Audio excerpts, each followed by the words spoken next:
I was racing through the hallway. I knew I had to run for my life. I pounded on the first door I saw.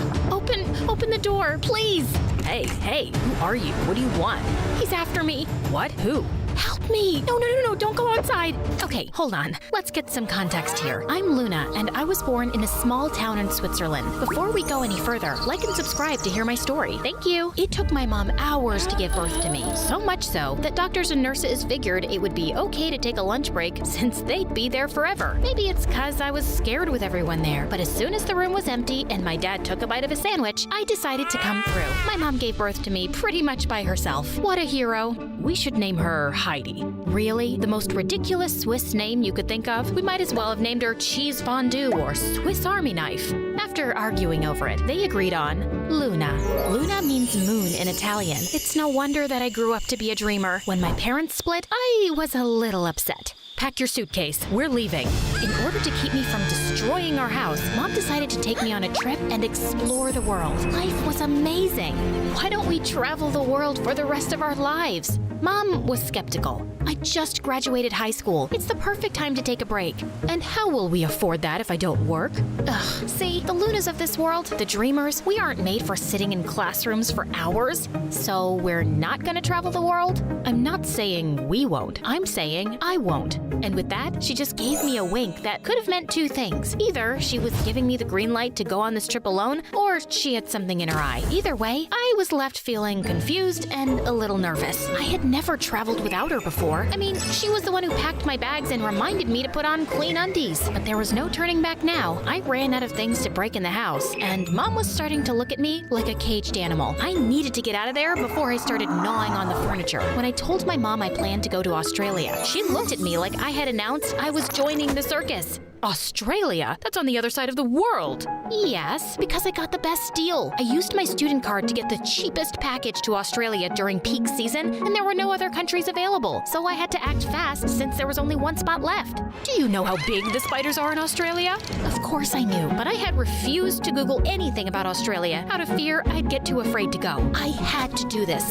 It was now or never. Obviously, she wasn't thrilled, but I went to grab my suitcase from the attic, feeling excited for my trip until I saw a spider. It wasn't a horror movie spider, just a tiny one that I could easily crush with a tissue, but my phobia of spiders caused me to panic, and that tiny one looked like a giant 8-legged beast. I wanted to scream and run, but my legs were frozen in place. I swear, I could hear the Jaws theme playing in my head as I slowly reached for the door, trying not to alert the spider that I was there. I managed to shut the door without letting out a scream, but as soon as I was back downstairs, all hell broke loose. I started hyperventilating, my arms flailing around like some sort of demented windmill. The next day, Mom dropped me at the airport. I'm gonna miss you. You can still change your mind and come with me. You know I can't. The trip to Sydney took forever, like at least 40 hours. I was daydreaming about my future. What if I fell in love with a handsome, sun-tanned Australian? What if the universe had this planned for me all along? As I made my way toward the airport exit, I realized I had no idea where my ride was supposed to pick me up. Frantically checking my phone, I noticed that my battery was almost dead. Luna, Miss Luna? He looked like a driver, but what if he was a stranger trying to trick me? My heart was racing as I hesitantly made my way towards him. As I got closer, I realized he was indeed my ride. I let out a sigh of relief, but it was short-lived. As soon as we got into the car, the driver started blasting music that was way too loud. I tried to ask him to turn it down, but he couldn't hear me over the noise. Just when I thought things couldn't get any worse, I realized I'd forgotten to convert my currency. How was I supposed to pay for anything without any Australian dollars? I started to panic when we pulled up to my apartment. As I made my way out of the car, I heard a loud crash behind me. Turning around, I saw that my massive suitcase had fallen out of the trunk and was now spilling its contents all over the pavement. Oh no. Let me help you. Here, let me get that for you. Don't worry about it. This ride is on me. He drove away, and I was stunned by how nice Australians were. As I reached for my wallet to check my funds, I realized with horror that it was missing. That sneaky driver must have swiped it while I was distracted by the chaos of my spilled suitcase. I couldn't believe it. I had just been robbed by the same guy who pretended to help me. I had only a little food left and chump change in my bag. I had to find my thief immediately, or I would starve. That day had been a total dumpster fire, but then I saw something that caught my eye outside my apartment window. There was the driver, standing by the beach with a surfboard. I immediately ran downstairs and headed towards the beach. I looked around frantically, trying to spot my driver. After a few moments, I saw him in the water riding a wave. Without Without a second thought, I decided to steal a surfboard and join him in the water. As I made my way into the ocean, ready to catch my thief, wham! What the heck just happened? Is she okay? That must have hurt. As I opened my eyes, I saw a bunch of people surrounding me. Ouch. My face was hurting. So after I got up, the lifeguards told me that you should never enter the water holding your surfboard in front of you. Waves will hit the board and slam it right into your face. But I didn't care about any of that. My thief was gone, and I still had this board that I had borrowed and wasn't sure where to return it. That's Adam's board. Huh? Adam? He lives in that building. The girl was pointing at my apartment complex. Great. I grabbed the surfboard and headed back to my building. I mentioned that my apartment was located on the 40th floor. The surfboard didn't even fit in the elevator. So I walked up 40 floors with the heavy board to make it back home. The next day, I woke up sore, but ready to find my thief. And, well, give this Adam guy his surfboard back. I grabbed the board and headed for the elevator. I wasn't going near those stairs again. The surfboard would most certainly survive the fall, right? I shoved the board through the window and let it fall. I mean, who was gonna notice? Ouch! I scanned the beach like a hawk trying to spot my thief, but I couldn't see beyond the waves. I needed to get everyone out of the water to identify the culprit. Shark! Shark! Everyone came running out of the water in a frenzy, but as soon as they realized there was no danger, they looked at me like I was the crazy one. And the worst part, the thief was nowhere to be seen. That night, I decided to make myself a fondue. Yeah, kinda gross to have melted cheese in the summer, but I was missing home. As I was about to finish melting the cheese on the stove, my fire alarm started screaming at me. I immediately grabbed a towel and hurriedly waved it under the fire alarm. It was useless. This thing wouldn't stop. Suddenly, there was a loud thud. Was someone here with me? I was racing through the hallway. I knew I had to run for my life. I opened the first door I saw. Hey, who are you and what are you doing in my apartment? He's after me. What? Who? Help me! No, don't go outside. Wow, he was so cute that I almost forgot about my fire alarm that was blasting in the background and the fact that someone was after me. Fire, alarm, stranger, apartment. My neighbor was kind enough to check every closet and corner. No one was there. He also fixed my fire alarm. And by helping me fix it, I mean that he literally tore it off my ceiling. I just hoped that the building wouldn't catch on fire while I was asleep because I no longer had a fire alarm. Thank you so much. You saved me. Happy to help. I'm here for anything you need. I'm Adam, by the way. Luna, like the Moon. I love it. Wait, are you the Adam? Oh, wow. You're the thief. Well, wait a minute. I didn't steal it. I borrowed it to go after my thief. He smiled and winked. Was he not believing me, or was he flirting? Well, I didn't have time for this. I had a thief to catch. I called the driver's company, but they were as helpful as a chocolate teapot. I walked out of my apartment, hoping I'd find him at the beach again, and almost stepped on something. A small box of chocolate. It had a note on it. When I opened it, it said, "Welcome, Luna." Aw, obviously this was from Adam. And Celia? So, my handsome neighbor had a girlfriend. Clearly, he wasn't flirting with me and thought my thief story was a lie. I laid in bed that night, exhausted and annoyed, wishing for a good night's sleep. But that didn't happen. I woke up around 3 a.m. that night. Something felt off. I was sure I wasn't alone, but with a quick look around my small studio, I saw no one. Then why did it feel like I was being watched? As I looked at my ceiling, I saw it. The spider. I'm talking a big, hairy, 8-legged nightmare that could have easily passed for a small dog. How did it end up in my apartment on the 40th floor? I won't admit it, but I was tearing up. I needed help, but who could I call at 3 a.m.? Mom. With the time difference, it was daytime for her. I immediately FaceTimed her. Hey, honey. Mom, there's a monster in my apartment. As I looked up at my ceiling, it was gone. Without thinking for a second, I jumped up and looked around. Where was it? Was I dreaming? Are you okay, honey? Mom, there's a huge spider. Remember what I always tell you. The spider is probably more afraid of you than you are of it. Ah, behind you. It must have fallen behind my bed somehow. I swear that at that moment, the spider gave me a judgmental look. Don't you dust behind your bed. Mom, what do I do? I aimed the phone toward the spider to show my mom. Stop zooming in. I'm not. This thing is huge. I felt a wave of panic wash over me. My heart started racing, and my palms began to sweat. Mom, I can't do anything by myself. I'm useless alone. Someone stole my wallet, and now there's a huge spider, and I can't achieve anything without you. That's not true, Luna. When Dad left, I thought I was was never going to be able to do anything alone, but I was able to. I survived. You can make it through anything. And just then, the screen went black. My phone died at the worst time. The spider was still there, and I was alone. I grabbed the nearest object I could find, which happened to be a travel guide. But as I raised it up to strike the spider, I started to have second thoughts. What if I missed and it crawled on me? Or worse, what if I missed and it called for all its spider friends to come and get me? There was no one to save me. I considered calling the police, but I was afraid they'd lock me up for disturbing them over a spider. I stood still watching the spider. It was looking back at me like we were in some Western movie scene. Eventually, I made a move toward it, hoping I could scare it away, but it wasn't scared. It lifted its legs, ready to attack. Okay, this spider wasn't going anywhere, so I did what anyone would have done. I slept on my doormat. A few hours later, I was woken up by my neighbor Adam. Luna, what are you doing? Spider, huge.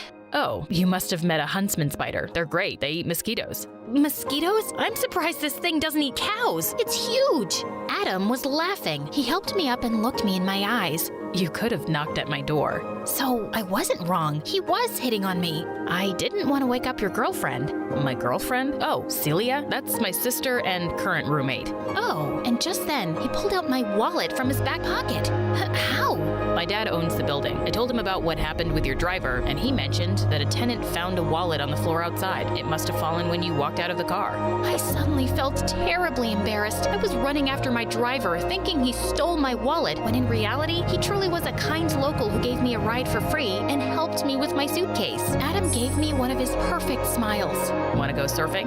As the universe was handing me my wallet back and a handsome Australian, I felt compelled to decline. I think I'm good. I'm gonna pack my stuff and go home. He was surprised, but nodded respectfully. I packed in record speed to avoid another encounter with Dracula Spider and headed for the airport. As much as I appreciated Adam's gesture of returning my wallet, going surfing with him sounded like a disaster waiting to happen. I mean, the guy lived in his dad's building. Talk about dependent behavior. It was like looking in a mirror and realizing I needed to stop relying on my mom so much. The truth is that ever since Dad left, I was running away from my problems by traveling. But if I ever wanted to grow up to be an independent adult, I needed to confront my fears head on, even if it meant facing spiders the size of cars. For the first time in my life, I felt like I was able to weave my way out of this tangled web of fear, and it felt good. I was going back home, and I'm not running away from my problems ever again.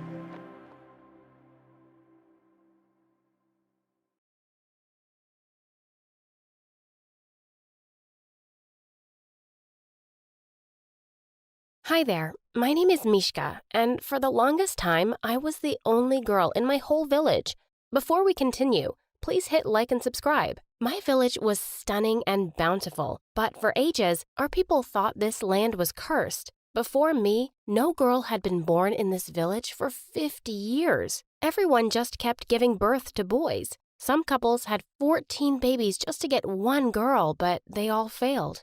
The villagers had to find women from other towns, like my mama, to marry their boys. They were beginning to think Mother Nature had abandoned them, when one day, my mother finally gave birth to a baby girl. Me. The whole village wept with joy and relief. The curse is finally lifted. The divine feminine has returned. The day of my birth was declared a holiday, and I became the town's princess. People came to worship me, taking turns to kiss my feet and be blessed with a daughter themselves. I was made to sit on every pregnant woman's lap. They thought my magic would turn the unborn babies into girls. Being a girl wasn't my only talent. I stunned the entire village when I uttered my first word at only 6 months old. By the time I was 4, I could read long paragraphs. The princess is a genius. I was too precious to be sent to school, so expert tutors were brought in from other cities, just for me. Shockingly, I was smarter than most of them. One time, my teacher tried to eat a random mushroom growing in the dirt.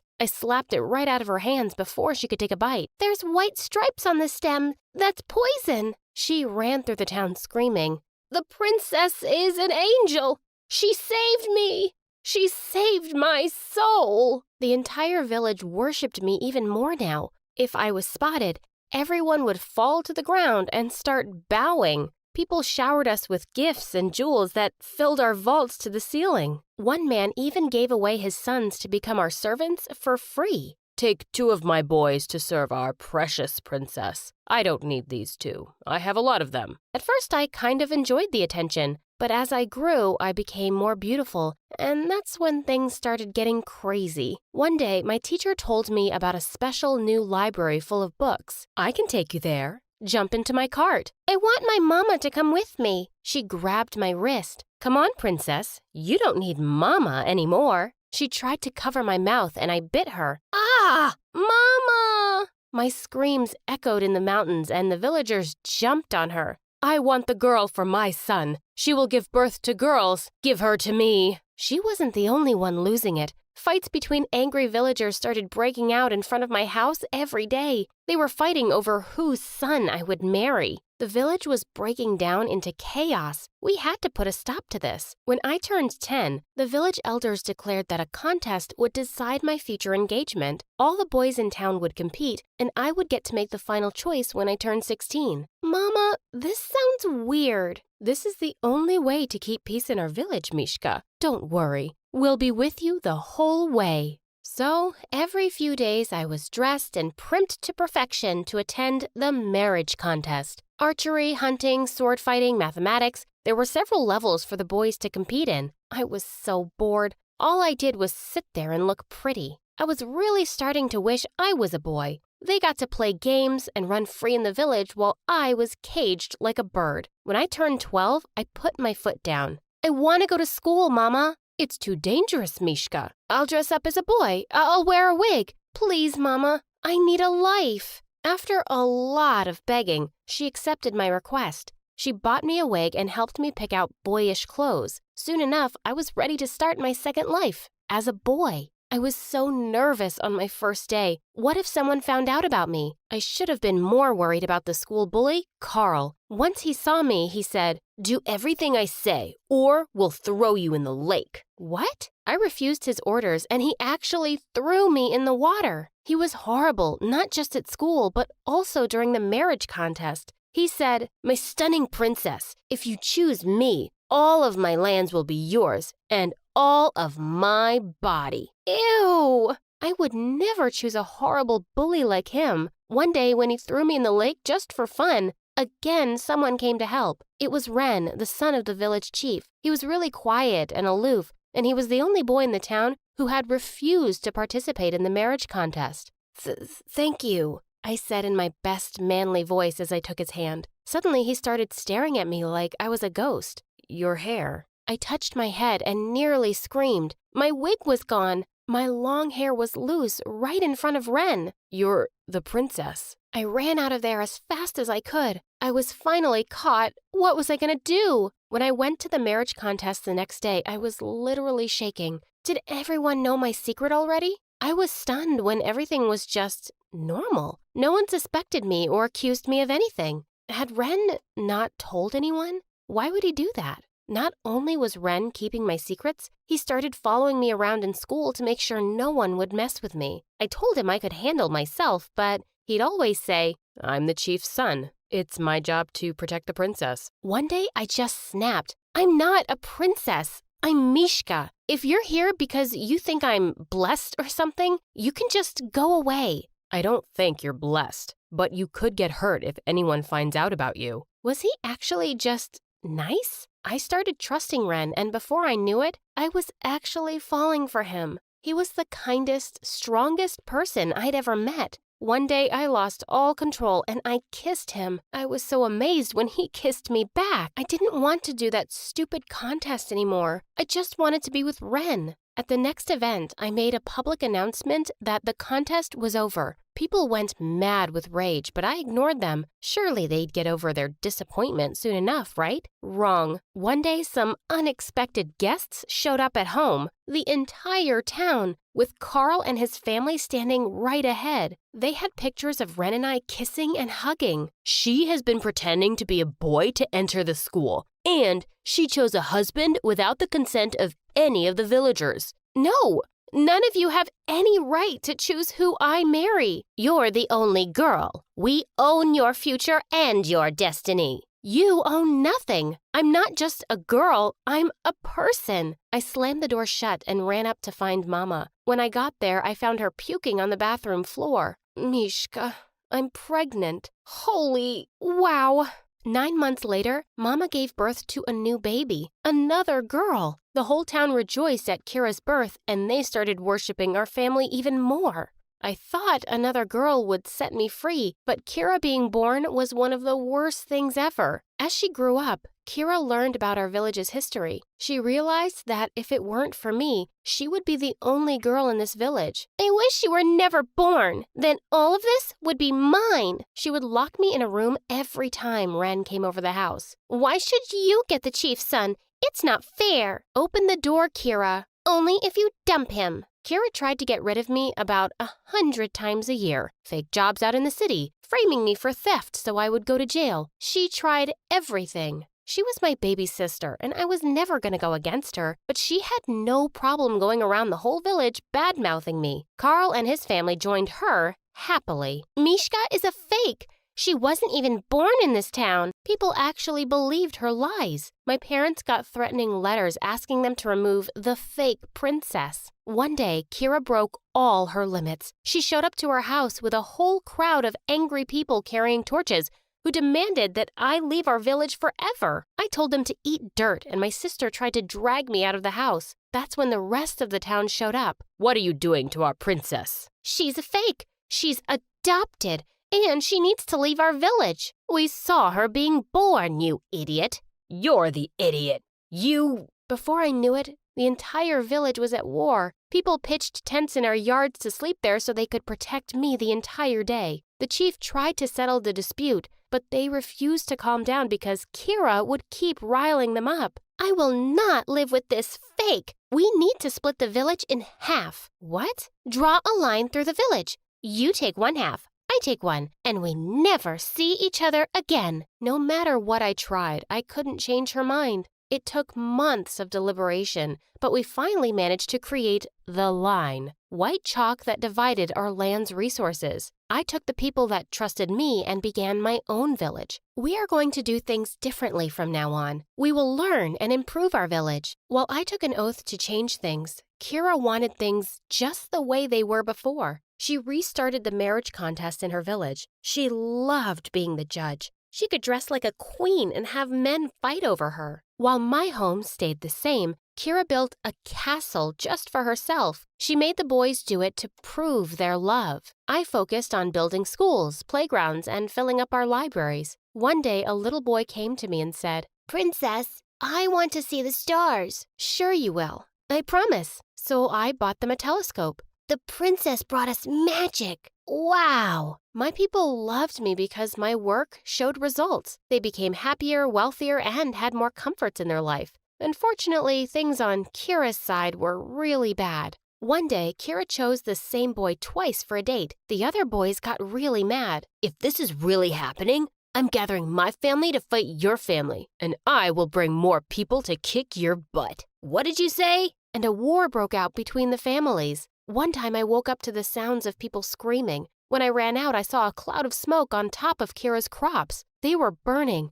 If the fire spread, her whole village could go hungry. I moved my people to put out the fire as much as we could, but we had to stop once Kira showed up. "Get back to your side. I'm helping you, you idiot. If I ever see you on my side again, I'm throwing you all in jail." She didn't care about the fire one bit. If we don't have crops, we will have fish. She made her villagers fish the lakes dry. By next year, they had totally run out because none of the fish had survived that season. This was a disaster, and her people were the ones suffering while she sat in her castle. I had to do something. I started sending grain and fish to their side secretly. I sent them tools, books, clothes, really anything my village could spare. One day, we were shifting a huge box of bread to the other side when suddenly a dozen people surrounded us with bats and sticks in their hands. "I thought I told you to stay away, sister. I'm trying to keep your people alive. You were stupid to do this, Mishka. Now I'm going to throw you in jail, and the rest of the village will be mine." We don't think so. Kira's villagers were here. They pushed her men away from us. Mishka has done more for us than you ever could. We were fools to believe you. But I'm the princess." "You're a moron. We will not suffer and ruin our land for you anymore. We choose Mishka." Kira was shunned to the side, and that day, my home became one again. The villagers who doubted me wept with apologies, but I couldn't let their tears flow too long. This was a time for celebration. We joined together and finally rebuilt our homes. Years later, I married Ren and we became chief and chiefess of the village. Even Kira showed up for the ceremony. She fell to my feet when she saw me and began to beg for forgiveness. "I'll kiss your feet. I'll clean your house. I'll do anything, Mishka." I grabbed her shoulders and pulled her up. "I don't know if I can trust you, Kira, but lucky for you, I believe in second chances. Home will always welcome you back." She began to cry and joined our people in celebrating their new leaders. I finally had full power to improve my home and my family, with true love by my side. Hi, I'm Rigel from Washington. Please like and subscribe. My parents were space scientists at NASA, so they named me after one of the brightest stars in the galaxy, Rigel. Now, problems started when they expected me to be a star performer at school, too. But there was only one thing that got me starry-eyed, watching anime. But my parents kept pushing me towards space science. Rigel, we got you the latest spaceship Lego set. Come on, let's put it together. I haven't pooped for 3 days, so the gas inside me might explode. I gotta go. Rigel, it's such a clear night. Let me show you some constellations. Some other time, Mom. I have to go walk our goldfish. I darted out of the house faster than a bullet train. When I was in grade 6, my parents had to move to New Jersey for a year for some project. On my first day there, I was in the garden when I saw a girl my age next door. She had long blonde hair and blue eyes, and she was dancing like a ballerina princess on her porch. When the music stopped, I clapped for her. That was beautiful. Thanks. You must be the new neighbor Mom was talking about. Are your parents astronauts? Have they been to the moon? I told her what my parents did, and her eyes widened. So their job is to look at the stars? Do you know how many of them are up there?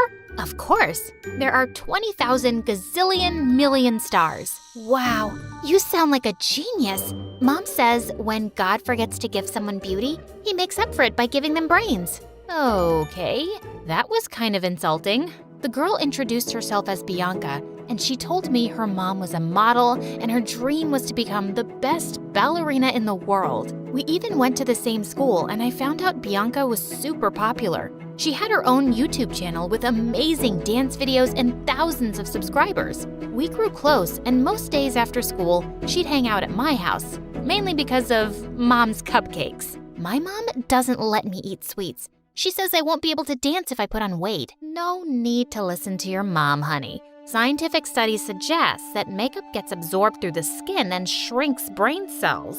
Imagine how tiny your mom's brain must be. Put that cupcake down, Bianca, and tell me something. Did you become a space person because you're ugly and no boy on Earth wanted you? What? I have a husband. And where did you meet him? At work? Exactly. But we don't work in space. Then why do you keep telling people you're a space worker? Liar. Come, Bianca, let's go. Clearly, our moms couldn't stand each other, but that didn't stop Bianca and me from being friends. Once in class, our math teacher, Mrs. Watson, was giving a really boring lecture, so I started sketching her. Suddenly, Bianca grabbed my notebook, scribbled something, and handed it back. She'd made Mrs. Watson's butt bigger and labeled the picture Mrs. Butson. I giggled loudly, and just then, Mrs. Watson walked up and snatched my notebook. Who made this? I did. No, I did. We were both sent to the principal's office, and our moms were called in, and they went crazy. My daughter would never do such a thing. She's an angel. Then why don't you take her to space with you next time? And don't bother coming back. I'm a space scientist, not an astronaut, but a bimbo like you wouldn't understand. Bimbo? As if counting the stars is really a smart job. And at least I'm gorgeous. Your looks could make onions cry. Suddenly, Mom lunged at Bianca's mom and pulled her hair, and her wig came off. She pounced on Mom's face and broke her glasses. The principal had to call 4 teachers to pull them apart. That evening, I was on my way to the market when I heard loud noises coming from Bianca's house. Stop hanging out with that girl. She's a good-for-nothing loser just trying to get you in trouble. No, Mom. Rigel's my best friend. Bianca, you're too innocent. If she was the one who made the sketch,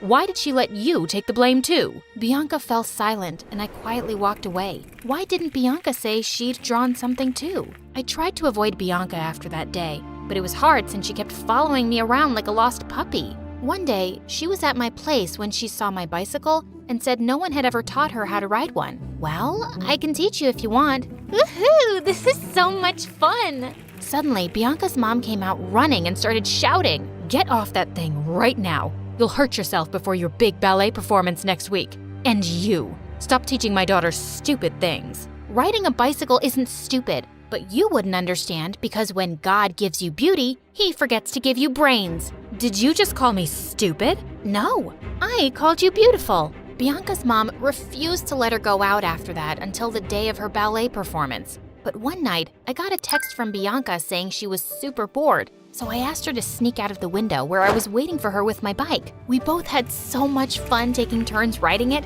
When it was Bianca's turn, suddenly a car whizzed past her. She lost her balance and went crashing into a lamppost. My parents rushed her to the hospital where the doctor told us she'd broken a bone in her left foot and would probably never be able to dance again. I'm so sorry, Bianca. Get lost, you witch. I won't ever be able to live my dream because of you. Mom was right.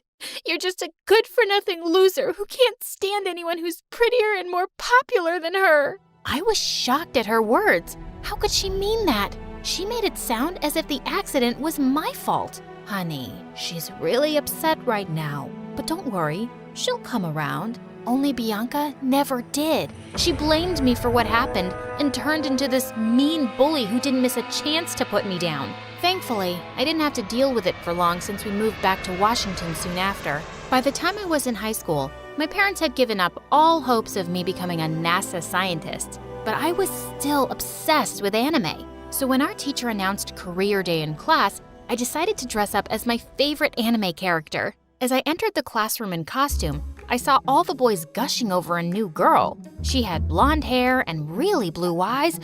OMG, it was Bianca. I quickly tried to hide my face behind my bag, but Bianca spotted me. Hey, Rigel. Long time no see. Ew, what are you dressed as? A homeless beggar girl? I'm dressed as my favorite anime character, Mikasa Ackerman. So you're still making those weird drawings, huh? As they say, once a loser, always a loser. Bianca became super popular thanks to her stunning looks. All the boys wanted to date her, and all the girls wanted fashion tips from her. And Bianca never failed to rub her popularity in my face. Rigel, 97 guys proposed to me today. Or wait, was it 99?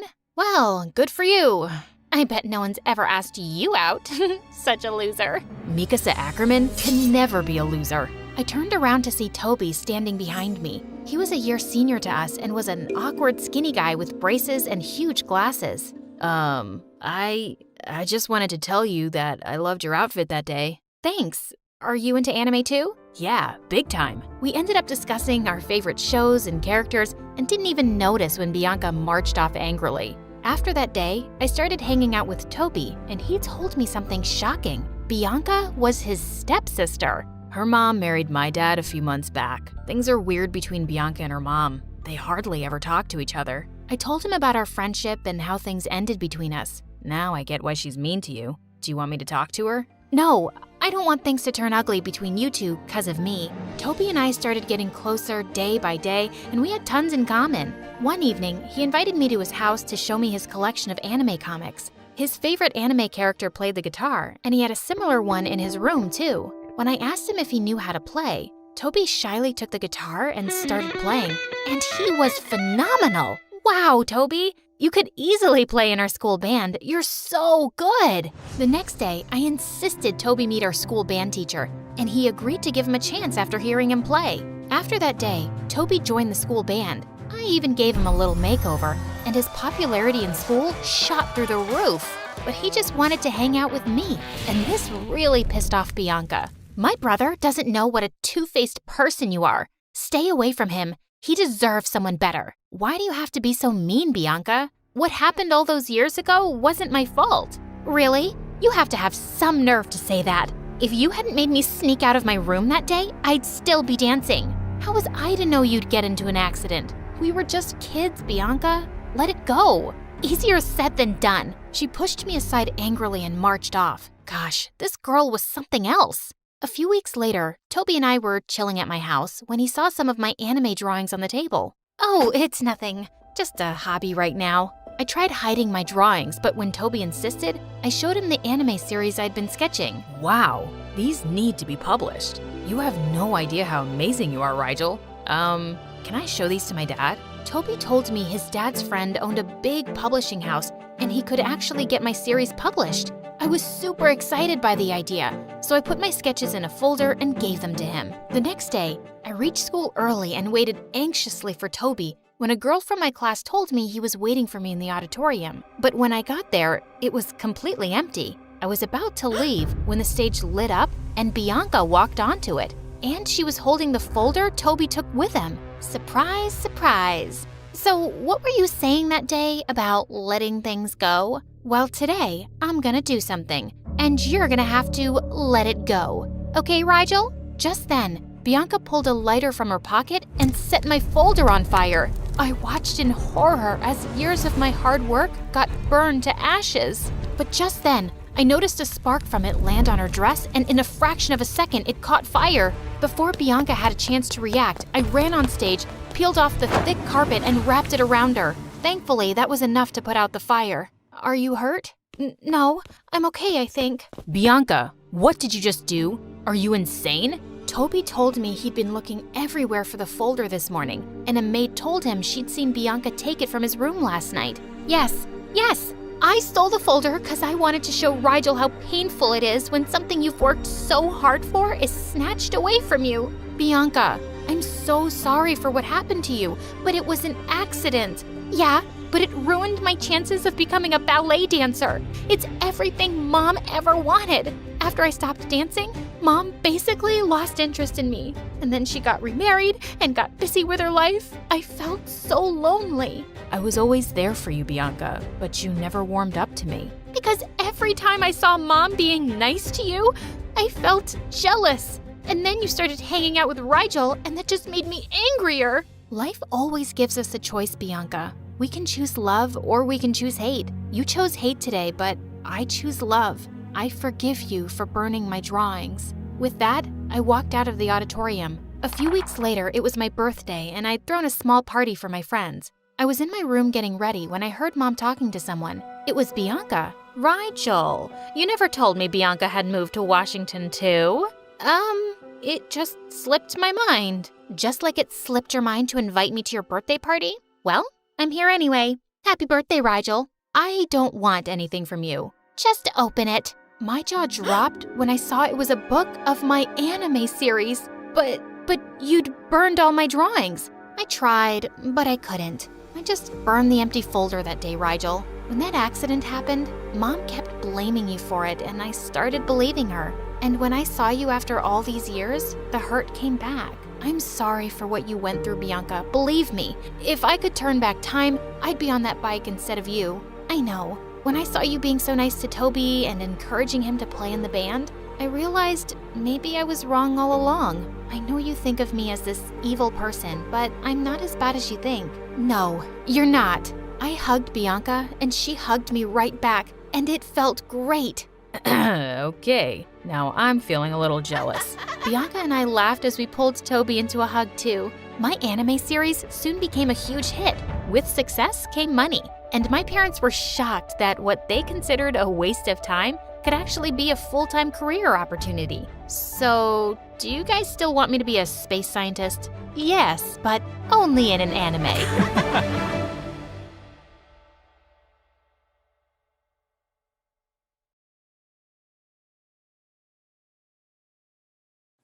Hi, I'm Katie from New York. Before I tell you my story, please like and subscribe. My aunt said my parents had an accident when I was a baby, and since then, I've lived with her and my cousin Lucy. But you'd never guess another kid lived in this house. All the wall frames had pictures of just Aunt and Lucy. Lucy had the biggest room bursting with toys and books. Lucy had so many clothes, she had another room as a closet. And me? Well, I lived in the attic with her hand-me-downs. But I didn't care.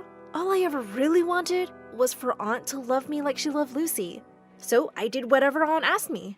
I served her breakfast in bed, polished her shoes, painted her nails, but somehow she was just never happy. Once when I was 10, A new neighbor came to visit Aunt, and she looked awestruck when she saw me. What a beautiful child! That gorgeous red hair and those adorable dimples. Adorable? They're just dents in her face. Stop smiling, Katie. You look like a moron. Go get us tea. I went to the kitchen, spat in Aunt's tea, and gave her the cup with a very serious face. There. But soon after I turned 13, my whole life was transformed. One day at breakfast, Aunt was going through the mail when suddenly she spat out her cereal. Just then, I saw the letter she was reading had my name on it. Hey, what's that? But Aunt had already jumped off her chair and she threw the letter in the fireplace. Why'd you do that? It was mine. I saw my name. And who would write to you? You didn't see anything. As she stormed off, I couldn't help thinking, who would write to me? A few days later, the doorbell rang and a postman was standing outside. Express delivery for Miss Katie? Suddenly, a flying figure pushed me aside and attacked the postman. Oh my God! Aunt! I tried snatching the letter from her, but she was off with it like a bullet. What the freaking turtle? What was she hiding? I was dying to find out, but the letters stopped coming. But one evening, when the bell rang, Aunt ran to open the door, and standing outside were 2 bodyguards with a wealthy-looking man. Can you explain what happened to the letters and plane tickets I sent for my daughter? Wait, what? Just then, the man spotted me and his eyes welled up. Oh my God, you must be Katie. You look exactly like your mother. I'm your dad, sweetie. Dad? You're my dad? Why didn't you come for me before? He tearfully explained that he and Mom had gotten divorced before I was born, and she told him never to get in touch. He found out just recently that Mom had an accident so long ago, and he tracked me down. As we hugged tight, I turned around to Aunt. You made me think he wasn't even alive. And why were you keeping the letters from me? Because you don't deserve to go live like a princess. You should be my maid after everything I've done for you. You've used me all these years. Used you? I did everything you ever asked, just so you'd love me. Did you ever love me at all? Even a little? No, how could I? You're like a toothache that just never goes away. That's what I was? Dad told me to pack my things immediately. But before going, I made sure to rub Aunt's toothbrush inside the toilet. Then I took Dad's hand and left without even saying goodbye. We flew over to New York, and I was shocked at the size of Dad's mansion. And my room was 5 times bigger than Lucy's. This was freaking awesome! As Dad was showing me around the house, I suddenly saw a tall woman staring at me coldly from a distance. Dad was married, so that must be my stepmom?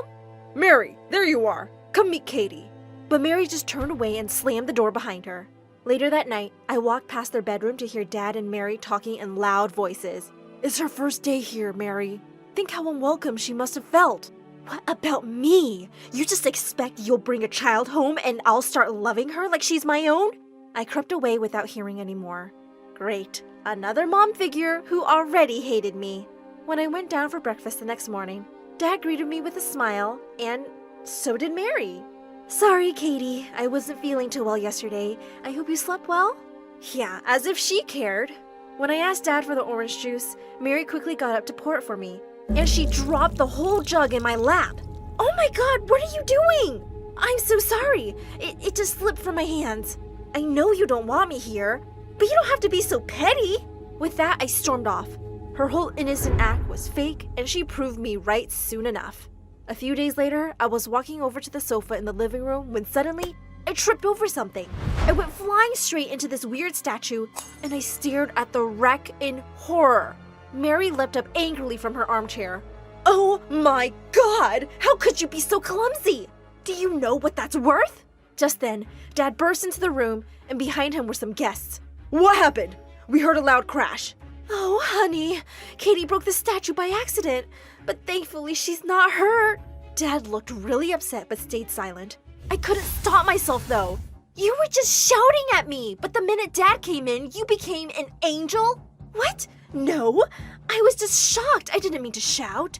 Stop acting, Mary. You just want me to look bad in front of Dad. I think you tripped me up with your leg. What? You little brat, how dare you? You must have tripped on the carpet. That's enough! In case you both forget, we have guests. Kitty, please go to your room. I walked off angrily and slammed my door shut. I didn't trust her one bit. Dad got me enrolled in school soon, and I felt nervous walking into the huge building. A few kids were looking at me and I smiled, and suddenly a bunch of boys were surrounding me. Oh my god, can you do that again? Do what? Smile, please smile again. I did, and all the boys just stared at me. What was wrong with my smile? Those dimples are so freaking cute. I could just look at them all day. Wow, these dents in my face? Boys like these? Just then, a girl pushed through the crowd. Get away from her, you morons! You're scaring her! Hi, I'm Veronica, and I don't have a redhead in my group. You look nice and rich, so we're friends now, okay? Well, she wasn't really giving me a choice. I was part of her popular girls gang now. I love my new school, but it started bothering me really soon that Veronica could be rather mean to other kids. I tried to tell her a few times, but she always said she was only joking. But then one day, I walked into the cafeteria and I saw her and her friends making fun of a kid on crutches. Hey, Limpy, what would happen if I took away one of your legs? And with that, she pulled away a crutch and he landed hard on the ground. Veronica, are you crazy? He's already hurt. Why are you bothering him? Oh, come on, we're just joking around. But it's not funny. You're just being a jerk bully. Hey, no one talked to me like that, tomato girl. She pounced on me and pinned me against the wall. I pushed her back and she went crashing straight into the chemistry teacher walking by. He dropped all the bottles he was holding, and the vile smell of chemicals had everyone gagging and running out of there. And Veronica and I got suspended for a week. Dad would be so disappointed. When I went down that evening to tell him, he wasn't in his study, but I found freaking Veronica poking her nose through his things. She just picked up a pen and put it in her pocket. What are you doing in my house? Your house? You live here? Since when? You're interrogating me, you thief? Put that pen back right now, or else. Or else? What does that even mean? I leapt at her, trying to reach her pocket as she fought back and screamed. Suddenly, we were pulled apart by Mary and another woman. This witch attacked me! She's the one who got me suspended too, Mom! Katie, Veronica is my guest. Her mom and I are friends. What's going on here? I guess I just have better taste in friends than you. I brushed past her and stormed off. Of course Mary was friends with awful people like herself. A few days later, Dad was away on a business trip, and someone quietly opened my door at midnight. To my surprise, it was Mary with a hand behind her back. What do you want? Your dad told me it's your birthday, and I just came to say, well, happy birthday. She stepped forward with a cake with candles on it. I never had a birthday cake before. I thanked her awkwardly, and she sat down on the bed. Katie, I think we got off on the wrong foot, and I'd really like to start over. Maybe we can get to know each other better? She looked really sincere, and I wondered if I'd judge her too quickly. Yeah, I think I'd like that, Mary. We started hanging out more, and I found myself actually liking her. She took me to lovely cafes, shows, and galleries around New York. She had the best taste in clothes, and shopping with her was so much fun. And soon after Dad returned, Mary threw me the most amazing birthday party ever. It was the best day of my life. A couple of months later, there was a dance in school, and I'd been asked out by this new boy who had all the girls drooling. That evening, I wore a gorgeous dress Mary had picked out for me. She'd even done my hair and makeup. I received so many compliments, and my date just couldn't keep his eyes off of me. We were slow dancing to a song when suddenly, someone pulled the back of my dress really hard, and I heard the fabric rip. Oh my God! I turned around in horror to see Veronica grinning and holding part of my dress, but everyone was staring at my back, at a long, ugly scar. I'd had it since I was 7, when I fell down the stair once. Look, Marcus, look at that disgusting thing on her back. It's like she's freaking Frankenstein. Suddenly, I leapt forward and slapped her hard. The only monster here, Veronica, is you! I ran out in angry tears and got into my car. I didn't care if anyone knew about my stupid scar. But the only person who could have told Veronica about it was Mary. She'd seen it when she was helping me try on a dress one day. I burst into the living room and started screaming. How could you be such a witch, Mary? You almost made me believe you cared about me. What are you talking about? What happened to your dress? Veronica ripped my dress because you told her about this scar. Even Dad doesn't know. I only told you. And you thought it could be something you'd tell Veronica to use against me? You're the most horrible person I know. You're even worse than my aunt. I hate you! As I cried furiously in my room, Dad came in and hugged me. Sweetheart, there must be some mistake. Mary wouldn't do this. She would. She did. No one else could. Don't defend her, Dad. Just don't. If Veronica thought I was gonna be embarrassed and hide, she was so wrong. I went back to school the next day, expecting weird looks and comments. But what happened left me shocked. The principal walked in during the first lesson and said, "The entire class came to me this morning to complain of an incident at the dance yesterday. And there is no way that I will tolerate this kind of behavior in my school. Veronica, you're expelled." As Veronica stared at her in horror, the whole class erupted into cheers and applause. This totally made up for everything. And when I got home that afternoon, I heard screams from the living room. It was Veronica's mom. No one had been spying on Katie. Your stupid maid saw her scar one day and told us. And so what? My daughter played a harmless little prank and now she deserves to be expelled? Her entire future destroyed? All because of that stupid, disfigured, red-haired witch? Don't you dare talk like that about my daughter! And with that, Mary punched her. Get out of my house. You are not welcome here, ever! As the butlers led her out, and she went screaming, Mary suddenly saw me, and I started to cry. I'm so sorry, Mary, for thinking it was you. I've had a hard time believing you could really care for me. I heard you the first day. You said you couldn't love me like your own, and I guess I've been scared to love you, in case you didn't love me back. Oh, darling, I said that, yes, because I couldn't love you right away. It was also new for me, too. I've never been anyone's mom, but I've tried so hard to get to know you and love you, and I really do now, Katie. I love you. You're my daughter as much as your dad's now. I love you too, Mom.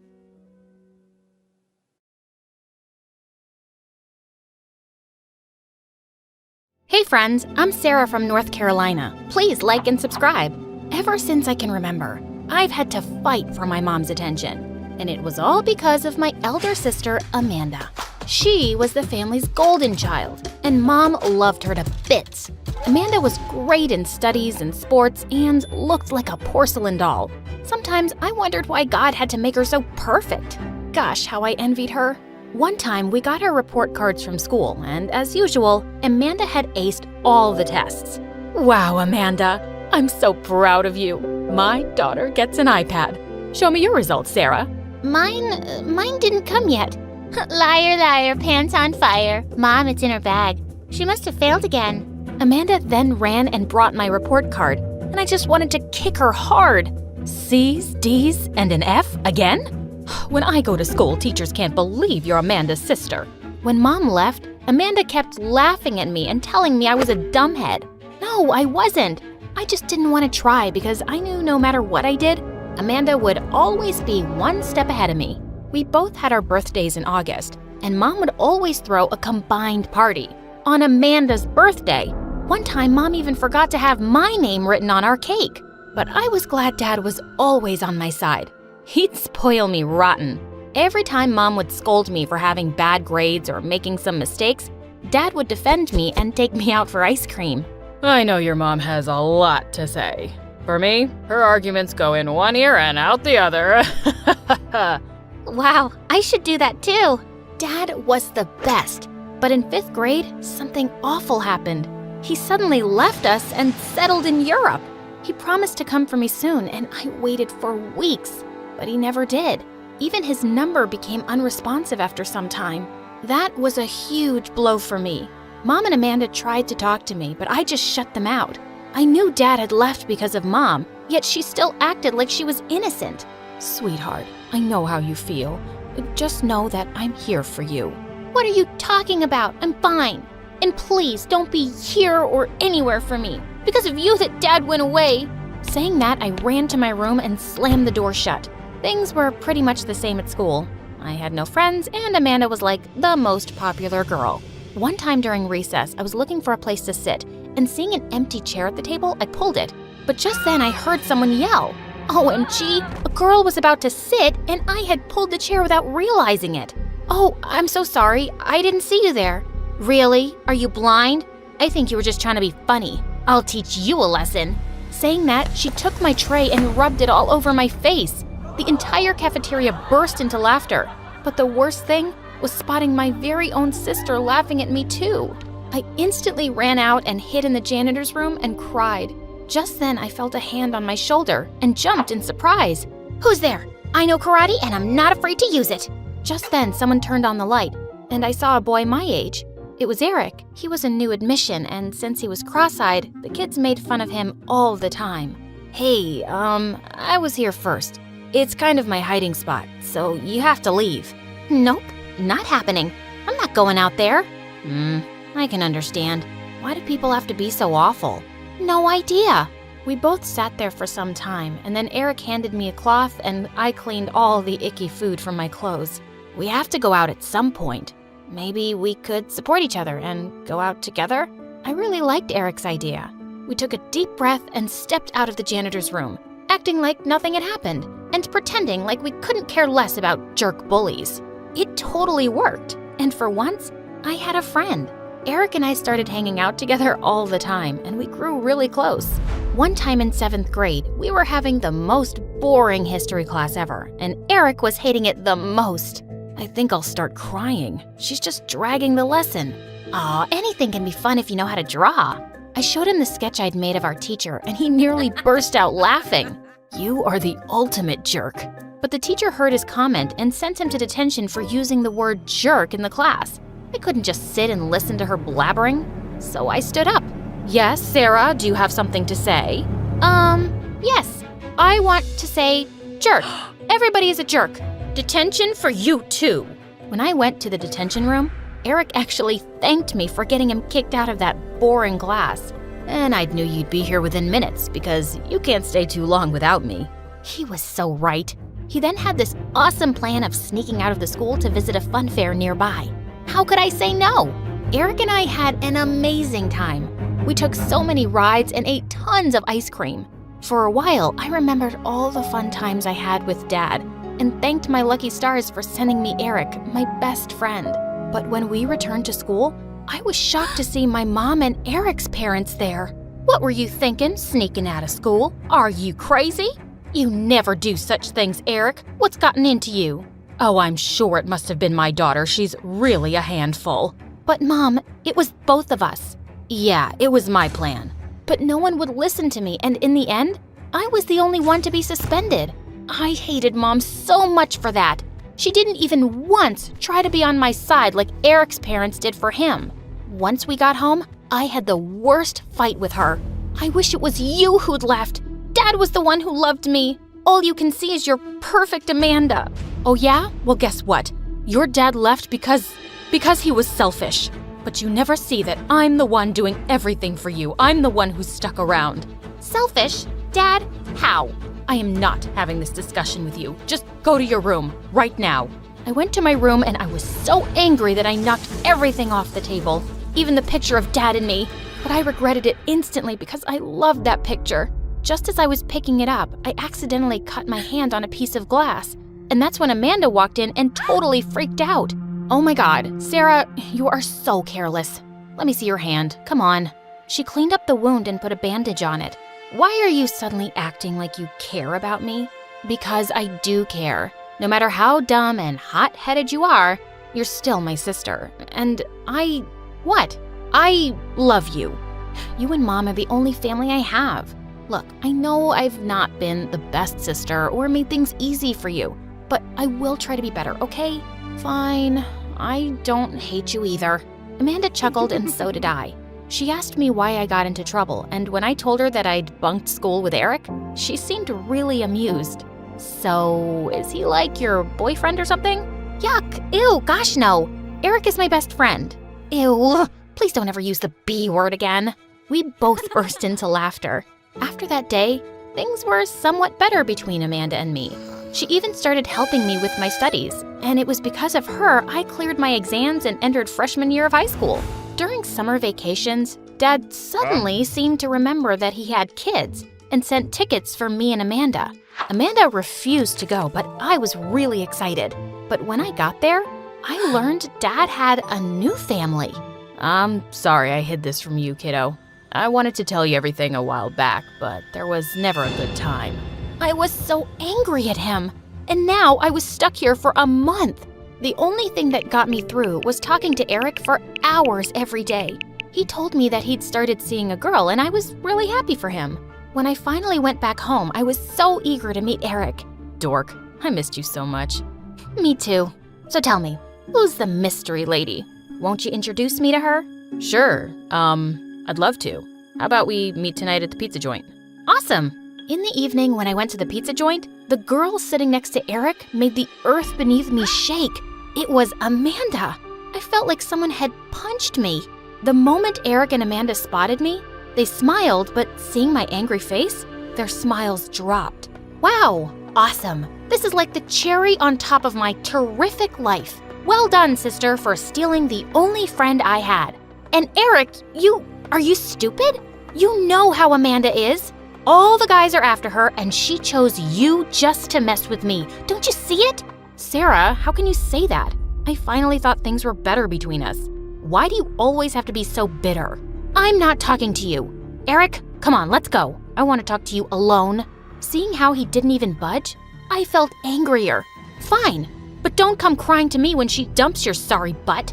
It was as if the whole world was against me. My mom didn't like me, Dad abandoned me, my own sister stole my best friend, and he proved to be the worst. He stabbed me in the back. For days, I was angry and avoided everyone.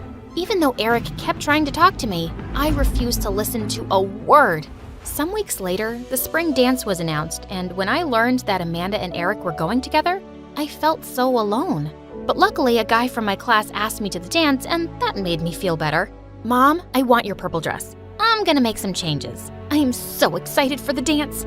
Of course, my dear. You'll look lovely in that dress. Sarah, do you want something of mine?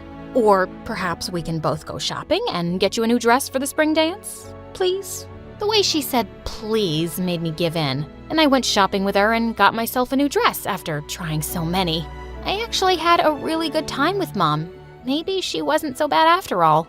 On the night of the dance, Eric and Amanda looked like $1,000,000.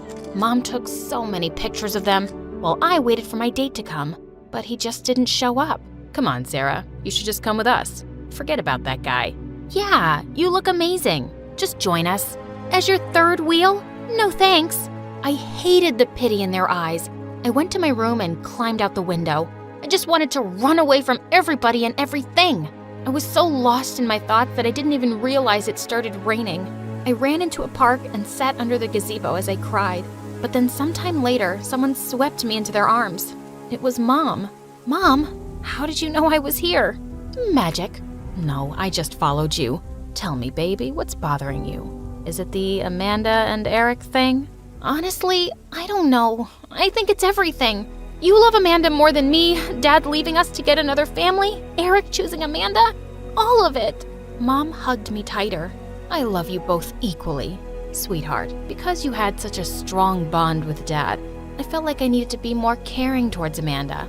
She always felt left out when you and your dad had fun. And it made so much sense. I'd never put myself in Amanda's shoes before. Honey, no family is perfect. We argue, we fight, we even stop talking to each other at times. But in the end, family is family, and the love will always be there. Come on, those two are soaking in the rain for you. When I looked up, I saw Amanda and Eric. They both came running to me, and we all hugged. Well, the spring dance went amazing. Amanda had Eric, and I got asked by a really cute boy to dance. We had fun like no one was watching, and for the first time in many years, I felt happy and loved.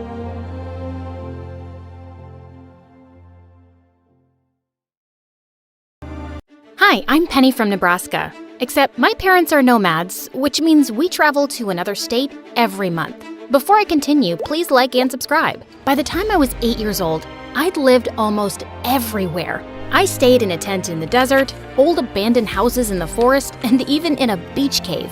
My dad and I couldn't be happier with our crazy life. Pinky promised me, Daddy, you'll never make me go to school, we'll swim every day in the ocean, and you'll take us to the moon one day. I pinky swear, my love. Though when I was 13 years old, everything changed. Mom woke me up one morning to tell me her and Dad were splitting up. Dad wanted to keep traveling, while Mom wanted to settle down in the city. Well, I don't want to settle, so I'm gonna keep traveling with Dad, and I really think you should join us. Penny, I want you to stay with Mom. I love you, but taking you with me is too much work. But we were gonna see the world together and fly to... I'm sorry. Good luck, honey. Dad kissed my forehead and then he freaking left. Mom and I moved to Nebraska City and I was shaking with anger. I tore up every picture I had of Dad and threw them in our fireplace. 2 years passed and all I wanted was to forget about him. Then one day, things took an interesting turn. I went for a walk in the park when a letter flew at my feet. I looked up to see a boy smiling at me through the bushes. Oh my God, you scared me. What are you doing? I'm sorry. I didn't mean to scare you.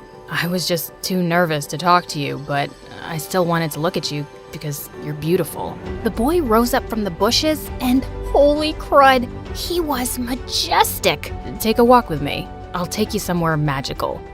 Okay, Prince Charming. I'm actually gonna jet because I don't go off with strangers. I ran away quickly, but when I reached home, I saw the guy had followed me. All right, now you're just stalking me. Leave me alone or I'll call the police. You're right. I'm sorry. I can't explain it, but I feel like we're meant to be together. Just let me take you on one date. I'll meet you right here at sunset. If you don't like me after the date, I'll leave you alone. I swear.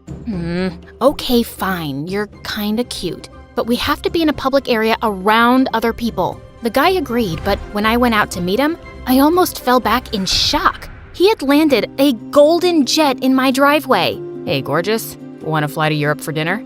Did you just fly here in a gold jet? I didn't even know that was a thing. Well, I'm a billionaire. I also brought you a few presents. An iPad, some chocolates, and I bought you your own horse. My jaw dropped open when I literally saw a man trot by on a black horse. This was getting to be a bit too much. Listen, I appreciate all these gifts, but maybe we can just go somewhere simple, like the park we met at? To my relief, the guy agreed and set up a lovely picnic under the trees. He told me his name was Ezra and just wouldn't stop showering me with compliments. Ezra, thanks for all this, but I'm still a little confused. Why do you like me so much? We don't even know each other. Like I said, I can't explain it, but I know for a fact we're meant to be together. Just wait and see. As the evening went on, I discovered Ezra and I had literally everything in common. When I told him I liked video games, he showed me a picture of his PS4. When I told him my favorite food was lime cheesecake, he opened a container of it. Then my shoulders started feeling sore since I suffered from neck pain. And before I said anything, Ezra offered to give me a neck rub. How did you know I have shoulder pain? Only my mom knows about that. I could just tell you were in pain. I understand you in a way nobody else does, Penny. After Ezra's massage, my neck felt better than ever, which is insane. No doctor or masseuse had ever been able to make my pain go away. As time passed, Ezra and I kept hanging out. He kept buying me every gift I could want, and whenever I needed something, he was always at my beck and call. He was a literal angel. It didn't take me too long to agree to be his girlfriend. Sometime later, Ezra said that he'd transfer to my school next term. I couldn't stop squealing about it to my friend Jenna. I'd love to meet him soon. He sounds like a guy out of a storybook. And dating someone that hot will probably make you super popular. What do you mean popular? Oh, right. I forgot you were homeschooled before you moved here. Being popular means everyone thinks you're cool because you're dating a boy like Ezra? God, my life was just getting better by the second. Ezra met Jenna and I by a quiet bus stop as I kissed him. He even got me a caramel latte. Isn't he perfect? Ezra introduced himself to Jenna, but she just stared at us, looking horrified. Jenna, what's wrong? Why aren't you saying hi to Ezra? Penny? No, I am not saying hi to him. Oh my God, I have to go. With that, Jenna ran off as if Ezra was a monster. What was her deal? I tried asking her about it all day, but she refused to talk to me. Babe, don't take it personally. She's just mad because you have a loving boyfriend and she's single. She'll get over it. Finally, the next day I cornered Jenna in the library. Look, I can see you're jealous of Ezra and I'm sorry. I don't want to rub it in your face, but this is the first time I've been happy in years. My parents divorced, my dad left, and I miss traveling. I told Jenna all about what had happened in the past few years and she was actually sympathetic. It's not that I'm jealous. I can see that Ezra makes you happy, which you deserve, but I'm still not happy about you dating him, and I don't think you guys should be together for much longer. I kept asking Jenna why she was so against Ezra, but she refused to talk about it anymore. She even started avoiding me. So Ezra and I kept going out, and finally, the night came when I invited Ezra for dinner to meet Mom. But I was really confused when he didn't show up or call or text me. In fact, I didn't hear from him at all the next day either. I was starting to get really worried. I didn't even know where he lived. But on my way to the bus stop the next morning, I saw him sitting on a bench. Ezra, what happened? You totally blew me off last night. Just go away, Penny. I hate you and I never want to see you again. What are you talking about? What happened? I said, get away from me. Do you want me to call the cops? Ezra stormed off angrily and tears stung my eyes. What did I do to make Ezra so angry? I told Jenna all about it when I got to school. Wow, he broke up with you? I didn't think that would happen. I thought he'd stay with you for longer. Jenna, what are you saying? Do you know something about Ezra that I don't? Do you two know each other? Yeah, we do. I didn't want to say anything before, but I know Ezra and he's bad news, Penny. He used to date a friend of mine and really hurt her. Just stay away from him, please. Judging from Ezra's behavior, Jenna was probably right, but I was still confused and sad for the next coming weeks. Jenna kept trying to cheer me up and suggested she set me up with someone new. So we went on a double date where she introduced me to a guy named Noah, and I actually had fun with him, even though I was still sad about Ezra. I even let Noah walk me home and decided to hug him goodnight. But from behind Noah's shoulder, I saw Ezra sitting on my porch, glaring at me angrily. Oh my God! I sent Noah home immediately and stormed over to my ex-boyfriend. What are you doing here? I haven't seen you in months. Are you ready to finally explain what happened between us?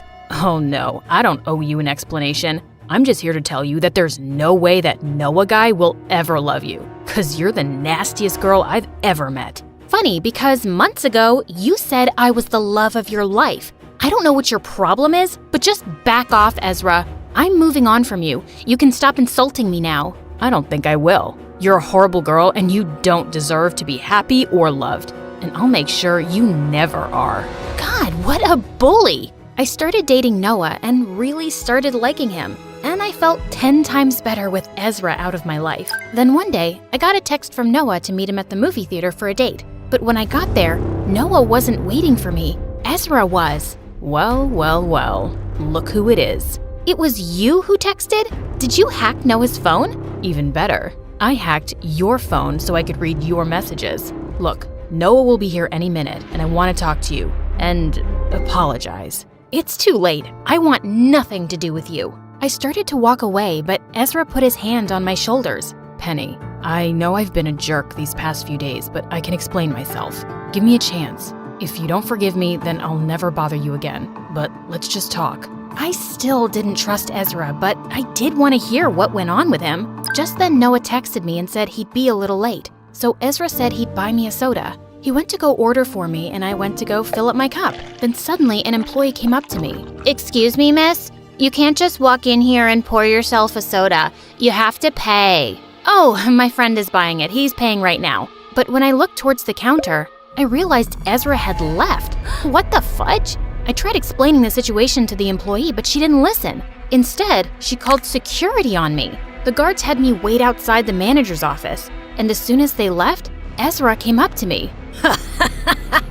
You're such an idiot, Penny. I lied about buying you a soda. I set the whole thing up so you'd get in trouble. What? But you said you were gonna apologize and explain yourself. Oh, you beautiful, naive girl. As if I would ever apologize or explain myself. Ezra walked away before I could answer, and that's when I realized he was a criminal. That's why Jenna didn't want me dating him. I told the manager and security guards everything. I thought I was in luck since Ezra probably had a criminal record, but they couldn't find anything on him. Then I remembered something. Jenna knew Ezra, and she could help me. I called her immediately and told her everything that happened. That's when I heard her crying over the phone. Penny, this is horrible. I know, you were right. Ezra was a crook. I understand now. I'm gonna call your mom. She needs to know what happened. We'll come meet you there, okay? Oh God, she was getting mom involved? But Jenna hung up before I could say a word. Thankfully, Noah texted me and I told him to meet me at the manager's office. Thank God for him. Don't worry about anything, babe. We're gonna find this guy and get a restraining order. You're gonna be okay. After a few minutes, Jenna arrived with Mom and they both told me to sit down. Ugh, here we go. Then suddenly, the door opened, and it was Ezra. That jerk better have come to turn himself in. Stay right where you are, Ezra. We're all on to you now. Penny? Who are you talking to? That monster over there? He's my ex-boyfriend who framed me? No, baby. There's no one there. Are you okay? Yes, he is. Jenna, Mom, you don't see Ezra there? I turned to Jenna right then, but her and Mom were staring at each other with tears in their eyes. No, Penny. There isn't anyone there. Jenna called me and we talked for a while about your relationship with Ezra. How he brought you a horse, baked you your favorite foods, and adored you. Jenna even saw you kiss him at the bus stop. He was the perfect imaginary boyfriend. I don't understand. Imaginary boyfriend? You mean Ezra isn't real? I just made him up? Penny, it was my fault. I was the only one who met Ezra. When I saw you hug and kiss the air, at first I thought you were insane, but when you told me what you went through with the divorce and how happy you were for the first time, I decided to play along with it. But then he broke up with you and turned against you, and you were so upset, I didn't know what to do or how to tell you the truth. I was dead silent as I thought back to everything Ezra and I had been through together. I'd sat alone in the park having an imaginary picnic. I'd imagined his love letter at my feet. And as I reached back to feel my neck, it hurt more than ever. The healing massage he'd given me had been in my head. I started to cry then as Mom hugged me. She took me to a therapist after that day to see what had caused the whole thing. You were heartbroken that your dad left, so you created a perfect boyfriend in your head to give you all the love and attention you needed. And then, eventually, Ezra betrayed you in your mind because your dad betrayed you. Well, I guess that makes sense. After my therapy appointment, I asked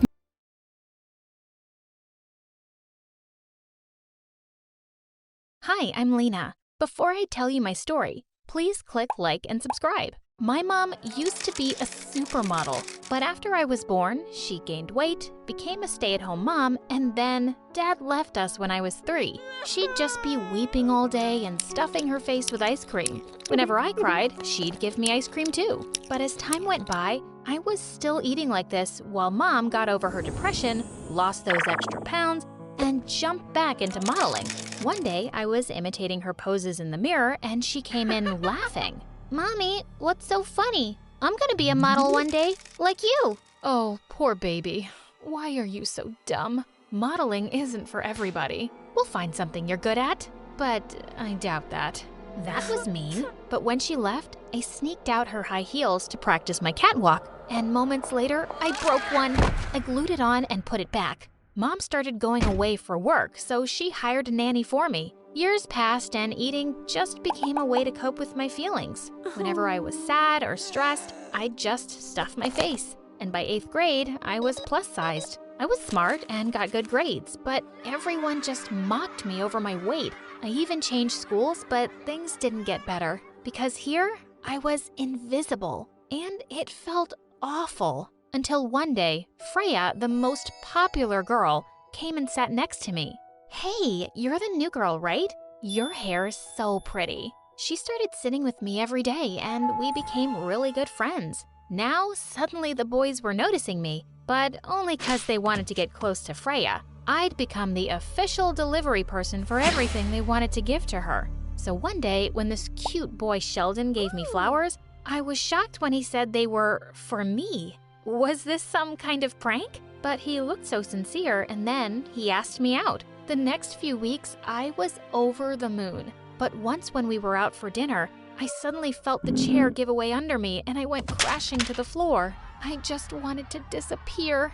But Sheldon totally went off on the management. My girlfriend could have gotten hurt. What are these chairs made of? Toothpicks?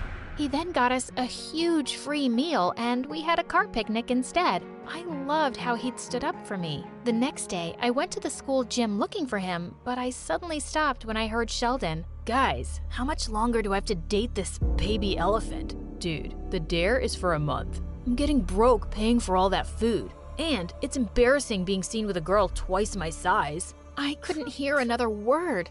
Later, I went to Freya's house and cried my heart out over pizza. That day, I decided that if my weight was constantly getting in my way, I was gonna lose it. Summer break had started and I told Freya I was gonna be in Paris with Mom, but I was at home and my nanny helped me diet and exercise. And soon, I lost a lot of weight. When I went back to school, I could feel everyone's eyes and smiles on me. And suddenly, some boys from my class rushed forward to ask me my name. Wait, they didn't even recognize me? Just then I spotted Freya and I ran to hug her. Freya, I missed you so much. Lena? Is that you? Oh my God. What? When? How did you do this? She was so surprised, but super proud of me. Just then, Sheldon came up to me looking dumbstruck. Wow, Lena, you look hotter than Wonder Woman. But tell me, babe, why wouldn't you text me back over the holidays? I missed you. All I wanted to do was slap him hard, but suddenly I had a better idea. Oh, I was at a yoga retreat and we weren't allowed any cell phones there, but I really missed you too. Freya looked shocked, but I quickly pulled her away and whispered my plan, and that had her laughing. The next day, I planned a romantic date with Sheldon at a really fancy restaurant, and I was dressed to kill. When it was time to order, I was ready. Yes, I'll have all the appetizers. 3 lobsters, 4 steaks, 1 poached salmon, and well, you can bring us the entire dessert menu. Lena, who's gonna eat all that food? I will, of course. You know my appetite, babe. When the food arrived, I ate a few bites and asked the waiter to pack it. When he came with the bill, I picked up the food and was leaving. And Sheldon kinda lost it. You're splitting the bill with me, right? Nope. It's not cheap dating a baby elephant, you know. Also, it's time you paid for being a complete jerk. I threw a glass of juice at his face and walked out. I gave most of the food to some homeless people, and the rest I shared with Freya as I told her all about my date. Sheldon never came near me again, but my popularity in school soared overnight. I had more boys asking me out than I could count, and the party invitations were piling up. One day at lunch, I got a text message from a new number. It was this new Italian boy in the school that had all the girls drooling. Come to my birthday party tonight, bellissima. It's exclusively for hotties. I went to the birthday party and there was a big screen showing a slideshow of Italian guys' baby pictures. Everyone was awing over them, but suddenly the screen went blank, and what started playing next left me shook. It was a YouTube channel called Fatty Eats the World, and there were videos of me. In one, I was looking really glum and stuffing my face with spaghetti, and in another, I was crying and eating pizza. Oh my God, what? There was only one person who could have made these. Just then, Freya stepped up from behind the screen. Hey, Italian guy. That girl you're talking to, Lena, that's her. See how she looks like a sad sack of potatoes? I don't know what surgery she had to lose the weight, but just remember, it's only a matter of time till she'll be upset over something, and she'll be sobbing and eating like a whale again. Sure, you can handle this? I stared at her in shock as everyone stared at me. All I wanted to do was run and hide inside a cake, but I wasn't gonna do that. I marched up to her and pulled out the projector plug. Freya, are you a psycho? You've been recording me anytime I've poured my heart out and set up a freaking YouTube channel? What kind of friend does that? Seriously? You never wondered why someone like me became friends with you? I just needed a smart girl to help me with my studies. Also, I looked even better next to you. And you should be thanking me for the channel. You were invisible before I noticed you, and now you go around acting like you're better than me. Are you so insecure that you need a fat friend around to make you feel good about yourself? You're a pathetic, evil jerk. And that fat friend, it's not gonna be me anymore. I pushed her and she went flying into the Italian guy's birthday cake.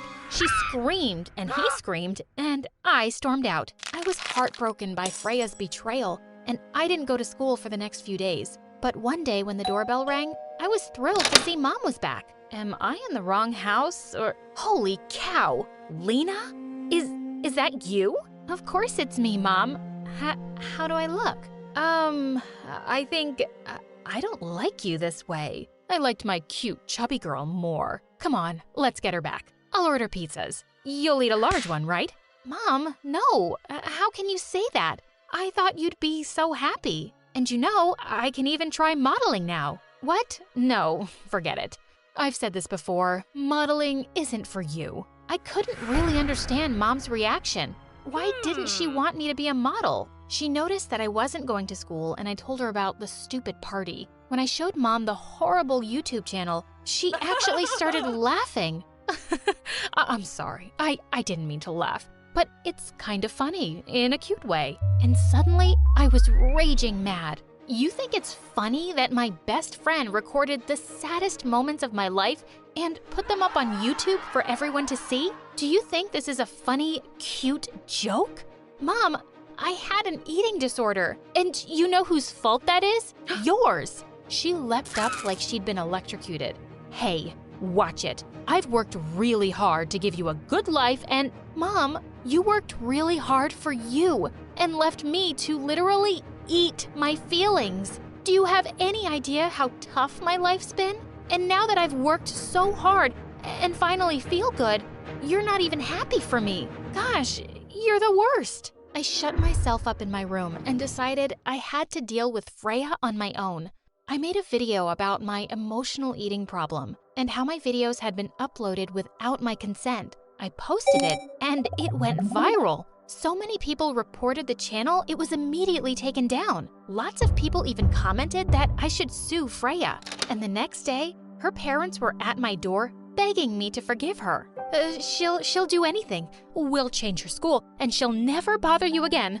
Go on, Freya. Say that you're very, very sorry. Well, she did, and I never saw her again. I went back to school, but I stopped going to the parties and hanging out with all those shallow people who didn't even see me before I lost the weight.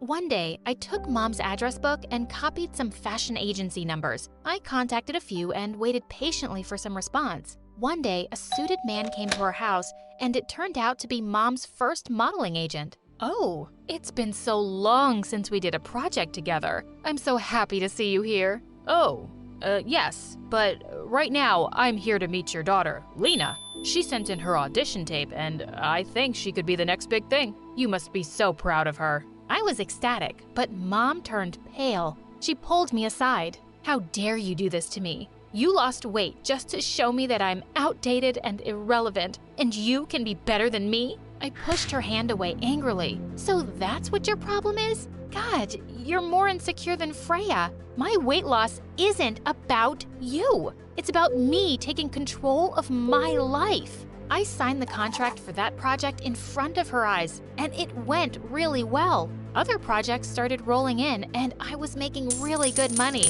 Soon after, I entered a national modeling contest, and I won.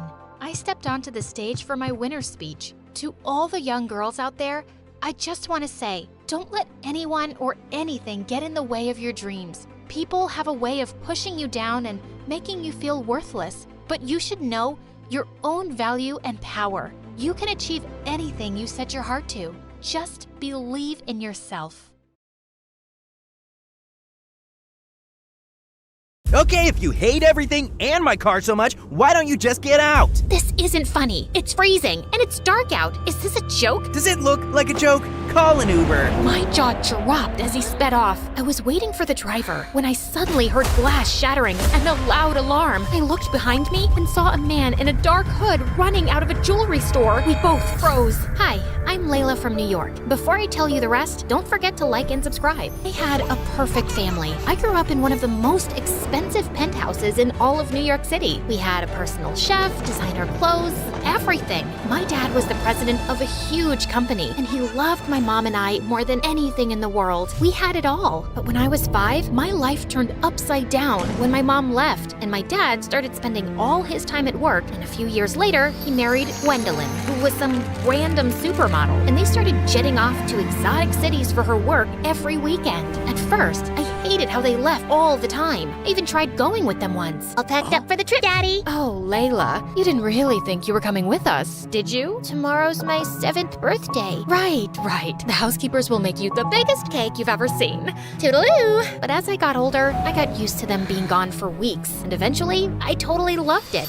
needed actual parents when you had their credit card. An empty house meant having epic karaoke parties, movie marathons, and makeover parties whenever I wanted. My parents didn't care as long as no one broke anything that cost more than $10,000. Having the best party house in an elite private school was like being royalty among royalty. Oh my god, Layla, your party this weekend was incredible! When's the next one? Don't think I didn't see you break my stepmom's favorite vase. For you, there won't be a next one. Like any queen bee, I had to keep my hive in line. And most importantly, I had to have a super hot king by my side. So I had a boyfriend, Jackson, who was the heir to a massive family fortune. Hey, babe, want to take my dad's helicopter to the Bahamas this weekend? Ooh, the Bahamas. Should we ask our parents? Good one. We even won prom king and queen 2 years in a row. I mean, it's not like it was a surprise. Life was totally perfect. But when I was 17, everything changed. Jackson was driving me home from dinner one night, and we got into the dumbest argument. He was always throwing tantrums. Okay, if you hate everything and my car so much, why don't you just get out? This isn't funny. It's freezing, and it's dark out. Is this a joke? Does it look like a joke?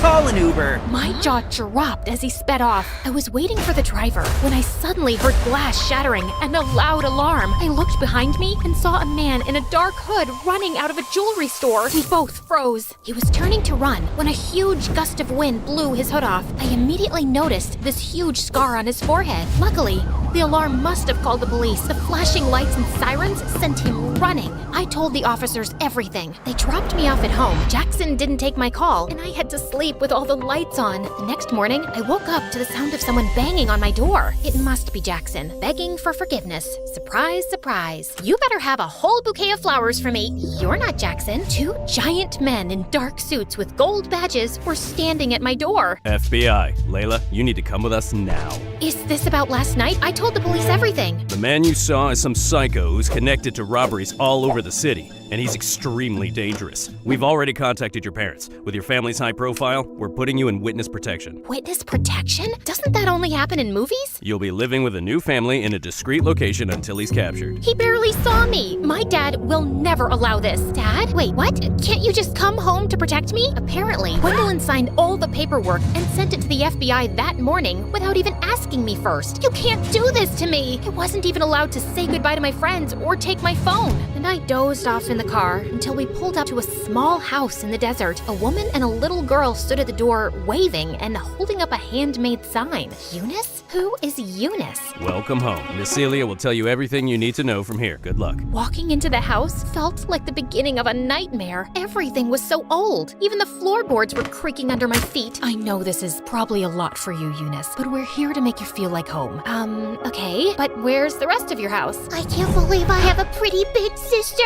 Don't mind Amy. She's only 5 and she is excited to meet you. I'm sure you're exhausted, but I was instructed to change your hair tonight. You need to be unrecognizable, Eunice. Are you kidding? I just got highlights. And please stop calling me Eunice. My name is Layla. Sorry, sweetheart, but according to your new identity, your name is Eunice. You're my niece who just moved here from a farm, and you have short green hair. Cool. I love green hair. I'm gonna be sick. Hopefully not too sick. You have to start school tomorrow. After hours of sobbing, I had no choice but to let Celia destroy my hair. Before school the next morning, Celia printed out a schedule and told me about my new identity. Whoa. AP Trigonometry Chess Club? You'll do great. Oh, and I packed you a sandwich for lunch. It's probably nothing as fancy as you're used to, but I think I make a mean PB&J. The best sandwich. Oh, and here's your phone. Don't try to sneak any texting to friends. It's only programmed to call me. A flip phone? Have a great first day. As if that wasn't enough, the students all looked so weird. Not a single person was wearing designer clothes. I guess I wasn't either. I shut the locker and jumped when I saw a tall guy with glasses and a plaid sweater standing right in front of me. Who are you? Hi, I'm Edward. Eunice, right?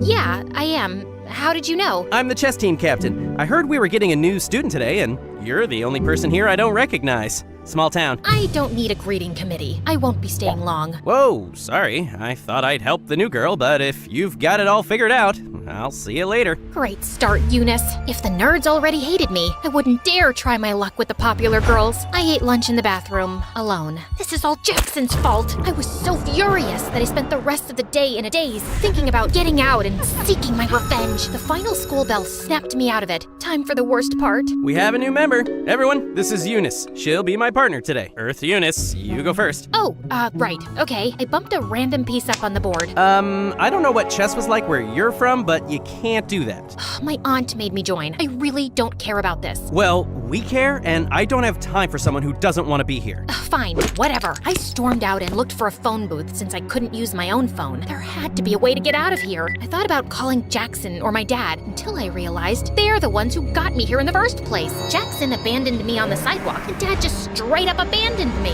I gave up and went back home. I had the best day at school. We got to play outside, and I saw a rock that was bigger than my head. Okay, what about you? Did you make any new friends? Nope, but maybe a couple of enemies. I told Celia that I didn't want to go to chess anymore. Although, seeing them all play did remind me how fun it was to play with my dad. Did I just call chess fun? One day, I was walking to the bathroom for another sad PB&J, but someone was blocking the door. Edward, you know this is the girls' bathroom, right? I just wanted to make sure you knew that it wasn't the cafeteria, since you eat lunch here every day. Small school, people talk. Well, that was humiliating. What do you want? Surprisingly, he apologized for being so harsh on the first day. He even offered me to join him for lunch, where they play chess as well. I never thought I'd say it, but it was way better than eating alone in a bathroom. Edward even walked me home after school, and I saw Celia spying at us through the window before he dropped me off. Someone's making friends. Does he want to have a play date with me? I'll ask him. Edward and I started spending more time together, and it was fun. And I started to look forward to school, and I had to admit, it was nice not having friends who only looked for status and where I had to dress up like I was going to a fashion show every day. And once, as I prepared to leave for school, I saw Celia braiding Amy's hair, and it reminded me of my mom. I gathered myself and took my bag to leave. Okay, bye, Mom. Bye, before I knew it, Celia was hugging me. I'm sorry. My tears are getting your shirt wet. It's just that my real mom was the last person to actually take care of me. We don't have the nicest things, but we have a lot of love to give, and we love you. Yeah, you're my sister. I pulled Amy in with us. I could have stayed there all day. I was so happy. Even in school, after weeks of practicing with Edward, we were finally ready to have a real match. I asked Celia if he could come over to play at the house after school. The FBI agent said as long as I kept my cover up, it was fine. Hi, Edward. We heard a lot about you. I cleared off the table for you guys to play. Edward, are you staying for dinner? I don't know why that made me nervous, or why my mind suddenly flashed to Jackson. Please, does Jackson deserve loyalty after what he did? Yeah, he will stay for dinner. Edward beat me, of course, but the real fun was watching him with Amy during dinner. Rock, paper, scissors! I win. Was he always this cute? After dinner, Celia let us walk to get ice cream so Edward could show me around more. He wanted me to see the fountain he made wishes in as a kid, but right as we were about to throw coins in, something stopped me. Wait, do you hear that?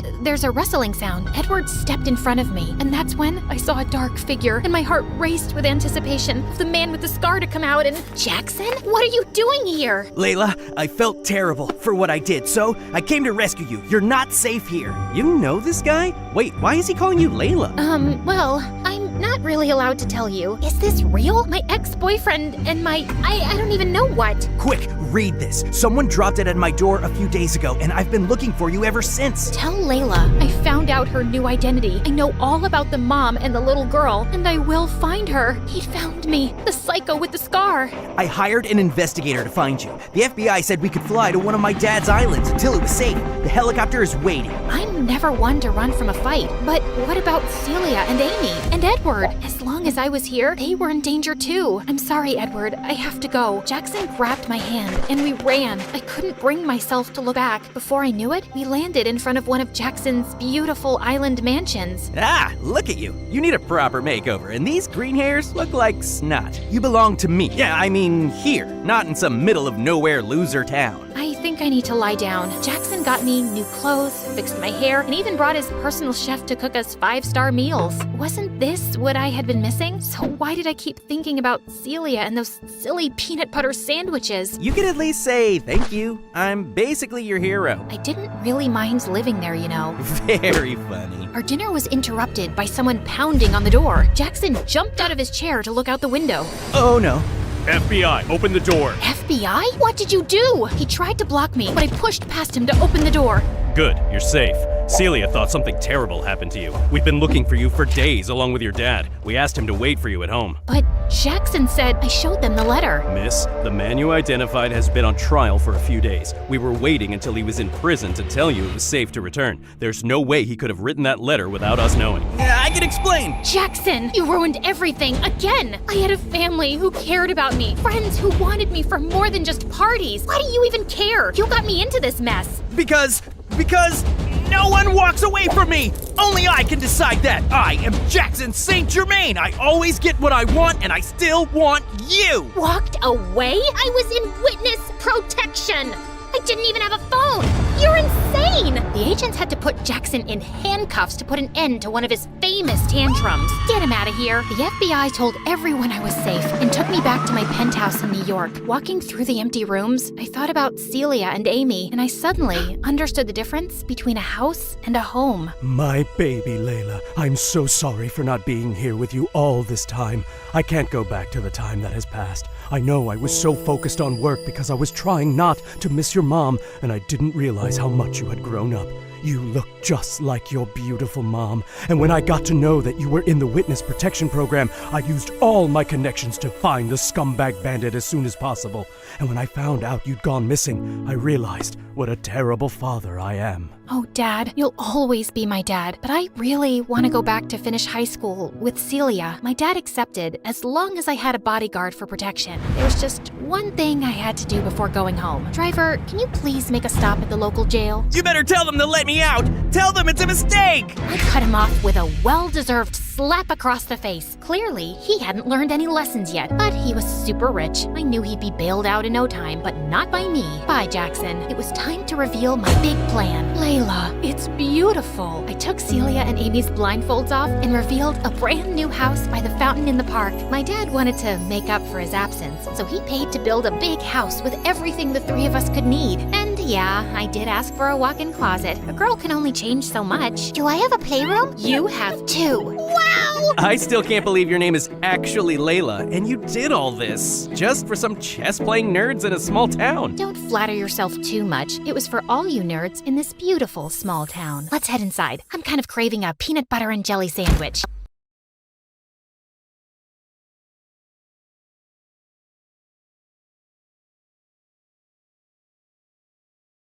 Hi, I'm Aisha from Australia. Please like and subscribe. Mom always said that my twin sister Eva and I competed with each other since we were in the womb. I was supposed to come out first, but Eva beat me to it. Growing up, I was a wild and carefree kid, while Eva was the complete opposite. She always had her nose in books, whereas my head was always up in the clouds. Mom liked that Eva did well in school and had her life together, so she'd compare us a lot. She always wanted me to be more like Eva, but man, you only live once, and I was in no mood to be that boring. I loved playing with model airplanes. We lived near an airport, and whenever I heard them flying over, I'd run out and wave to them. Hi! Bye! Bye, Mr. Pilot!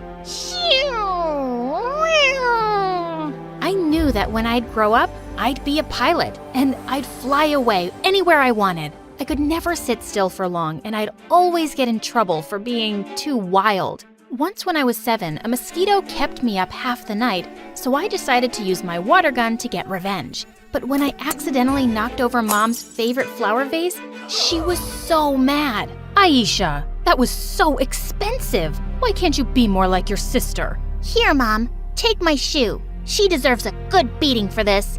It was an accident. I just wanted to get that stupid bug. Mom never raised a hand to me, but I think I pushed her buttons a lot. At school, I was super popular and I had a best friend, Ryan. We'd play together every day, and he always picked me up on his bicycle and we'd go for fun rides. I think Eva liked him though.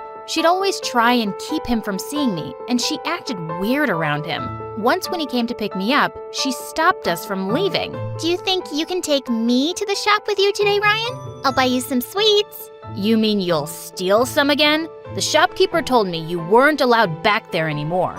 He has no proof. Maybe Aisha stole them. Unlike you, I don't need to steal. I save my money instead of spending it all on books.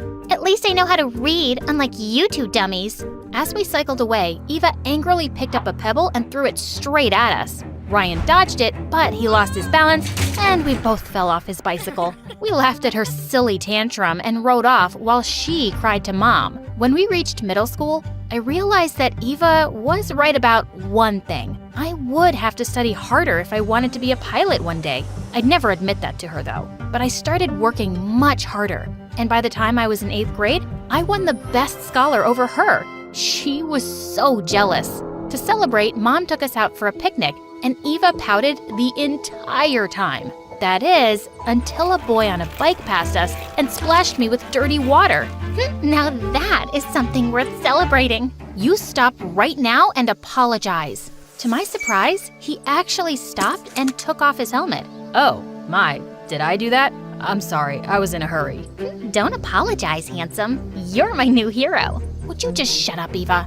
And you ruined my clothes, man. Wait, I have an idea that'll help. Suddenly, the boy picked up a garden hose and sprayed me down from head to toe. I screamed and covered my face, and the jerk ran to his bike and rode off. Eva laughed all the way home, and I wanted to kill them both. Luckily for me, I got revenge when I beat Eva for head prefect of the 9th grade. She was so upset by the news that she tried to have a revote, but the senior class president said I had won by a landslide. Try not to be a sore loser, Eva. I won fair and square. If she didn't hate me already, she sure did now. One day at school, I noticed a boy sliding down the railing of the stairs, and I realized it was that jerk who'd ruined my dress. As soon as he saw me, he started running, and I followed. But he was too fast for me, and I lost track of him in the garden outside. As I turned around to go back inside, he suddenly appeared in front of me, holding a bunch of roses. Oh God, those were from the principal's precious garden. Pretty roses for a pretty girl. I thought you should have them after I was so rude. You're in so much trouble. Those are the principal's roses, and she's gonna… Shh! You always look so angry. Why don't you give those beautiful lips a rest? I'm Eric, by the way. He then took my hand and kissed it. You're an odd duck. When he suddenly quacked like one, I couldn't help but laugh. It turned out he was a new student, and literally every girl was going crazy over him, including Eva. She did everything she could to get his attention. One day at lunch, she accidentally bumped into him, and her scarf got caught on his watch. When she giggled and said fate was trying to bind them together, I almost threw up. But Eric just took off his watch and set it down on the table. There, now fate is binding you to the table. The look on her face as he walked away was priceless. And I had to admit, I liked his style. We began to spend a lot of time together, and I really enjoyed his company. And I was kind of falling for him too. But I was spending less time with Ryan now, and he seemed very upset by that. I told him he'd be my best friend no matter what, but he almost seemed jealous. Eric didn't like me spending time with Ryan either. One day while we were studying together in the library, Eric saw us and he freaked. Are you trying to steal my girlfriend? Why are you always around her? He grabbed Ryan by the collar and shoved him away from me. Eric, what are you doing? He's my best friend. He wants to be more, and he won't admit it. That was the first time I noticed Eric's possessiveness, and I was so mad at him, but he begged me to forgive him. I'm so sorry. I'll never do it again. Please, forgive me. I couldn't help but forgive him. Maybe he just didn't know how close Ryan and I were. The next day, Ryan came over, and he was so upset. Trust me, that guy is bad news, Aisha.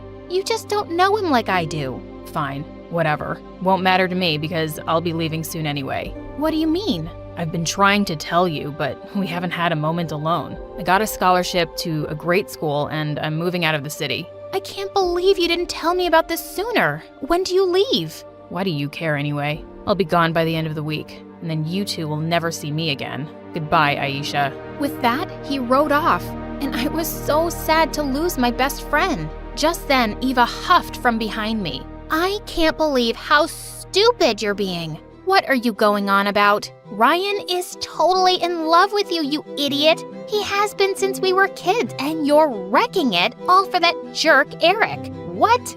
You're crazy. We're best friends, and he's never liked me like that. You're so blind, Aisha. But fine, don't listen to me. As usual, Eva shoved me aside and stomped off angrily, and I felt so confused. I tried not to think about it much, but Eva wouldn't quit. Whenever she heard Eric and me talking on the phone, she'd pull funny faces to distract me or start making a lot of noise. One afternoon, I lost my cool completely. Eva, what is your problem?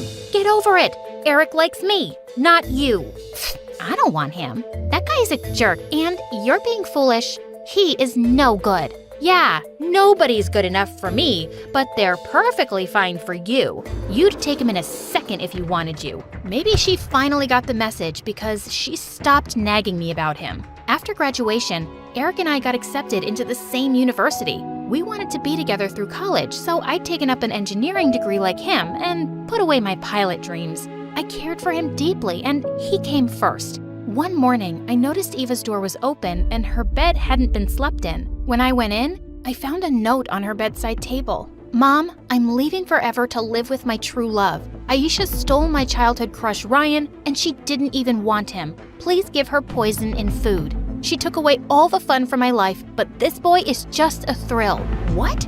I didn't even know she was dating anyone. After this news, Mom had a total breakdown, and I had to take over doing everything in the house. She slept the whole day and was never interested in anything anymore. While all this was happening, I was still studying and dating Eric. After we graduated, Eric proposed and we got married soon after. But I couldn't leave my mom behind, so I begged him if she could come live with us.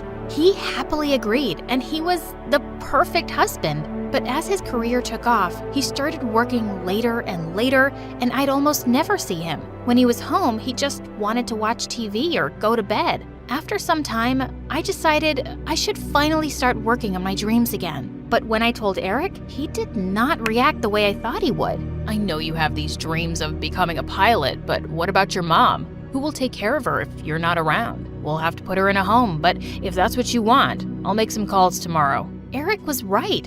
I couldn't do that to Mom. I immediately put my dreams aside. Mom came first. 2 years later, I found out that I was pregnant, and I was so happy. But as my time came closer, I realized it was going to be tough taking care of everything by myself. When I asked Eric if we could hire a housekeeper, he refused. He said we couldn't afford it, and he was never around to help me with anything. Even after our beautiful son was born, he'd always be gone working. He was cold and distant. He had no interest in spending time with his family. One afternoon, I was mopping the floor when I heard Mom scream. I turned around to see her rush toward the baby as he was falling off the bed. She caught him just in time, but she knocked over a flower vase and it shattered to pieces. When Eric rushed in to check what was going on, he lost his mind and began screaming at her. You idiot. Do you have any idea how expensive that was? Money just doesn't grow on trees. I was so shocked. And then, furious.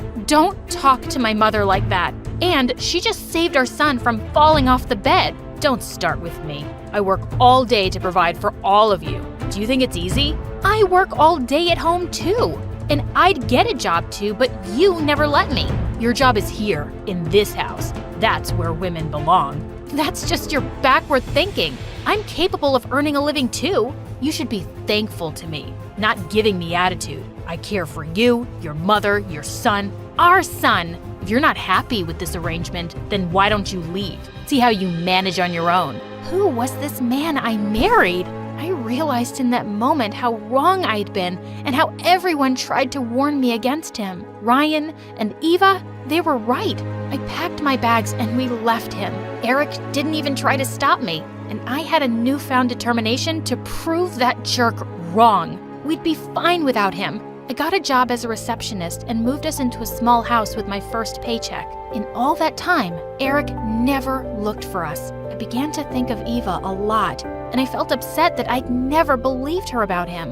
One afternoon after leaving work, I spotted a homeless girl begging for food. When I got a closer look, my world crumbled to pieces. It was Eva. When she saw me, she tried to run away, but I caught her and held her close. "Where have you been, Eva?" She told me how her boyfriend only used her for money, and when she lost her job, he left her with nothing. "Why didn't you come looking for us?" "I tried looking for you both, but when you got married and moved, I had no idea where to find you." I took her home with me, and when Mom saw her, she nearly fainted. My beautiful girls, together at last. Eva moved in, and I got her a job as a waitress so she could get back on her feet. We rebuilt our relationship over time, and we'd never been closer. Some months later, Eva and I were watching MSA videos on YouTube with my son when suddenly I looked up at the TV to see the news. A young pilot had saved a plane from crashing, and he was being called a hero. And to my shock, it was Ryan. Mr. Ryan, what motivated you to become a pilot?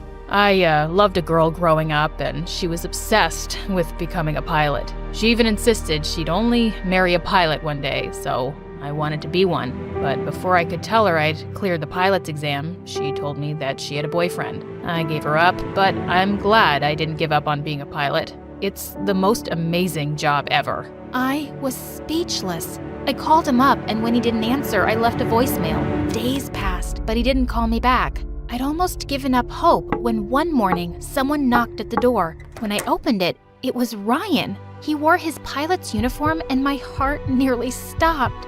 I finally found you, after all these years. Ryan, you never said you loved me. Why? I'm saying it now. I love you.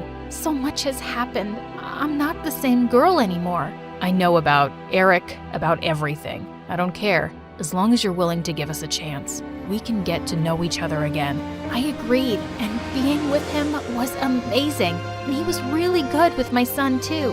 I told Ryan that I'd only marry him after I'd passed the pilot's exam, and he supported me completely.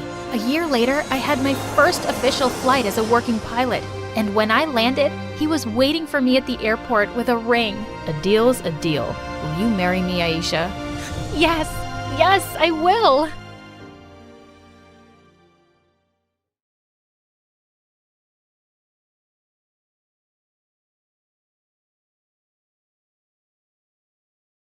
Hi, I'm Ashlyn from Argentina, and before I continue, please like and subscribe. My brother Carter is my twin. We don't look anything alike, but we've always been competitive. On the day we were born, we even fought to be the one to come out first. My dad was a professional soccer player, and my mom was a really successful business executive. They were both super competitive and encouraged us to be the same. Everything was a competition. My brother and I competed to see who could crawl the fastest, who could walk first, hold their breath the longest, and draw the best picture. The winner always got a reward. At the time, it was friendly and fun. We just loved to try and outdo each other. Sometimes, the boy next door, Nico, would come over and be the judge. He had a cool camera and loved to take photos, mostly of me making weird faces. Carter thought he could make even weirder faces. So, of course, it became a competition.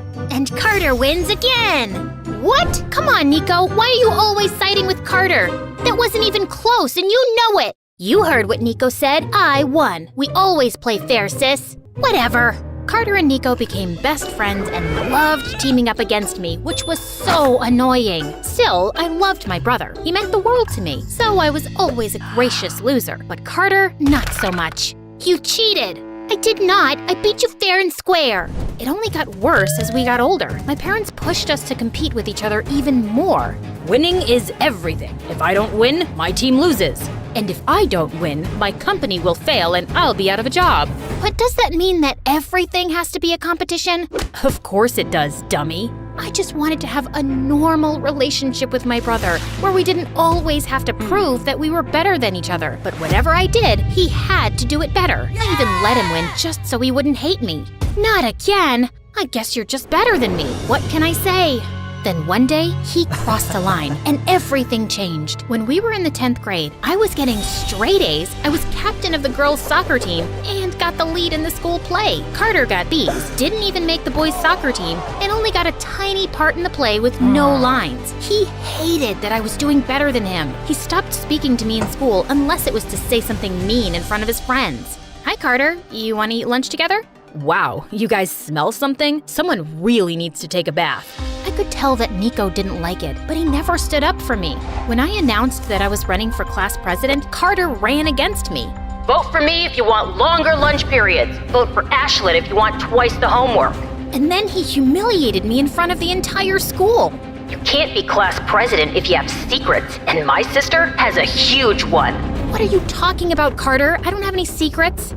That's not what your diary says. My body froze like an icicle. I did have one big secret, and in that diary, I must have drawn Nico's name 10,000 times in every color, shape, and size. Carter opened one of the pages and held it up so everyone could see. The entire school burst out laughing, and I just exploded. I attacked Carter with all the strength that I had, and it took 5 teachers to pull me off. We were both disqualified from running for president and suspended for a week. I was removed as captain of the soccer team, and they gave the lead in the school play to another girl. I was devastated. I couldn't get over how my own brother could betray me, and now so much of my hard work had gone down the drain. Even my parents were furious with us, but I knew that Carter was secretly happy. In his mind, we were equals again.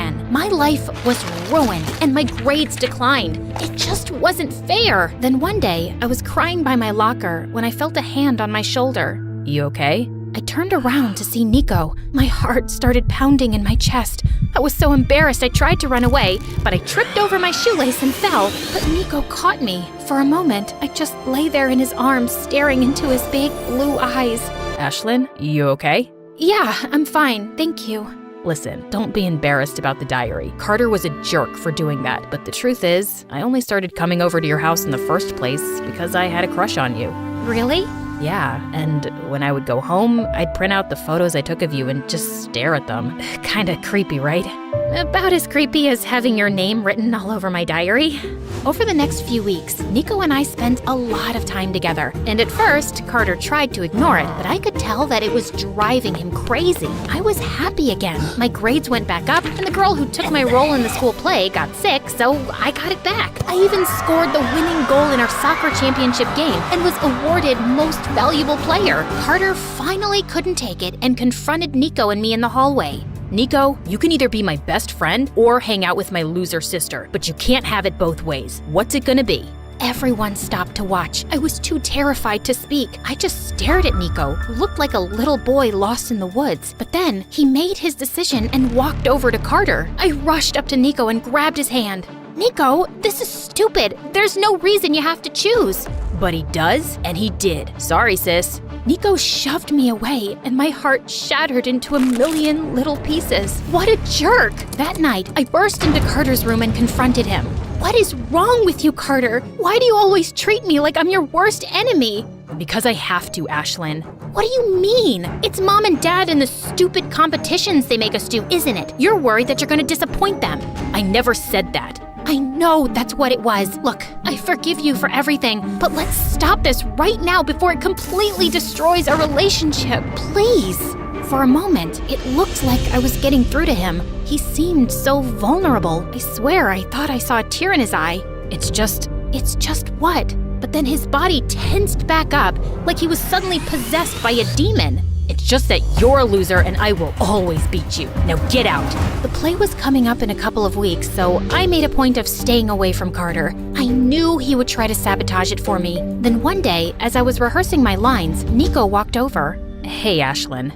What do you want? I want to apologize for my behavior. Carter is my friend, but he has no right to control who I talk to. I went with him that day because I wanted to help him see that what he was doing was wrong. But I was a real jerk, and if you never want to talk to me again, I deserve it. At that moment, I realized how much I truly loved Nico. So I let my anger go, and from that point on, Nico and I were inseparable. On the night of the play, I heard that there was going to be a huge talent agent in the audience. This was my big chance, but when I got up on stage, I completely forgot my lines.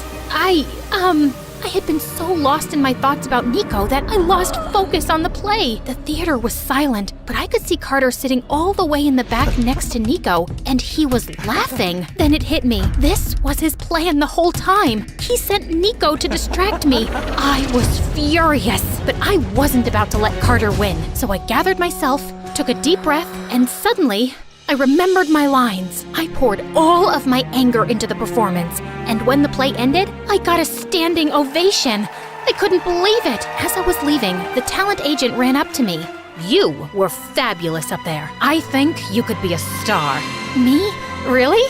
"Yes, you, Ashlyn." As she handed me her card, I looked for Carter, not because I wanted to rub it in his face, but because I wanted to share it with him. For just a moment, I thought maybe he would be happy for me, but he was gone. I felt like such an idiot for even thinking that. Then Nico came up to me. "You were amazing up there."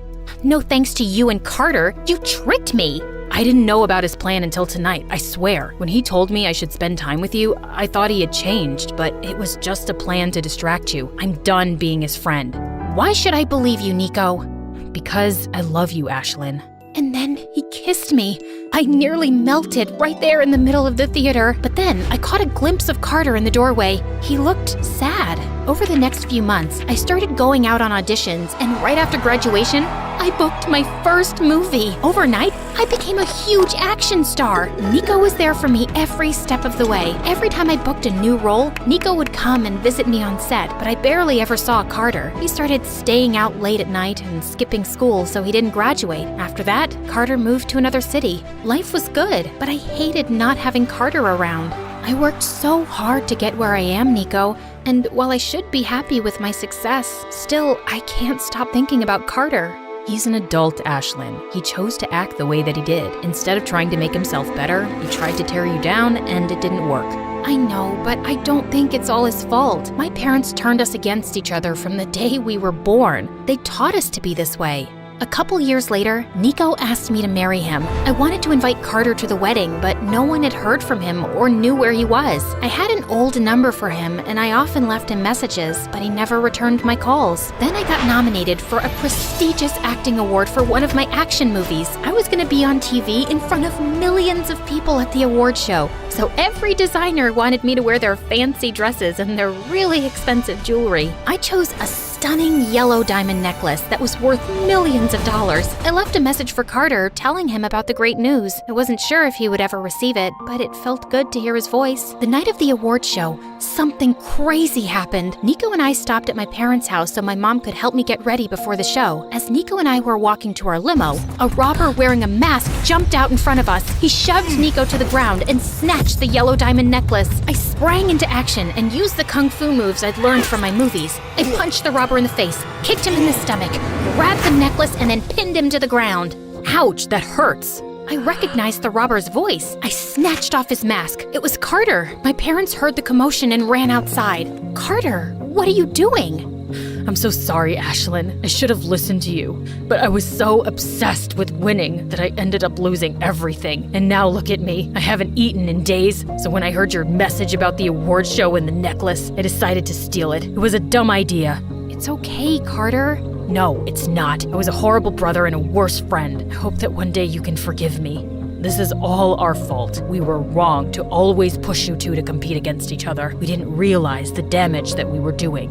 We are so sorry. We've always been so incredibly proud of both of you. I forgave Carter and my parents. Carter and Nico held my hand as the host took the stage. Then, the host called my name. Get up there, Ashlyn. You won. I walked onto the stage to accept my award. When I looked out and saw Carter, Nico, and my parents smiling up at me, I couldn't help but cry. It was a dream come true.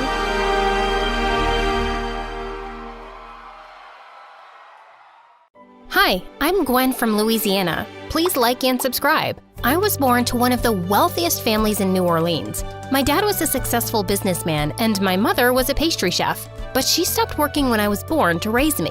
My parents threw fancy parties every weekend, and Mom wore the most beautiful dresses. Whenever they went out, people would stop to tell them what a gorgeous couple they were. I, on the other hand, was nothing like my parents. My hair was a mess, and I always had mud and grass stains on my clothes from chasing squirrels and playing in the dirt. On more than a few occasions, people mistook me for a boy, and the kids in school thought I was strange. You want to meet my friend? His name is Charlie. Ew, yuck! You're such a creep!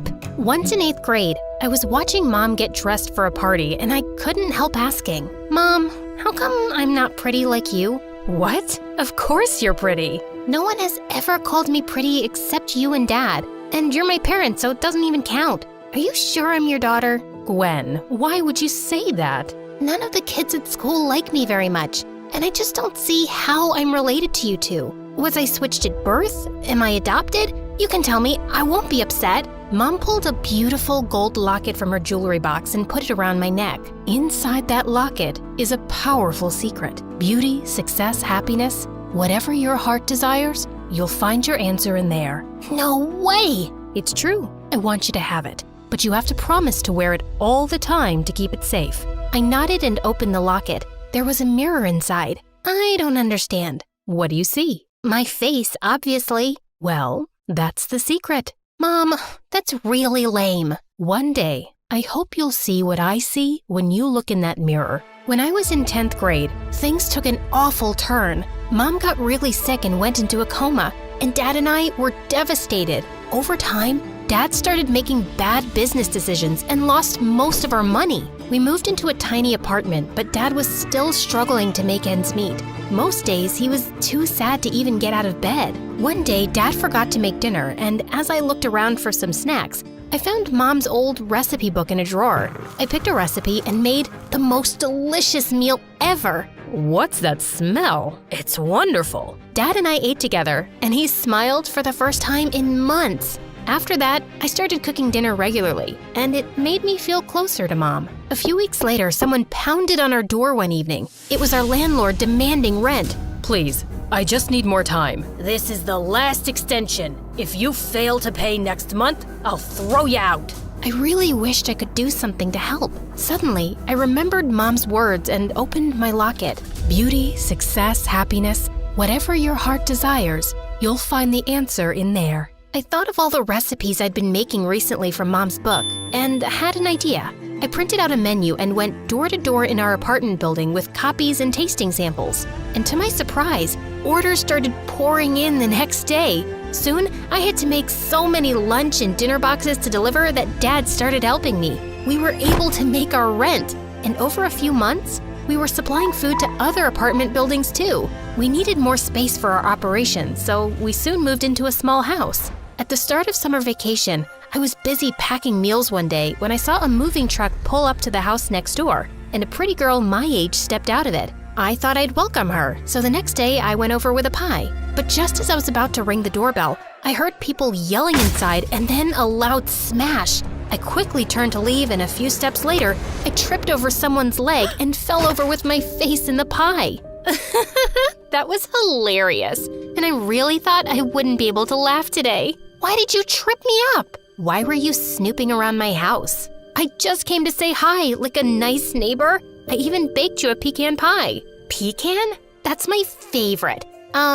Is there some part of the pie that didn't touch your face? Maybe this corner? That looks okay. I sat down beside the girl as she ate. Her name was Emily, and she told me the people screaming inside were her parents. I can't stand when they fight, which is all the time.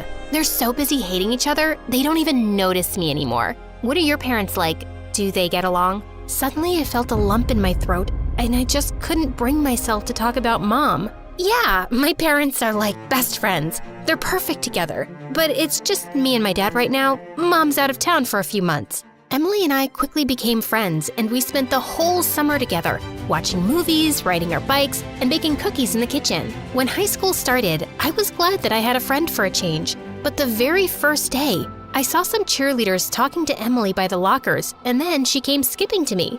Guess what? The cheerleading captain said I've got a great look, and she wants me to try out. Well, that Candace is a jerk. She's always calling me a weirdo just because I don't paint my face like a clown or act like a bimbo. I don't know. She was really nice to me. It was obvious Emily wanted to join cheerleading, and I didn't want to sound petty, so I didn't say any more. And soon enough, I felt she started changing. Sure, she still hung out with me, but she'd run off the second Candace called her. She even started changing the way she dressed, and I could swear she was trying to imitate Candace's nasal voice when she spoke. One day at lunch, Candace and her gang walked over to us and invited Emily to a party. I'd like to bring Gwen too, please. Hey, why are you begging for me? I'm not dying to go. Sorry, Em. The party's kind of exclusive, but I've heard some rave reviews about your food, Gwen. Think you could cater for like 100 people this Sunday? I don't mind if you come as a waitress. I'd be happy to take your order, but I won't be waiting on you. You could have made yourself loads of tips, but suit yourself. As much as I disliked her, I didn't want to turn away a big order. I worked hard all weekend and Dad dropped it off at her place. But the next morning, I was shocked to find the food inspection authorities at our door. It turned out that Candace had made a complaint because she got an allergic reaction from something she ate at the party. She told me she had nut allergies and I was very careful. Well, clearly some contamination happened, and we'll be investigating further. For now, we're suspending your business license for the next 6 months. I was so mad. And the next day when I saw her in school looking just fine, I felt even angrier. Candace, you have to withdraw your complaint. I'll give you your money back. It's not about the money. You endangered my life. My parents take me very seriously, and they're not gonna back off. Sorry, there's nothing I can do. You're such a witch. Emily, how can you be friends with someone like her? Yes, Emily. Why don't you make a decision already? Who will it be? Me or her? Emily stared at me blankly, then looked away. Candace smirked, and I stormed off. But later that afternoon, I found Emily waiting for me outside my house. Look, about what happened in school, let me explain. It's pretty clear to me, and I have no idea why you're here. I like being your friend, but I also like being a cheerleader. Why can't I have both? I can have those friends there, and we can always be friends outside school. If you can't be my friend at school, I don't want to be your friend at all. What's the matter with you? I just like being popular. I like being noticed and feeling seen. You don't know what it's like growing up in my house. Don't use that as an excuse. Everyone's going through something. It's not a good enough reason to be a jerk friend. You're one to talk with your picture-perfect parents. You wouldn't understand. Well, thanks to your friend, I might lose my business for good, so I have other things to worry about. Just go away, Emily. Fine, have it your way. And the next day, Emily was even worse. She actually joined Candace and her minions in making fun of me. That afternoon, I went down to a coffee shop that I knew was hiring. The owner was a kind man who was also impressed by my baking knowledge, and he immediately offered me the job. One evening, as I was at the cash counter, a cute boy with sunglasses walked in. He ordered some coffee and then dropped a $20 bill in the tip jar. I've never seen you here before. What's your name? Gwen. Nice to meet you, Gwen. I can give you my autograph if you'd like.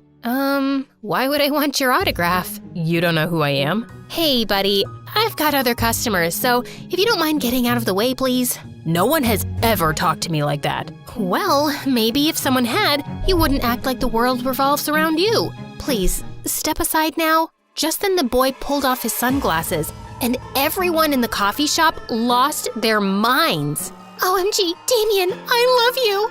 I'm your biggest fan.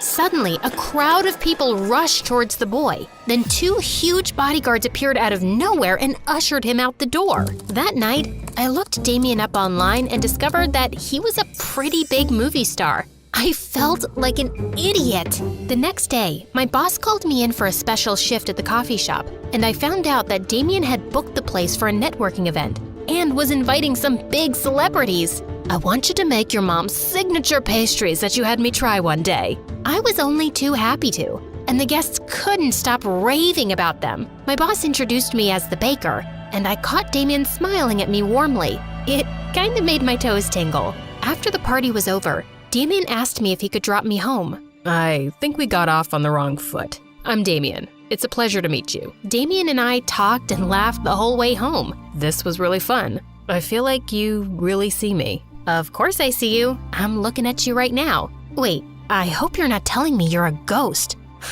You're funny. I mean, most people just see my fame and stardom. They don't really bother to get to know the real me. Who do you see when you look in here? Not some famous star, just plain old Damien. Well, I think plain old Damien is pretty cool. Damien came to see me at the coffee shop every time he was in town, and I had a growing crush on him. One night, Emily and her friends were at the coffee shop when Damien walked in. Is that? No way! Damien came up to me, ordered his usual, and then took a seat to wait for me to get off work. And suddenly, Emily and Candace were waving me over like lunatics. How can I help you? Introduce us to Damien. Come on, give him my number. You can do that for an old friend, right? I'm afraid I can't. I know Damien won't be interested in you. And why's that? Because you're as lame and fake as your jumbo eyelashes. How dare you talk to me like that? I'll complain to management. Go ahead. I only spoke the truth. Now, if you'll excuse me, I turned away, but just then Emily flung her chocolate shake at me. I missed it by an inch, and the shake made a huge mess on the floor. Then Emily charged towards me and slipped on it. She landed smack on her butt, and it was all over her clothes and hair. Everyone laughed as Emily struggled to get to her feet, and the loudest was Candace. One of her minions was even filming the whole thing. And by the next morning, the video was making its rounds at school, and Emily was a joke. She stopped talking to Candace and her gang, and after that, I'd always see her alone. I tried to reach out to her, but she was so mad that she refused to talk to me. And I found out one morning that she and her family had moved. She never even said goodbye. Damien and I started dating shortly after, and he even got help from his lawyer to have our license returned. The coffee shop owner wanted to invest in my business, and before I'd even graduated high school, we'd opened more branches and were supplying meals all over the city. Dad was managing it full-time and we were doing well. But the best day of my life was when I got a phone call from Dad saying Mom was awake after 3 long years. We hugged and cried for hours, and I was beyond happy to have her back. Her recovery was so miraculous that it was even all over the local news. Late one night, I was locking up one of our kitchen locations when I turned around to see Emily. Gwen, why didn't you ever tell me about your mom? I wanted to, Emily, and I thought I would eventually, but then we stopped being friends, and it was just painful to talk about. Like, saying it out loud made it too real. I'm so sorry. I never knew what you were going through, and I'm sorry for how I treated you. I just wanted to be popular so bad, but I was never good enough, and you were my only real friend. I hope you can forgive me. Emily, you were always good enough. I'm sorry you didn't see that. What's your secret, Gwen? You seem to have an amazing life now. Beauty, success, happiness, whatever your heart desires. Inside this locket, you'll find the secret on how to achieve it. You want to know what it is? Yeah, absolutely. The secret is you. You just need to believe in yourself.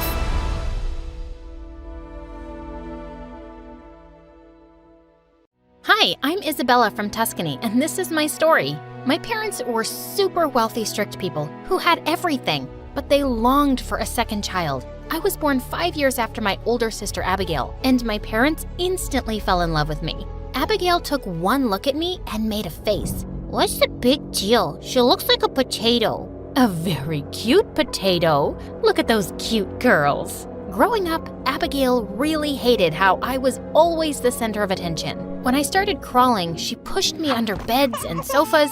She would hand me chocolate-coated peas and sprouts. On my 7th birthday, Mom and Dad got me a beautiful Barbie doll. I was so happy, but Abigail just couldn't stand my happiness. When I came back from school, my doll was ruined, and she had a friggin' mustache. I was about to cry, but seeing Abigail at the door, I saw red. Abigail, I'll end you. Why? I made it look so pretty, just like you. That was it. I lunged at Abigail and pulled her hair. Mom and Dad came and pulled us apart, and as a punishment, Abigail had to give all of her toys to me. So I kinda won that one. Then when I turned 12, Abigail got her ears pierced, and Dad bought her giant diamond earrings to go with it. I wanted my ears pierced, but my parents refused. But I was determined to get them. I broke my piggy bank and got my ears pierced from the mall. Though I was grounded for a week and made to write an essay on disobedience because of it. Worth it! You're so careless and stubborn, Isabella. A few days after my 15th birthday, our cook came to see my parents. She wanted her daughter Mia to work for the family as a maid. She's lived most of her life in the village. I want her to go to a better school, but I don't have enough money. So I thought she could work here and help me. please, give her a trial. She's really smart. Mia was my age and looked sweet. It would be awesome to have someone my age around the house. I can't believe I'm here. Finally, my life will get better. She told me that her life in the village was difficult and her dad was a jerk. We became close after that. Though she was assigned to organize my closet and pick up after me, she wasn't very good at it. But at school, teachers were impressed by her intelligence. She was a genius. And I hated studying, so I made a deal with her. Hey, listen, I hate school. What if you do my homework and I won't tell my parents how much you suck at cleaning? You got yourself a deal, bestie. This girl was amazing and treated me better than my own sister. But I guess Abigail was jealous because we were both so close. One day, she tried to warn me about Mia. Hey, you should set some boundaries with that maid. She's always snooping around in your room. Duh, of course she is. She has to clean it, so she has to be there. Mia is totally awesome. Ugh, whatever. One time at school, we were having a spring dance, and I was really hoping Zach, the hottest guy in my class, would ask me out. I have had a crush on him since kindergarten, and when he did, I felt over the moon. That day, Zach offered to walk me home, so here we are, your place. So, goodbye. Hey, Zach, wait. When he turned around, I rushed and kissed him on the cheek. He smiled and walked away. I felt like there were 1,000 butterflies in my stomach, but the moment I caught Mia grinning at the front door, my smile dropped. You kissed a boy? Wow. I was wondering, can you set me up with his friend? I always wanted to have a boyfriend. Shh, we are going out together. Just don't tell my parents or Abigail. You know how strict they are, and I can't just ask him if his friend needs a girlfriend. It doesn't work that way. Oh, yeah. And then Mia actually rolled her eyes at me and walked away. What was that attitude? Soon after that, I began to notice that my things were going missing. First, my favorite lipstick, then an expensive serum, and finally a Gucci backpack. I asked Mia if she'd seen it anywhere, but she said she hadn't. Maybe you left it at a friend's house. Come on, you can be pretty careless. Like the time you kissed a boy at your doorstep in broad daylight. Since the day she had seen me with Zach, Mia was being super weird. Sure, I could be a little careless, but I'd never misplaced anything in my life before, especially a whole frickin' backpack. On the day of the spring dance, I was getting ready, and that's when I noticed my favorite top was missing. Mia, have you seen my tweed top? The pink one? Yeah, have you? Why are you crying? I'm so sorry, Isabella. I borrowed the top last week and I fell and it tore up along the side and I tried to fix it, but I couldn't. Please don't tell anyone or Mom will send me back to the village. I know you won't tell. Look, I guard your secrets too. Like you kissing your boyfriend and how you make me do your homework. Remember? Are you, like, threatening me? Perhaps. I was shocked that Mia could go so low. After that day, Mia only got bolder. She kept taking my stuff without telling me. Not only was she taking full advantage of my things, she didn't clean my room either. She even told Mom that I trashed my room on purpose to make her do more work. And it was no shock that Mom believed her. Isabella, you're almost 16. Get your act together. Clean your room now. Ugh, I was so mad at Mia. I had been nothing but nice, and she'd taken advantage of me. I started cleaning my own room and locked it every day before I left for school. It was hard, but soon I got the hang of it. If it weren't for Zach, I would have gone crazy. The guy was like a ray of sunshine in my boring life. One time, we went out on a date, and Zach gave me the most precious gift ever, a set of pearl earrings. OMG, these are so pretty. Not prettier than you. Saying that, he kissed me.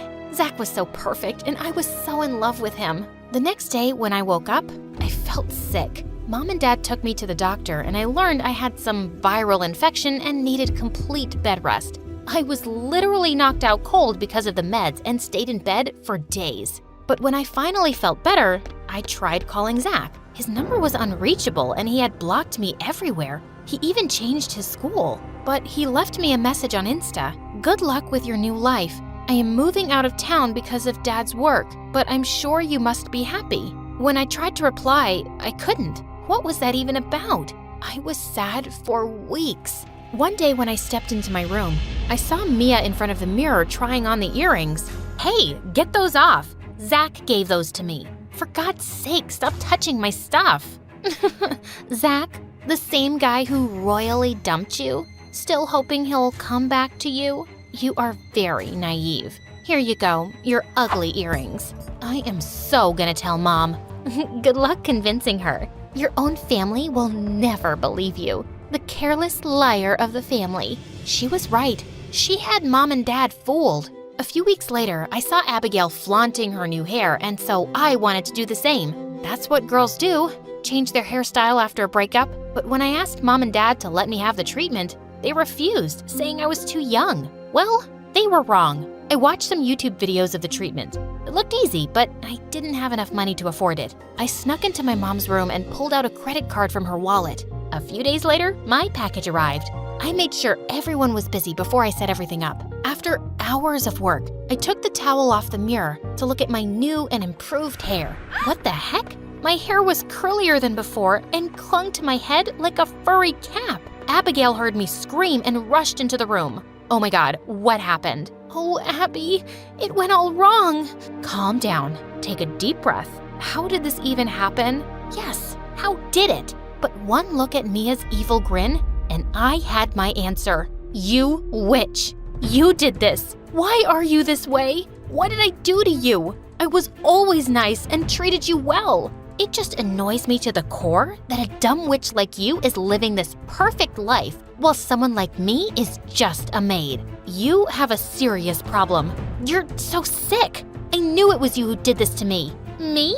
That's enough, Isabella. It's your own fault. I have the credit card receipts. I can't believe you've been stealing from us. Oops, told you so. You just wait, you witch. I'll expose you for who you really are.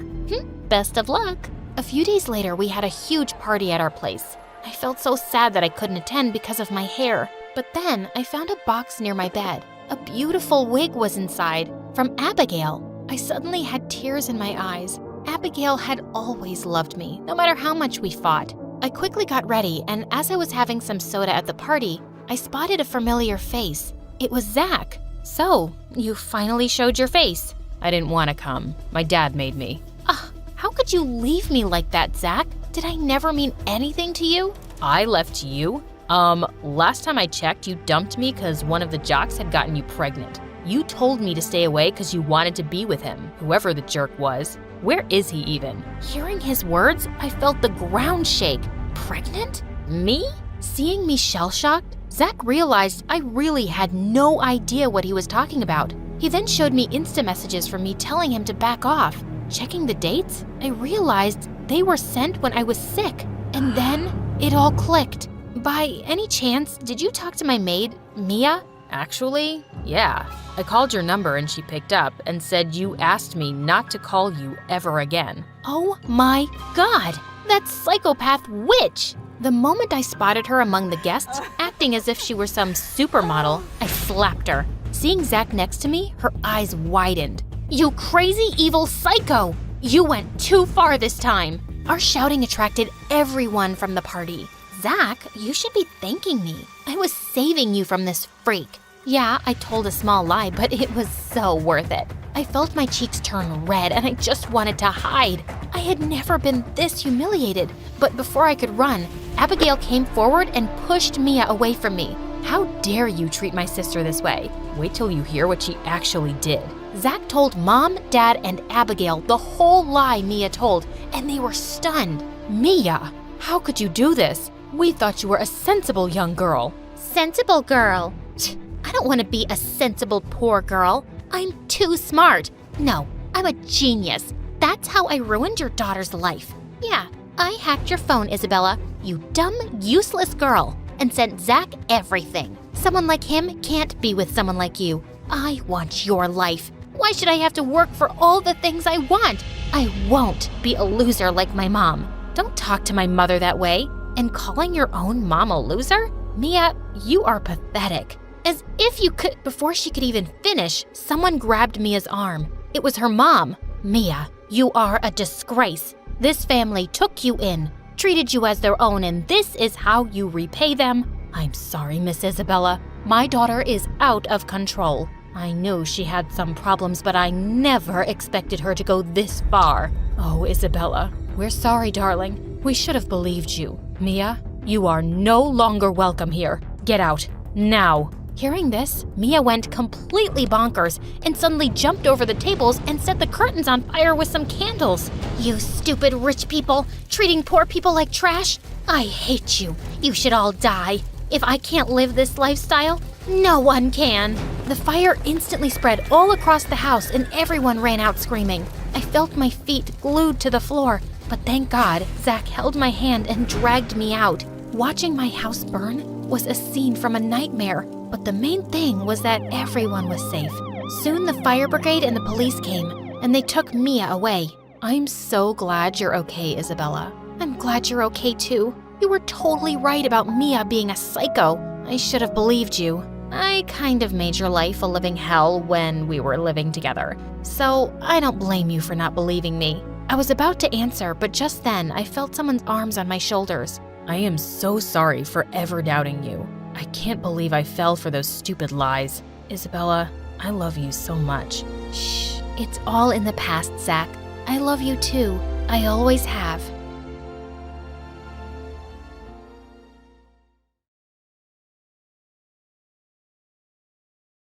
Hi, my name is Anna, and I'm from Ohio. Please like and subscribe. My parents always dreamt of being world-famous singers, but they could never become anything more than background vocals. So when me and my sister Tanya were born, Dad taught me all about music. While Tanya was Mom's favorite, 'cause she was the pretty one. Everyone admired her emerald green eyes and blonde hair. Once when we were 5, a woman even tried to steal her from the park. Let go of my sister or I'm gonna scream! I'll give you $10, kid. Let go of her hand. Tanya and I struggled until she let go and ran away before the police came. Tanya hugged me tight. Anna, you saved me. No one touches you on my watch, sis. Even growing up, she always had everyone's attention, whereas I enjoyed my simple life. But then in 10th grade, things took a wild turn. One day after school, we got home to see Dad being rushed to the hospital. He had a heart attack. A week passed by, and we found out he wasn't gonna get better unless he had this really expensive surgery, and we didn't have money for it. Mom was thinking about selling the house when, out of the blue, she got a phone call. After she hung up, she screamed like crazy. My former agent told me they're looking for new talent and they're gonna pay huge money. She told us about a music audition that was happening in another week and asked us to grab the opportunity. On the day of the audition, everyone was stunned by Tanya's looks, but when she opened her mouth, they all covered her ears. Hello from the other side. Someone grabbed the mic from her hands or shut off the speakers. I can't stand her voice. Well, he was over-exaggerating, but not entirely. Tanya couldn't sing a note, not even in the bathroom. A few minutes later, it was my turn, and when I started singing, the producers looked mesmerized. I'm not giving up on you. You know I love you. Please hug me and say it back. I love you. After a long discussion, they announced they were gonna sign both of us, but there was one condition. They wanted me to sing, but in the background, for Tanya, she would lip sync to my voice. No, that's wrong. We won't be doing that. But Tanya held my hand with teary eyes. Please, sis, you have to do this. We need the money. But Tanya, Anna, my love, the future of our family rests on your shoulders now. Think about your dad. Think about our family, honey. I knew it was wrong, but I couldn't stand to see my family suffering. So I agreed. After we signed the deal, all of Dad's hospital bills were paid, and he came back home all healthy in a month. And then it was just me and Tanya and the non-ending music videos and tours around the country. Everywhere Tanya went, people would go crazy for her. They would literally jump over each other to catch sight of her. These people were nuts. And clearly, this was getting to Tanya's head, because when we returned to school after summer break, she started acting like a queen and a bully. Get out of my seat. That's my spot. Don't you know who I am? The guy didn't even flinch and kept munching on his sandwich, and Tanya looked as furious as a dragon.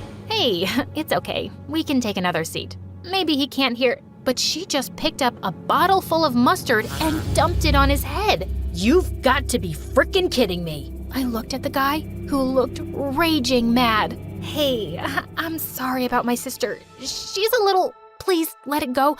I'll pay for your jacket later. I grabbed Tanya's hand as I pulled her out of there. Have you lost your mind? Didn't you see? He was acting as if he didn't know me. Tanya, you're not the president, and you should... Whatever, Anna. You didn't have to say sorry to him. He's a jerk. Saying that, she stormed away. Ugh, such a diva. Later, after school was over, I went into the music room to practice my singing, but just as I finished, I heard someone clap behind me, and I was shocked to see the guy from the cafeteria, Brandon. That voice. That's your sister's voice when she sings, isn't it? Oh God, what now? But he didn't know anything for sure. I thought you didn't know her, and now you know her voice? I never said that. She just assumed it. I know who she is, and now I know her little secret. You know nothing. With every sentence, he kept getting closer as I was backing away. I tripped over something, and he caught me. What are you even doing here? Everyone's gone. But you're still here, and you kinda owe me something. My eyes widened at that, but then he put me back on my feet and continued. You said you'll pay for my jacket. I'm here to collect the money. Right. What was I even thinking? I gave him some money from my bag and ran out of there. A few days later, while I was in the library, Tanya came to me. I want you to go and give this to Brandon and tell him that I want to meet him at the cafe tonight. What? Why? What are you up to now? Didn't you see?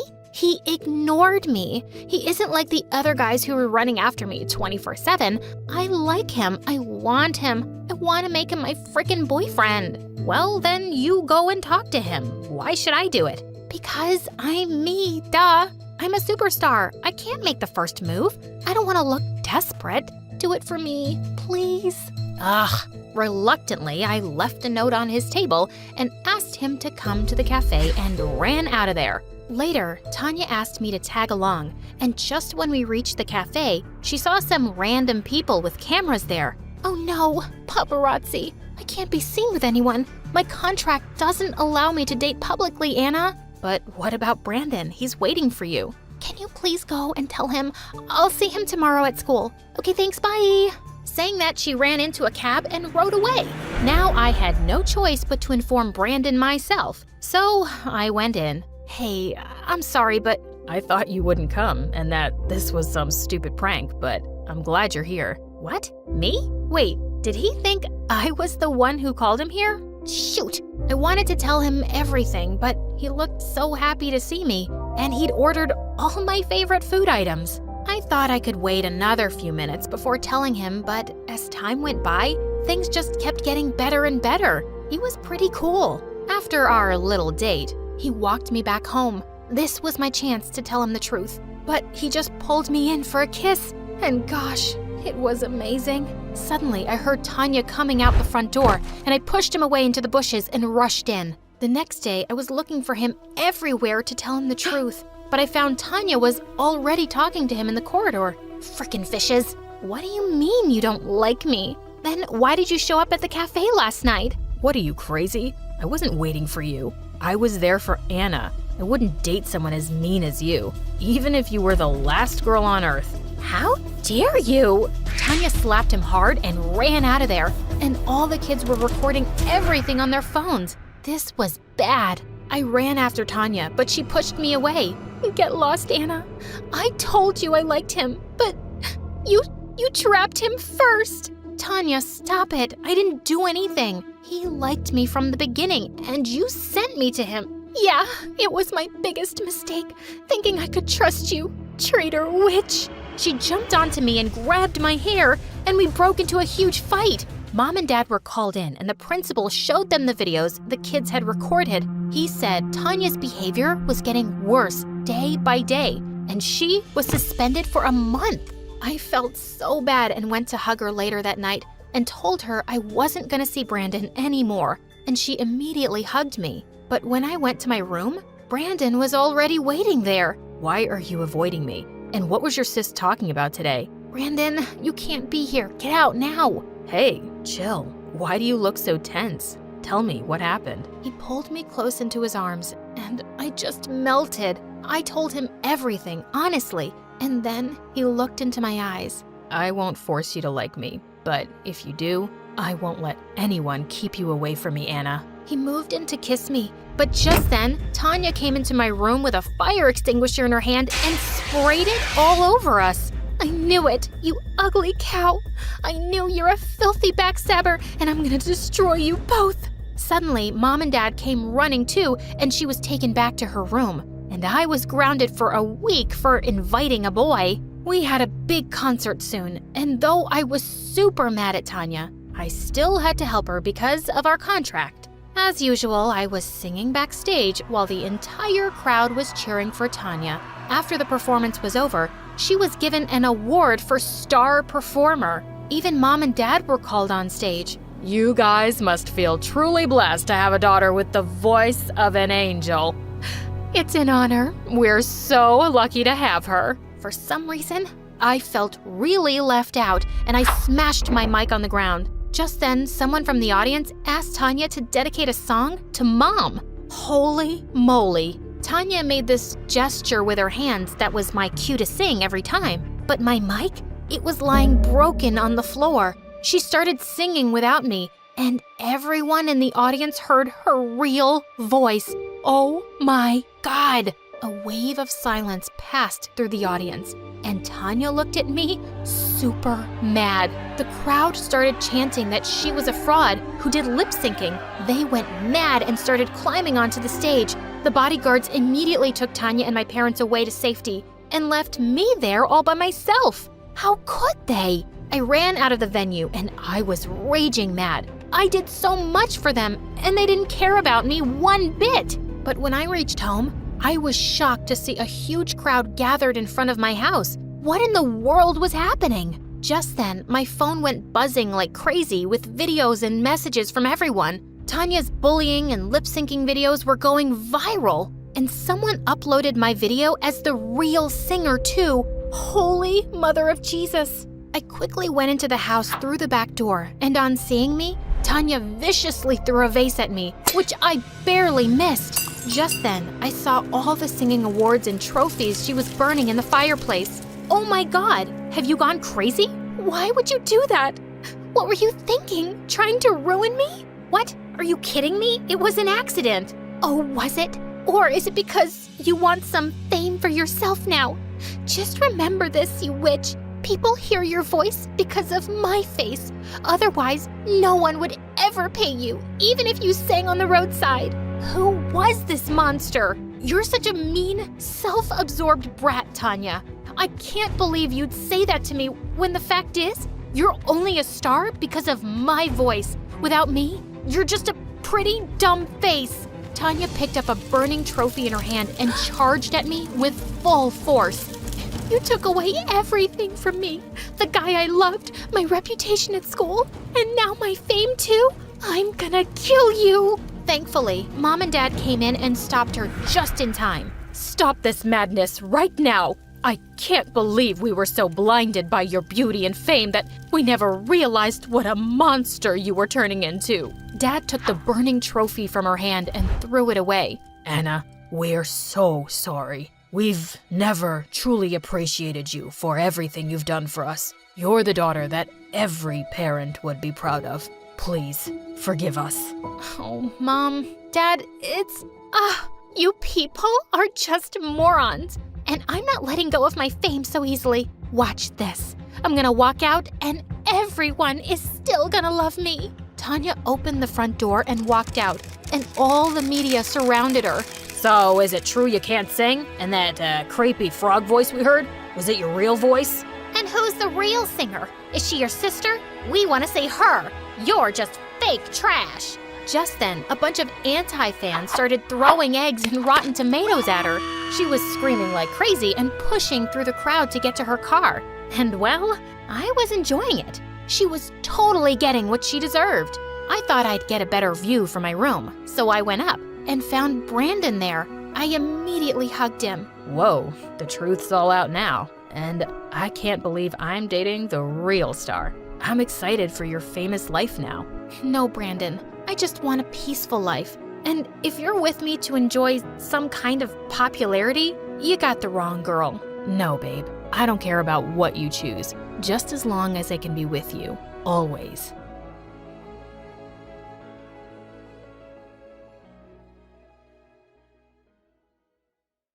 Hi, I'm Kiara from Norway. Please like and subscribe. From the moment I was born, my dad decided I'd be the future of our small country. He was the head of the government and was loved and respected by everyone. Dad always wanted me to be like him, so my training started pretty young. You must have seen kids running after butterflies in the park or jumping on couches. Well, I never did any of that. Instead, I had to attend special etiquette classes as soon as I was old enough to sit at the table. I never spoke loudly, and there were certain words I wasn't allowed to use, like poop or pee. Always say, I want to drop the browns in the bowl, or I want to put gravity to good use. Well, that did get me some strange looks in kindergarten, but I didn't care. One time when I was 7, I went with Mom to my friend's birthday party. I was having an amazing time stuffing my mouth with cake, but when I wanted a 5th helping, Mom refused. You know the sugar rush makes you hyperactive, Kiara.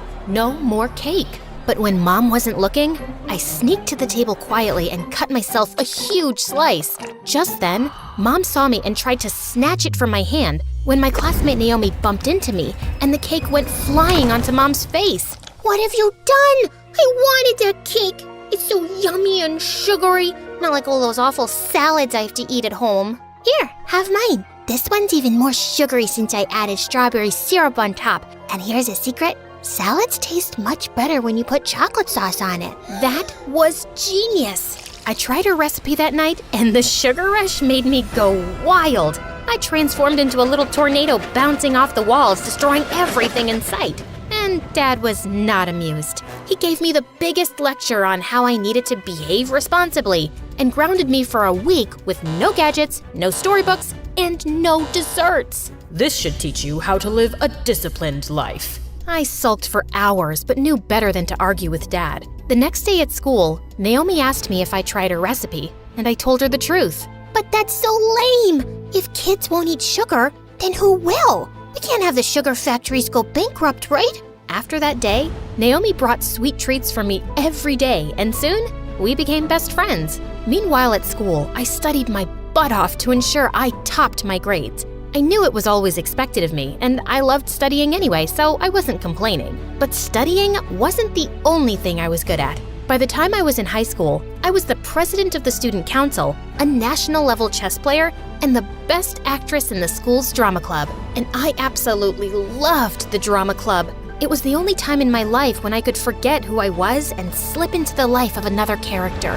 One time, I got chosen to play Juliet for an inter-school drama competition, but the guy playing Romeo broke his ankle and got replaced by the biggest jerk in our school, Justin. And he was so annoying. Ever since I'd made fun of his gigantic glasses in 1st grade, he'd held a grudge against me and was such a pain in the butt. Romeo, oh Romeo, where art thou, oh Romeo? Kiara, oh Kiara, I'll make you a tiara of spiders and flies all dead to put it on your ugly head. That's not what you're supposed to say. No? Sorry, I forgot my lines. But you're such a piece of art that poetry just flows out of me whenever I see you.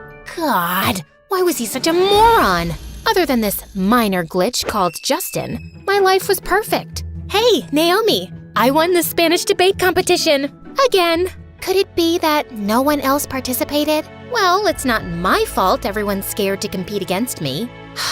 Girl, why don't you just slow down and enjoy life? You know, you don't have to be perfect at everything. I know, but that's just how I am. No, it's just how you've made yourself to be. Tell me, when's the last time you went to a party? I don't know, but that reminds me. Dad's hosting a dinner for his politician friends tonight, and your dad's invited too, so you better come along. That night at the dinner, all the adults were mingling with each other while Naomi and I sat in a corner sipping orange juice. What a bore fest. Catch me if I fall asleep. What's wrong with this party? The music's nice, the people are classy, and the food is good. How dare you call this food? Cows eat this stuff. Burgers, cupcakes, extra cheese pizzas, that's real food. As for the people, I bet they secretly hate each other.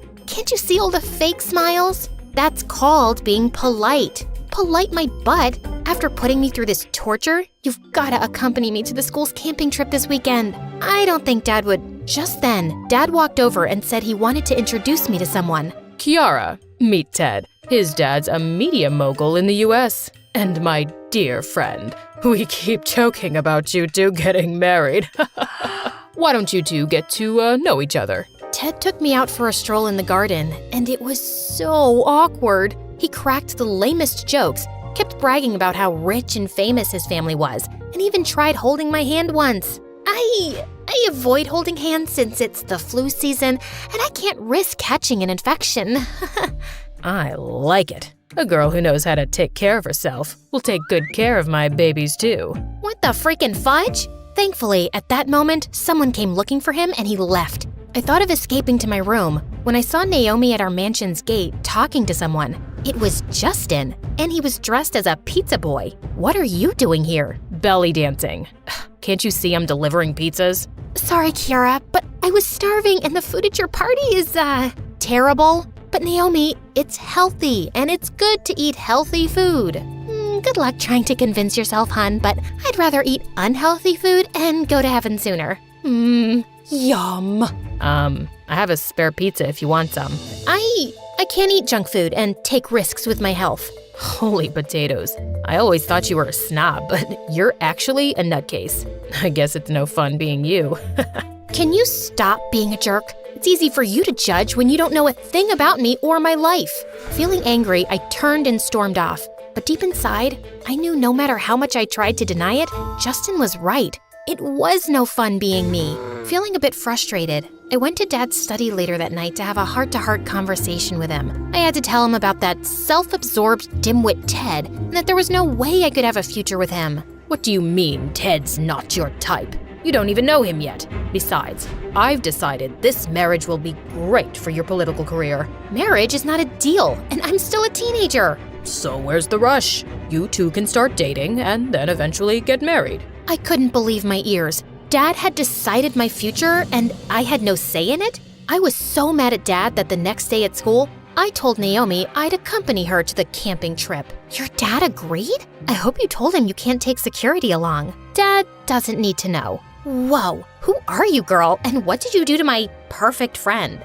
I'm just letting her take a back seat for a while. Later that day, I was going to the library to return some books when suddenly a hand grabbed my arm and pulled me into an empty classroom. Listen, I'm sorry for last night, but it seems tragic that you've never eaten a pizza before. So, I got this for you. Take a bite. I promise you won't die. Justin looked straight into my eyes, and for some reason, it made my heart skip a beat. It's amazing. Not as amazing as you, though. I mean, you amaze me. And why's that? You're the only girl I know who looks like a goat eating a pizza. What an absolute jerk!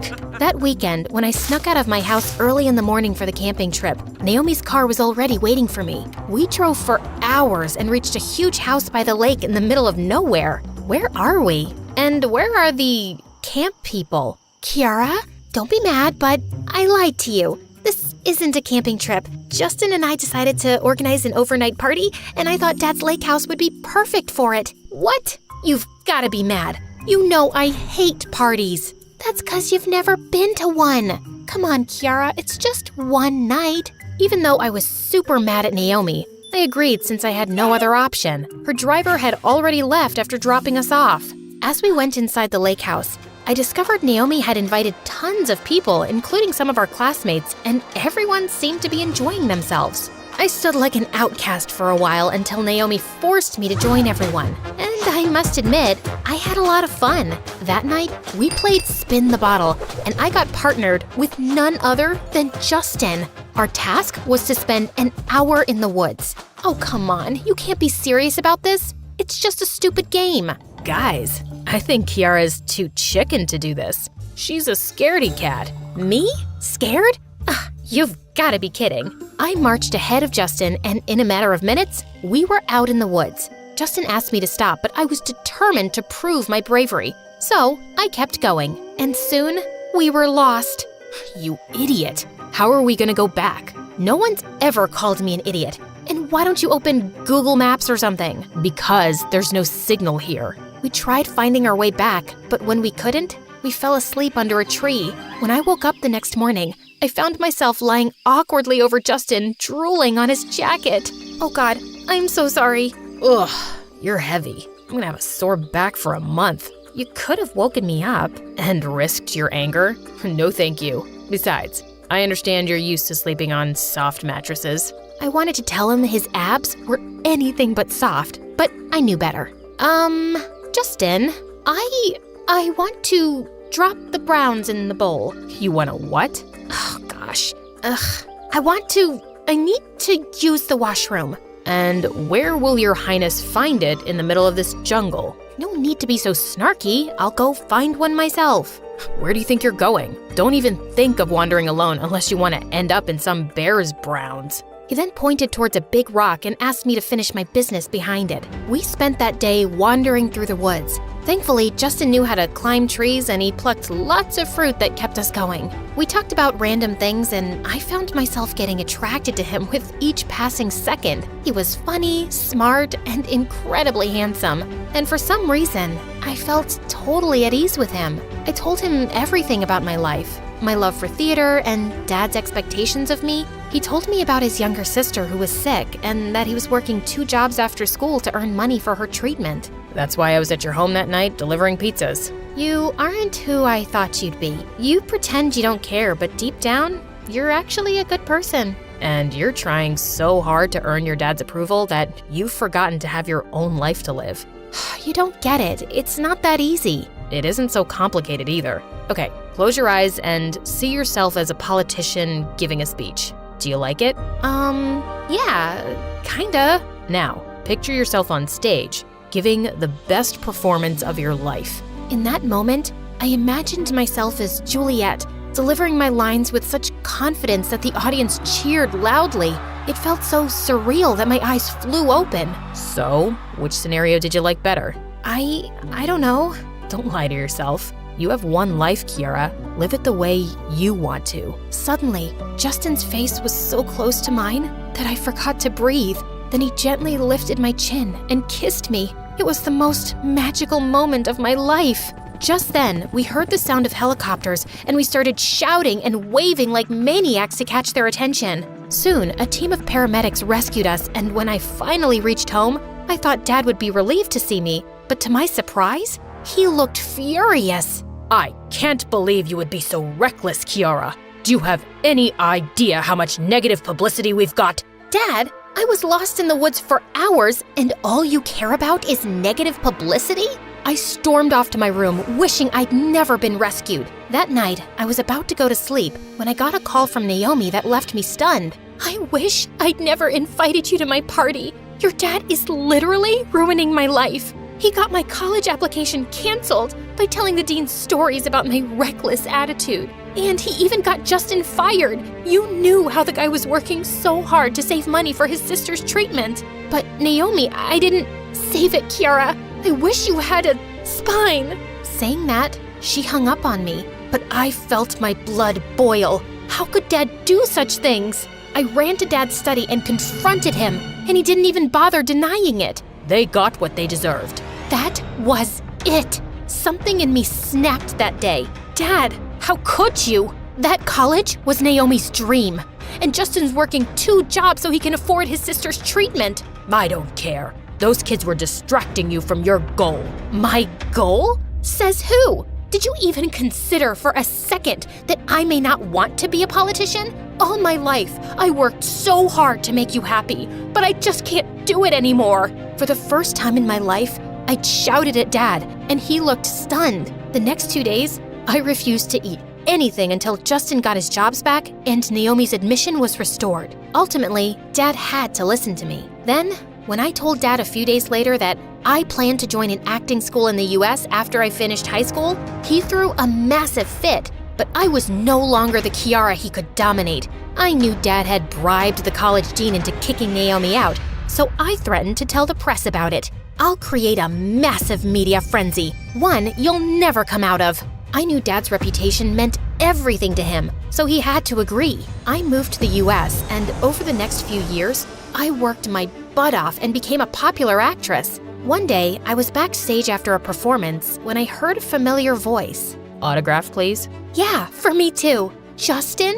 Naomi? I was so happy to see them both that I jumped and hugged them. We sat and talked for hours. I told Naomi how I felt so ashamed of what Dad did that I never contacted them. I thought they hated me. Naomi told me she'd graduated from an even better college and apologized for her bad temper that day. And Justin told me how he'd saved up enough money for his sister's surgery and had even started his own pizza chain back in Norway. I am just so happy for you guys. Can you maybe make me even happier? By going to dinner with me. How does this weekend sound? Oh, really? And what if I say no? I'll try again and again and again. I shut him up with a kiss as Naomi cheered us on.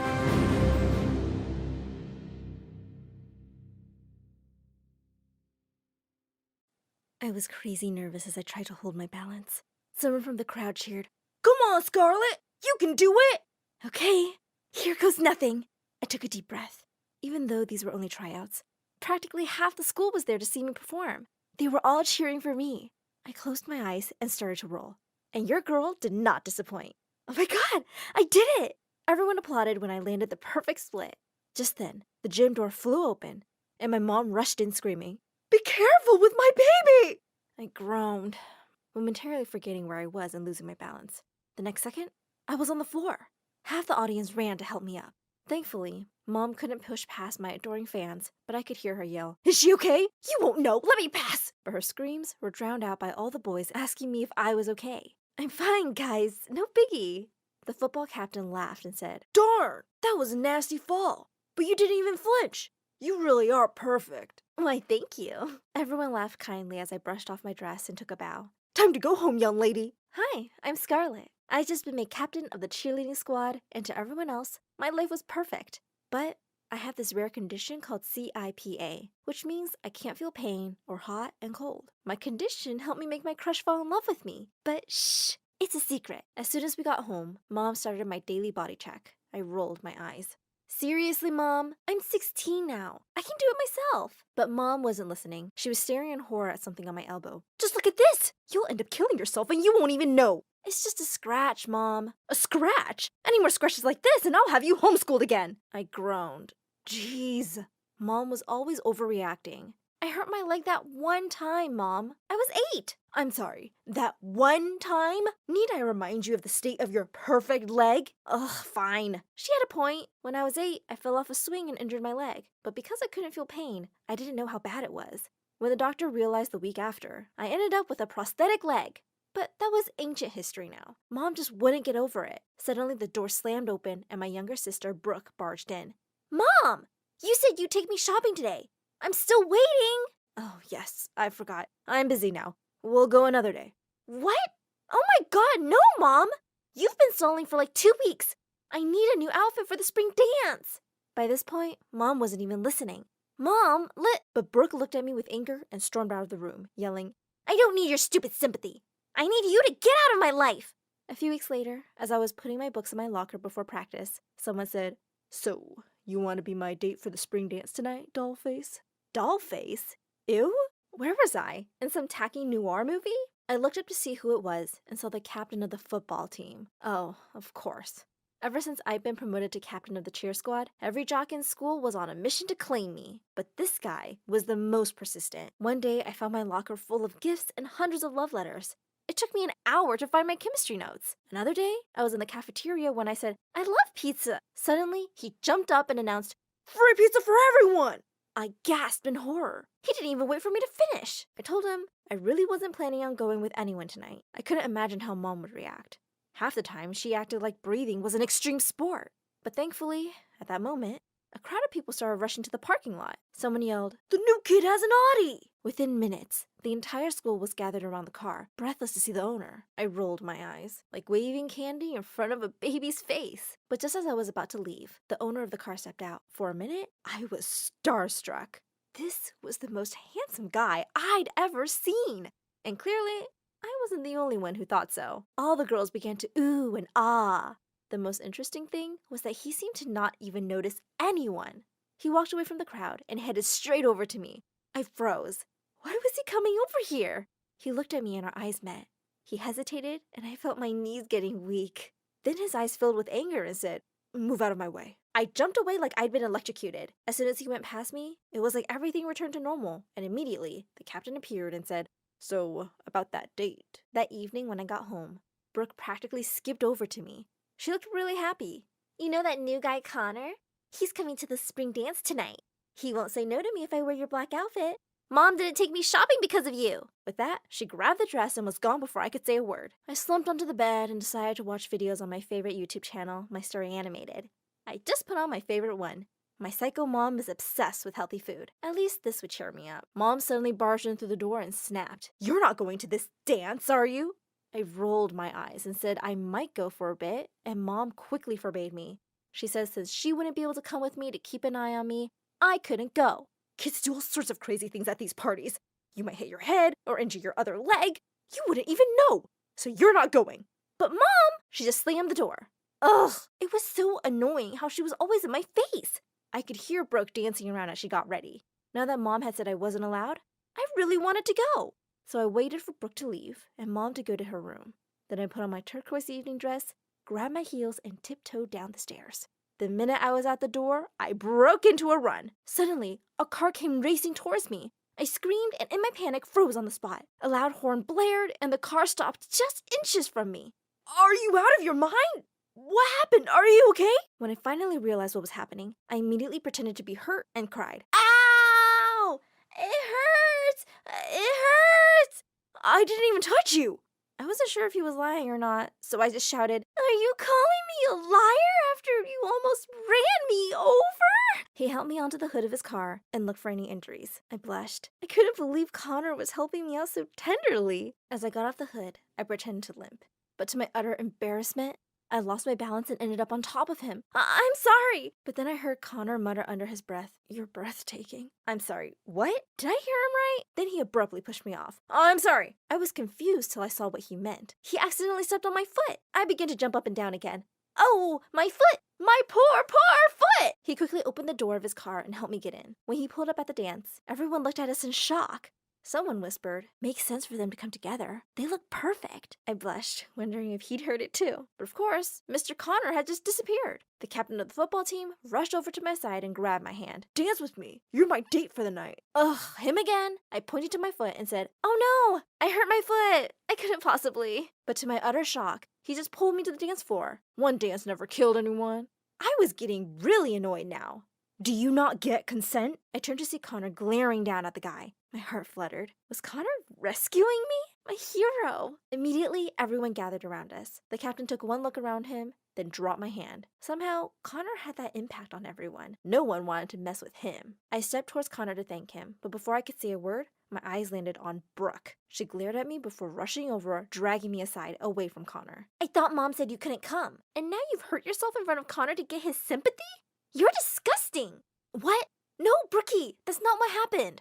But before I could explain, something even worse than Brooke happened. Mom came in, yelling my name. "Scarlett! Scarlett!" As soon as she saw me, she rushed over and started shouting for an ambulance. "My baby is hurt! Someone call 911! My baby!" I tried to tell her that I was fine, but she dragged me away, saying we had to go to the hospital as soon as possible. On my way out, I tried to catch Connor's eye, but he suddenly seemed determined to avoid me. The doctor said I was all good, but Mom didn't seem convinced. When we got home, Brooke was already back, and she was fuming. Before she could yell at me, I turned to Mom and said, "Mom, I'm tired of you following me around everywhere. If you ever try to embarrass me like that again, I promise you I'll just move out." She looked shocked and said, "I'm doing this for your own good. Just don't, please.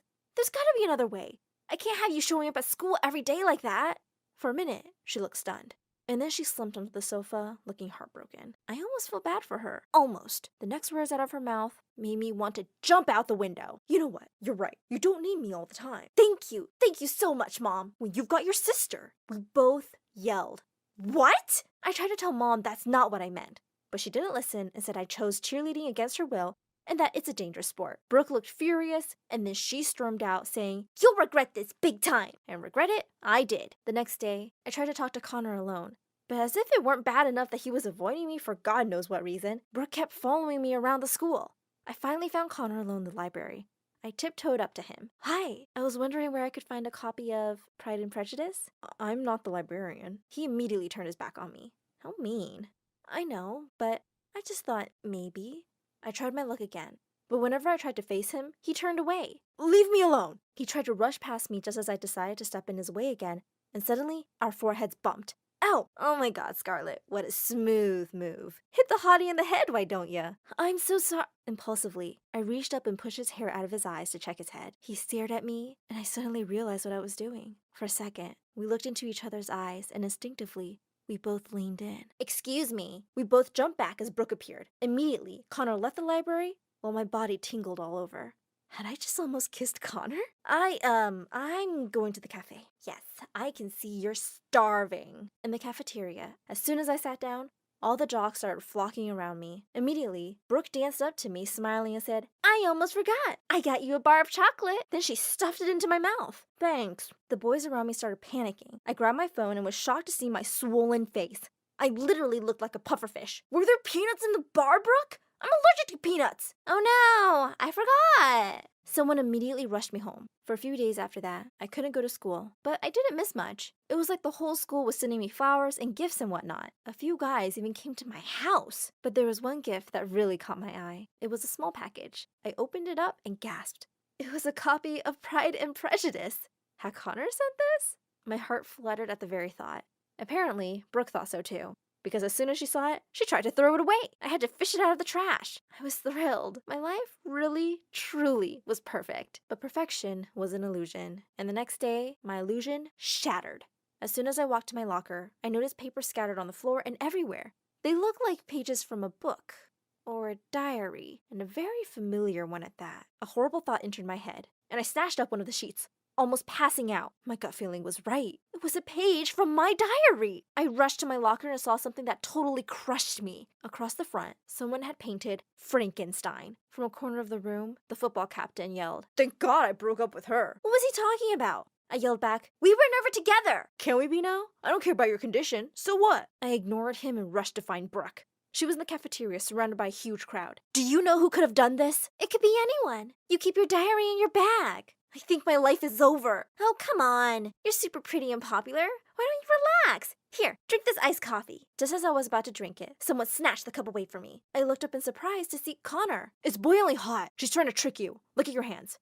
They're blistering already. I glared at Brooke, and she looked terrified. But before I could even touch her, she returned to everyone and said that she regretted being related to someone like me and that they should know the truth. You guys never wondered why she's good at doing splits? It's her lit! I jumped at her and was about to punch her. You little witch! But Connor dragged me away. We sat in the backyard, and Connor said, So it's true, huh? I told him about my rare condition. So, yes. It's true. I'm a freak. Just because you're different doesn't mean you're a freak. In fact, you're like Wonder Woman. And that's pretty cool, Scarlet. It's not that easy, you know, he quietly said. Yeah, it is. As he said that, Connor shyly put his hand on mine. I gasped. Oh no. I pulled my hand away. What is wrong with you? Why do you keep doing that? Do what? I told him I was really confused with the way he was hot one moment and cold the next. Your mood swings are kind of giving me whiplash, Connor. He tensed for a minute, and then he said, I'm that way, Scarlet. I'm weird, and I love strongly, but then I can't always show it, and it's difficult for me to.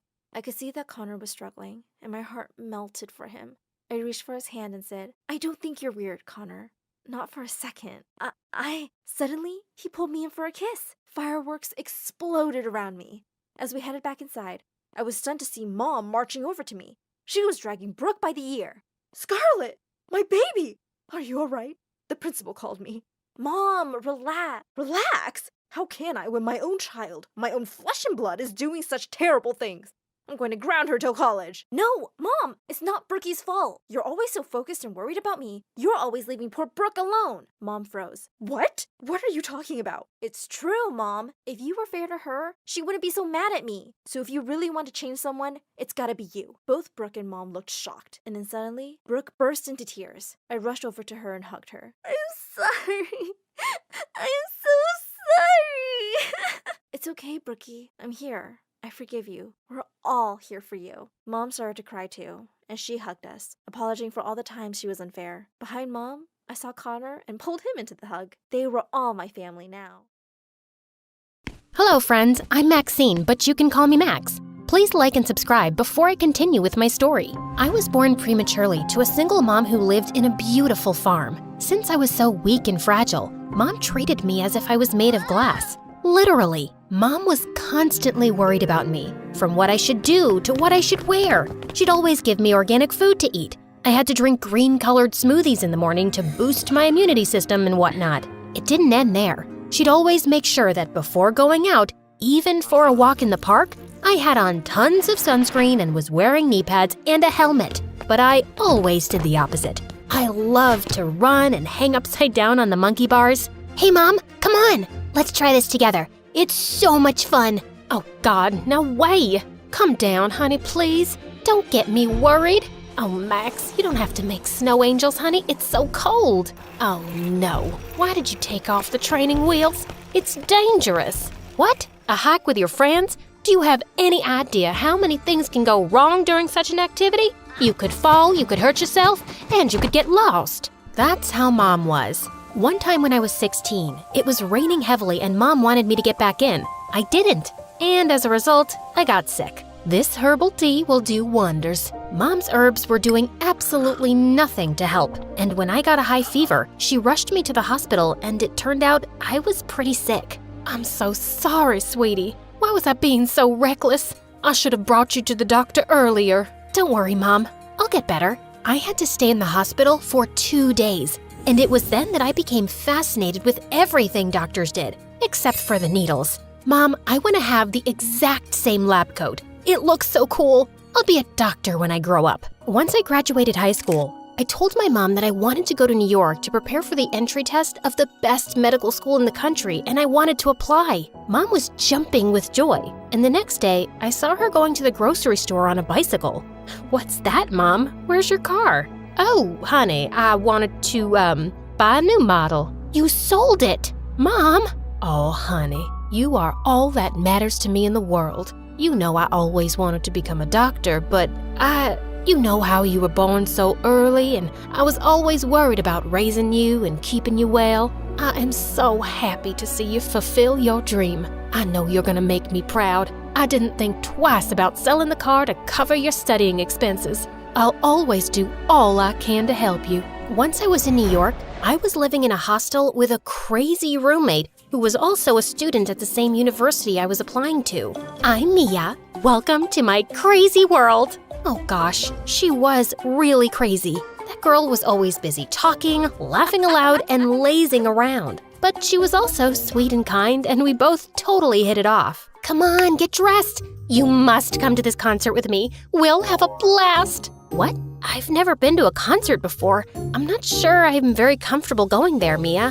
What do you mean you've never been to a concert? Have you been living under a rock? No, but my mom didn't really like the idea of me being in such a crowded, closed place. And is your mom here now? Let's go out, let's have some fun! This is an experience that you shouldn't miss. After going with Mia for that concert, something inside me just changed. I saw life, people, parties, and many more things. I felt like I'd been living in a prison during the years I lived with my mom.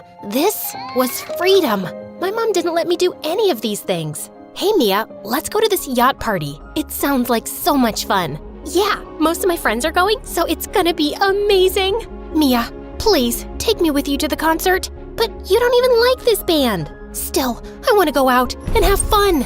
But everything changed just a day before the test. I spent the day studying and at my wit's end. And that's when Mia suggested I take a break and go to a party with her. What? No, I have to finish up the physiology section and then get to botany and then… Girl, if you pass this entry exam, then you'll have to go to college for 4 years, and then you'll have to do your residency in your 30s, and the list of things you'll have to do will go on and on and on, and suddenly you'll find yourself in your 50s and haven't enjoyed yourself. Believe me when I say life is short. Let's go and have fun. Well, this sounds almost convincing. You know what? I'm coming. Mia sure knew how to have fun, and then we did the most amazing thing together. We crashed a party. I promise it'll be fun. Dr. Peyton throws the best parties. She's known for that around here. Dr. Peyton? That name sounds familiar. Wait a second. She's gonna be one of my professors when the academic year starts. Are you out of your mind? You want me to crash my future professor's party? Why not? Should I explain to you again that you only live once? What if we got caught? Come on, who would notice two girls in a crowded party? It's her daughter's birthday party, so a lot of her friends will be there. We'll go unnoticed, I promise. The place was amazing, but right when I was stuffing my face with food, a lady came and looked at me up and down. May I know who you're with? Yes, Dr. Peyton invited us. Oh dear, I don't think I have invited any clumsy intruders to my party. I know all of my daughter's friends, and definitely you're not one of them. Oh my God, my cheeks were burning red at that point. That was so embarrassing. Right then, Mia held my hand and whispered to me, "Run!" But Dr. Peyton started to follow us because she wanted to know who we were. When we got caught outside, I tripped on a rock and was about to fall, but a guy who was standing there caught me in his arms. Hey, whoa, easy there. Are you all right? Yeah, I mean, there's this crazy lady chasing us, but yeah, I'm good. Come on, Max, we need to go, now! That witch was hot on our trail, so I ran off with Mia. Well, the night was crazy and we had so much fun, but when I woke up the next morning, the first thing I did was scream. I slept in and missed my entry test. No, this can't be happening. No, stupid me. This is all you're doing. Me? Excuse me? You were the one who wanted to run around Times Square in the middle of the night? She had a point, but what was I gonna tell my mom? I couldn't break her heart. Plus, I was so sure she'd want me to return to the farm if I told her the truth. I couldn't go back. I didn't want to. So I did what I had to. I lied. Yes, Mom, it's so good. I am so excited. I love the city, I love the college, and the teachers here are so nice. Thanks for everything, Mom. I didn't like lying to Mom so much, so in the coming weeks, I stopped taking her calls. But that totally backfired when one day, Mom was at my door. Oh no, you look so tired. I missed you a lot. Oh wow, what's in this jar? My baby works so hard, so these are protein bars to make her mind sharp. Gosh, Mom, you never forget to bring these. Thank you so much. The next day, I took Mom out to a nearby mall, and just as she picked out a dress, someone else grabbed it too. Hey, excuse me. I grabbed it first. Nope, Oh, if it isn't Brittany. Weren't you the girl who had a baby right after high school? It's definitely you. Are you still living at your dad's farm? As my mom and the woman talked, I learned she was in my mom's school, and it seemed they weren't very fond of each other. My mom later told me that this woman used to bully her when they were in high school. But there was something much more problematic with the woman. She looked a bit too familiar, and then it hit me. It was the woman whose party I had crashed with Mia, Dr. Peyton. And the moment her eyes met mine, she smirked. Oh, here she is. So Brittany, your daughter is going to a medical college? Yes, you heard me right. You're not the only one from Mississippi who could get into a college. My daughter here is making the family proud. Oh, I see. Dear, do you mind telling me your batch number? Oh, you might have forgotten. So, what's your anatomy professor's name? Oh, he is Professor Derek. Oh, Dr. Derek, you say? Well, the anatomy professor is a lady, and she happens to be me. Well, your daughter is nothing but a liar, and let's not forget an intruder. The apple doesn't fall far from the tree, I'd say. Saying that, she turned and left, but Mom looked so disappointed in me. How could you? I had high hopes for you. I don't care about the test, but lying? I didn't raise you to be a liar, Max. I'm going back. How could you? What was I supposed to tell you? Mom, I partied all night and missed the test. You want to know why I lied? 'Cause I didn't want to return. Mom, you're basically a helicopter parent. New York was my path to freedom, and I took it. You didn't let me do anything fun for the past 17 years of my life. But now, I decided to start living. So please, let me. The moment the words came out of my mouth, I regretted saying them, but the damage was done. Mom packed her bags and returned to the farm. In a couple of days, I realized how I'd hurt her, and when I tried to contact her, she shut me out. For the first time in my life, I felt alone. Yeah, alone in a city of 5 million people. I was sad for weeks, and it was Mia who pulled me out from my slump. Can you just stop bothering me? I am not feeling all right. Feeling all right? You have been in those PJs for 2 weeks. Boo-hoo, you missed your test. What's your next step? Stay in those PJs till you die? Gosh, Max, your life can't get better by chance. It can only get better by change. That was some tough love from her side, but it worked. I picked myself up and even found a job. I have to admit, it was hard, very hard. I was working my butt off. I needed to get into that college and make Mom proud. The following year, the entry tests were back on, and this time, I got in. I was so happy and even visited Mom for Christmas and broke the news. But things had changed. While she was happy and even helped me out with the fees, it just wasn't the same. But I still hoped to win my mom back, and to make Dr. Peyton pay, of course. On my first day at medical college, it was like I was walking in mazes, and I felt more out of place than a mustache on a baby's face. But thank God, I spotted a guy in the corridors. Hello? Dr. Evan, right? Wait, you're the guy from that witch Peyton's house. What were you doing there? Oh, I was invited to the birthday party, but what were you doing there? Oh, it's a long story. I'll tell you later. Could you please tell me where I could find Class 07? Just as I got a seat, Miss Peyton entered the class and gave a very, very boring lecture. I was amazed at how the students didn't doze off. In the end, she asked if we had any questions, and I jumped to my feet. Yeah. I wanted to know about the hormone that causes hatred. Oxytocin. Oh, you! Just leave the class already.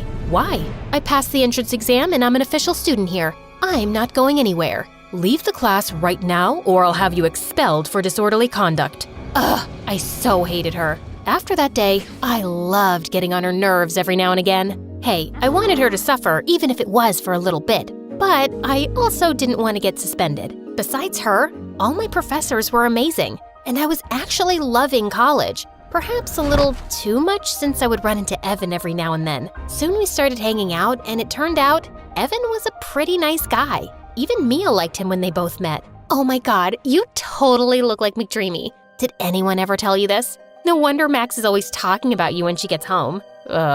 Really? Explains why I always have hiccups. Mia? Can you please just get us some juice or tea or maybe coffee? Oh gosh, this was so embarrassing. Nah, just so you know, I'm always telling my friends about you too. Guess we're pretty alike after all. Well, time passed and I sort of got over my anger at Dr. Peyton. I was so focused on my goal that I didn't care about her anymore. I sailed through my semesters and was in my final year when one day I got a call from my neighbor back home. It turned out Mom had been sick for some time and was in the hospital. Even though I had an exam the next day, I took a flight to meet her. Seeing Mom so fragile, it broke my heart. I sat next to Mom the entire night. Mom, how are you feeling? Max, what are you doing here? You have an exam today. But how did you know? We don't talk that often. Your friend Mia is such a sweetheart. I call her every now and then to ask how you're doing because I want to give you your space. I know I worry a lot, but I can't help it. I am so sorry for breaking your trust, lying to you, and no, honey, it's not your fault. People need to make their own mistakes to learn from them. I was taking that from you, and I shouldn't have. Mom, I love you so much. Saying that, I hugged her. I stayed with Mom for a week until she was home. Meanwhile, I had informed the college about her health, and I knew I'd get things sorted once I was back. But when I returned, I got the shock of a lifetime. Dr. Peyton had recently been made head of the department, and she refused to let me retake the exam. But why? I have the right to take this exam. You can't do this to me. Oh, I sure can. And I'm doing it. I don't know how you were able to enter this college, but make no mistake, you're not graduating on my watch. You were probably out somewhere, crashing someone's party, and then you had the audacity to pretend that your mom was sick so that we'd let you retake the exam whenever you felt like it. Irresponsible. Maybe it's time to go back to that farm of yours. Please leave now and close the door on your way out. That woman was a certified witch. I didn't know what to do, so I told Evan everything. Later that day, I decided to confront Miss Peyton one last time, but I stopped in my tracks when I heard Evan's voice coming from her office. Mom, you need to cut that out. You can't just waste her hard work. That lying piece of... She doesn't even deserve to be a doctor. And why are you standing up for her? Don't tell me she trapped you, wrapped around a farm girl's finger. I expected better from you, Evan. Mom, Max is my friend. You have to stop this. Otherwise, I'll have to go against you. You wouldn't dare. Just when Evan came out, he was stunned to find me there. You tricked me. No, Max, please let me explain. Look, I wanted to tell you who I was, but seeing how much you hated my mom, I couldn't. I was afraid to lose you. I don't care. A lie is a lie. I didn't want to see Evan again, but he never stopped trying. But in the following days, I realized how Mom must have felt when I lied to her and how I was being a hypocrite by not forgiving Evan. One day, as I was in my room, there was a knock on the door and it was Evan. Mia had let him in. Wait, before you kick me out, just listen to me. I told the dean about your case, and you can still finish your degree. You actually went against her?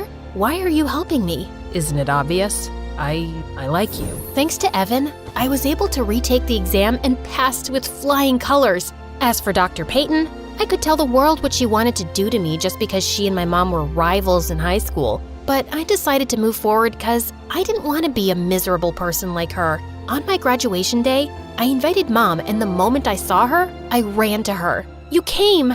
I am so happy you're here. I wouldn't miss this for the world. I'm so happy for you, honey. When Dr. Peyton handed me the degree, my smile was so wide, and I knew how much it annoyed her, but who cares? Well, after graduation, interning, and residency, I finally got a job at a hospital, and today is my first day. Wish me good luck.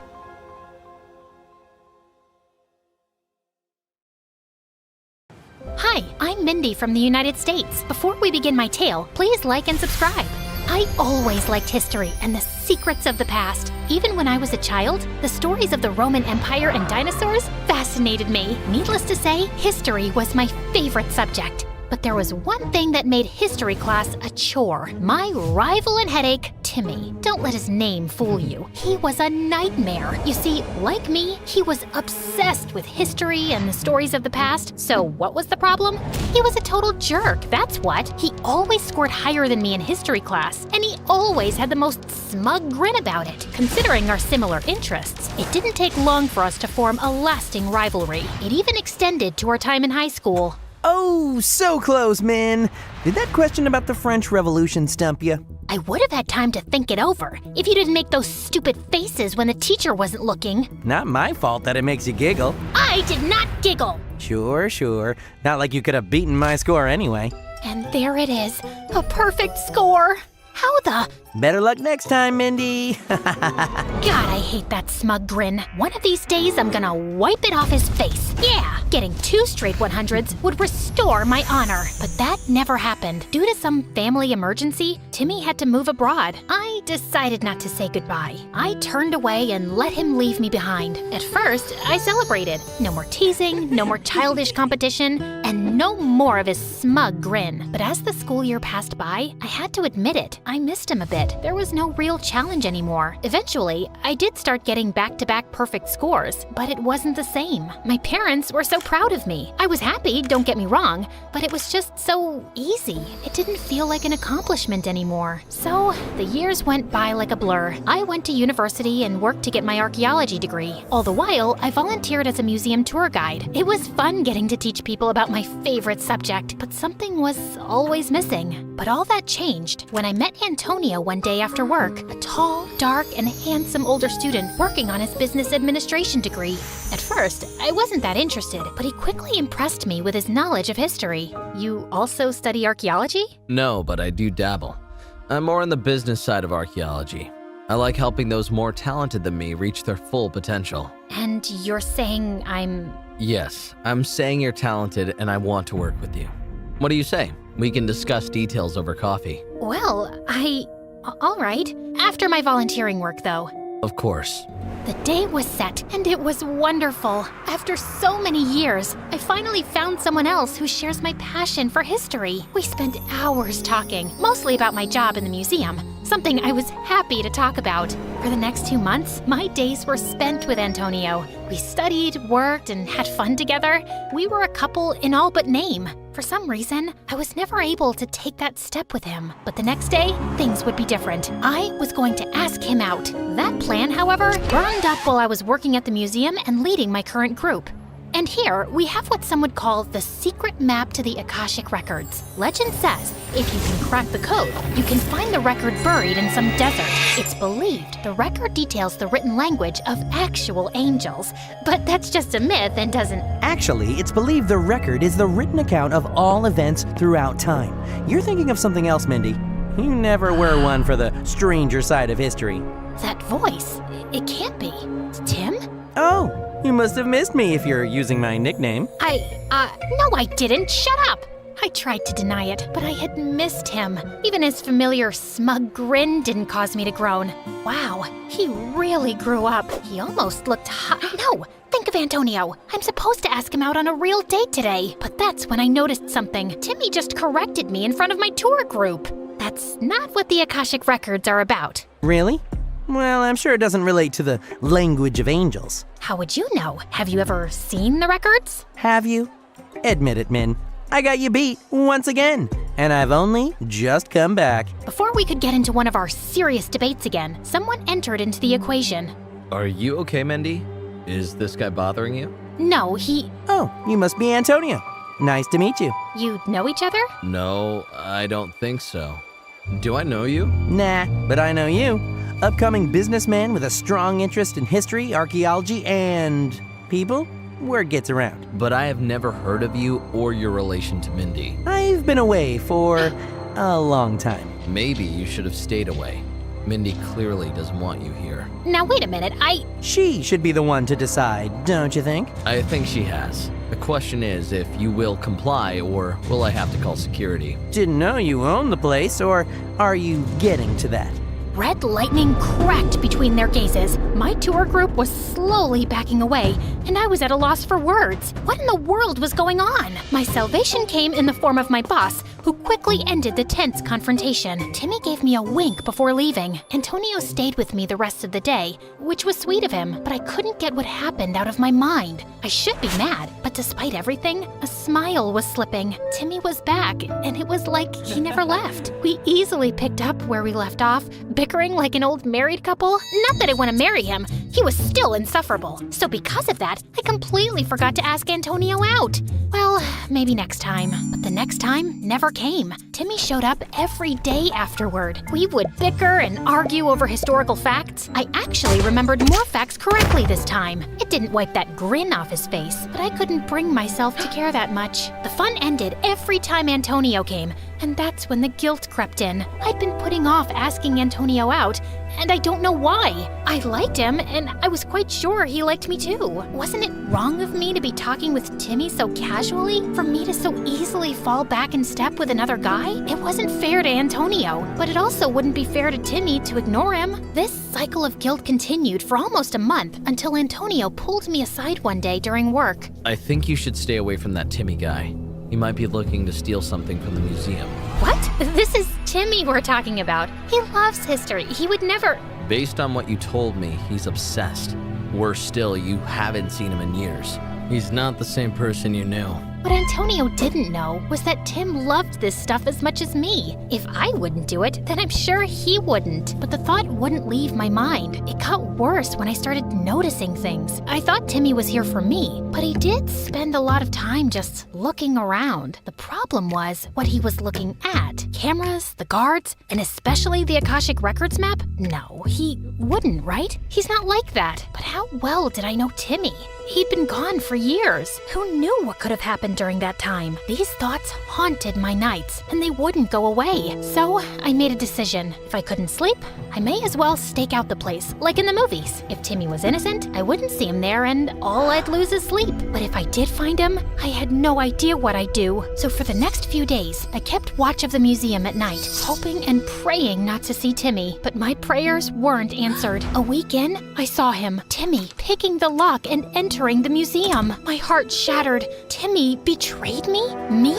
Of all people, his rival? I couldn't let this stand. Thoughts of sleep faded away to thoughts of doing what I've always wanted to do, but never found a reason for. Punching Timmy in his stupid face. I I carefully followed Timmy's trail through the dark museum. When the coast seemed to be clear, I picked up the pace and ran towards the room where the map was. And to my horror, it was gone. And standing not too far away was Timmy. I was too mad to think. I stormed over and punched him in the face, hard enough to knock him down.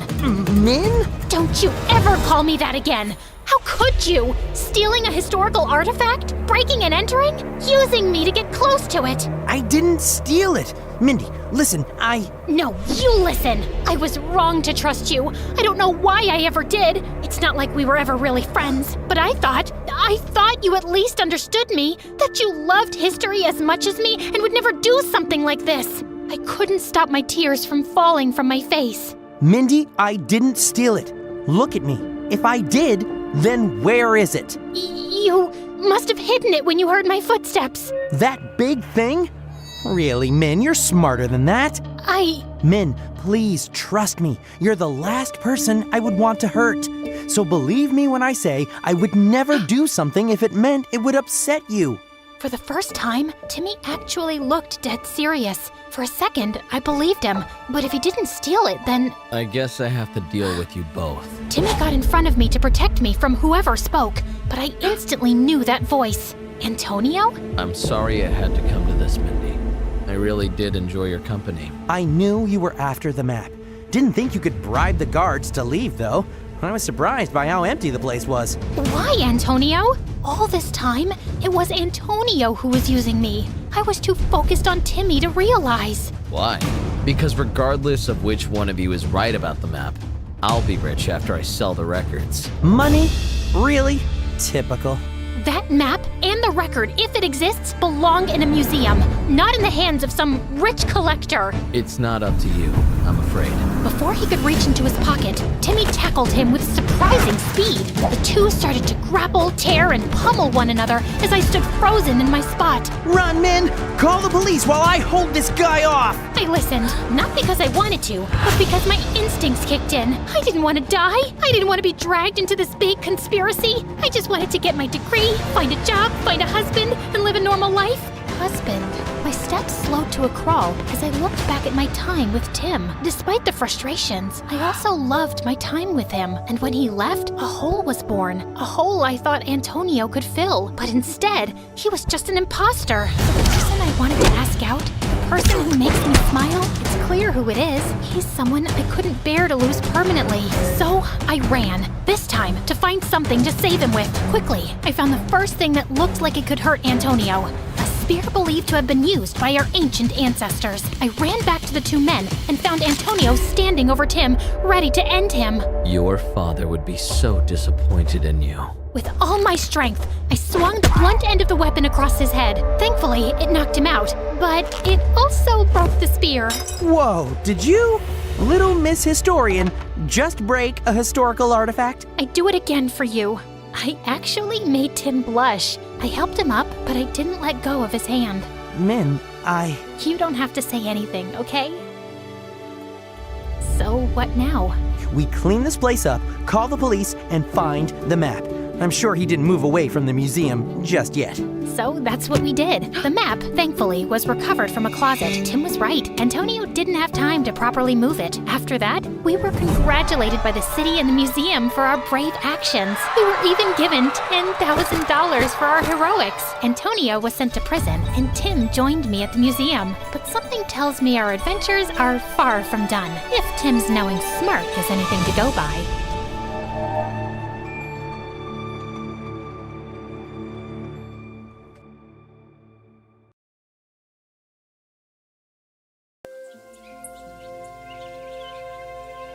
Hello, I'm Lily from Canada. Please like and subscribe to MSA. Growing up, I was a healthy and strong kid who wasn't afraid to jump from high walls or do anything extreme, but I could only imagine all that because my parents were so overprotective. Once when I was 4 and Mom took me to the park, I started doing handstands and cartwheels with another child, and all the moms were cheering us on. But my mom started to panic. Lily, where did you learn to do those dangerous stunts? From TV. There's this cool dance program and... Enough. We need to go home. From that day onwards, Mom and Dad stopped watching anything with dance, gymnastics, or any physical activities. When I was in 3rd grade and wanted to be part of an extracurricular dance for school, they never allowed me. You guys are so unfair. You know how good I am with my feet. Why can't I just dance? Because, hun, we live a very peaceful life right now. What if you become a famous dancer and then there are reporters and the next thing you know you're being published? Do you really want all that attention? Yes? Who doesn't? My parents still refused, and their excuse was ridiculous. And then when I went into high school, I started to rebel against them and become friends with the most rebellious girl in school, Zoe. Everyone in school was scared of her because she did the craziest things. Like this one time when we were in the 8th grade, she set the school's rose garden on fire. Oh my gosh, Zoe, we're gonna get in so much trouble. There's no cameras here, so no one will know. This is my payback to the principal for giving us detention for an entire month. Huh, I know, that was so unfair. We weren't the only ones who threw food around in the cafeteria. Even though Zoe was crazy wild, she was the most genuine person I'd ever met. And one day when we were in the 11th grade, she finally invited me over to her house for a sleepover.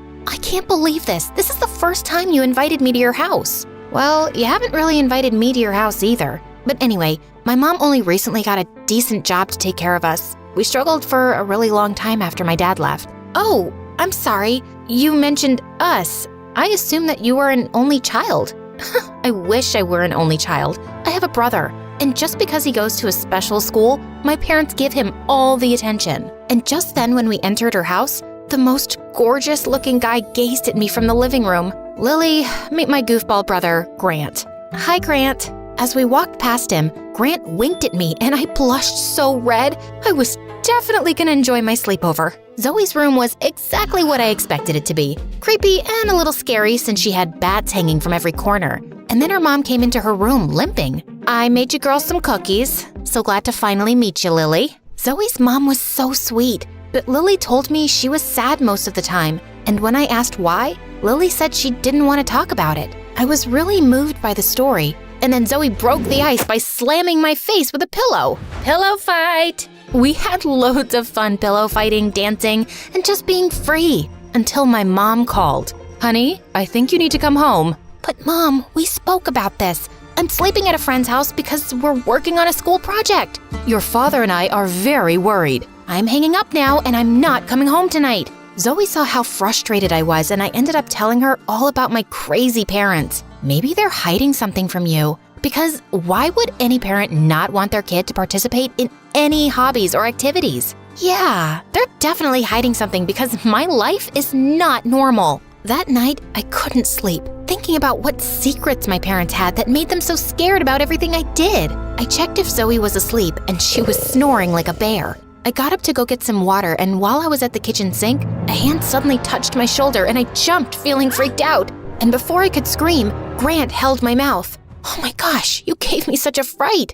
I'm sorry. I usually wake up to get a glass of milk around this time. I have night eating syndrome. I got it from my dad. You want to join me? Well, I'm struggling to sleep too, so why not? Grant and I sat outside on their swinging chairs on the porch. We spoke for hours and I couldn't believe we had so much in common. I sometimes teach Latin dance to some of the younger kids at the community hall after school. You should come by. Wow, that's so cool. I'll definitely stop by. We continued talking until we lost track of time and fell asleep on the chair. But I woke up to a camera flashing in my face and Zoe looking angrily at me. So, I guess having a sleepover with my brother was much more fun than with me. Zoe, it's not like that.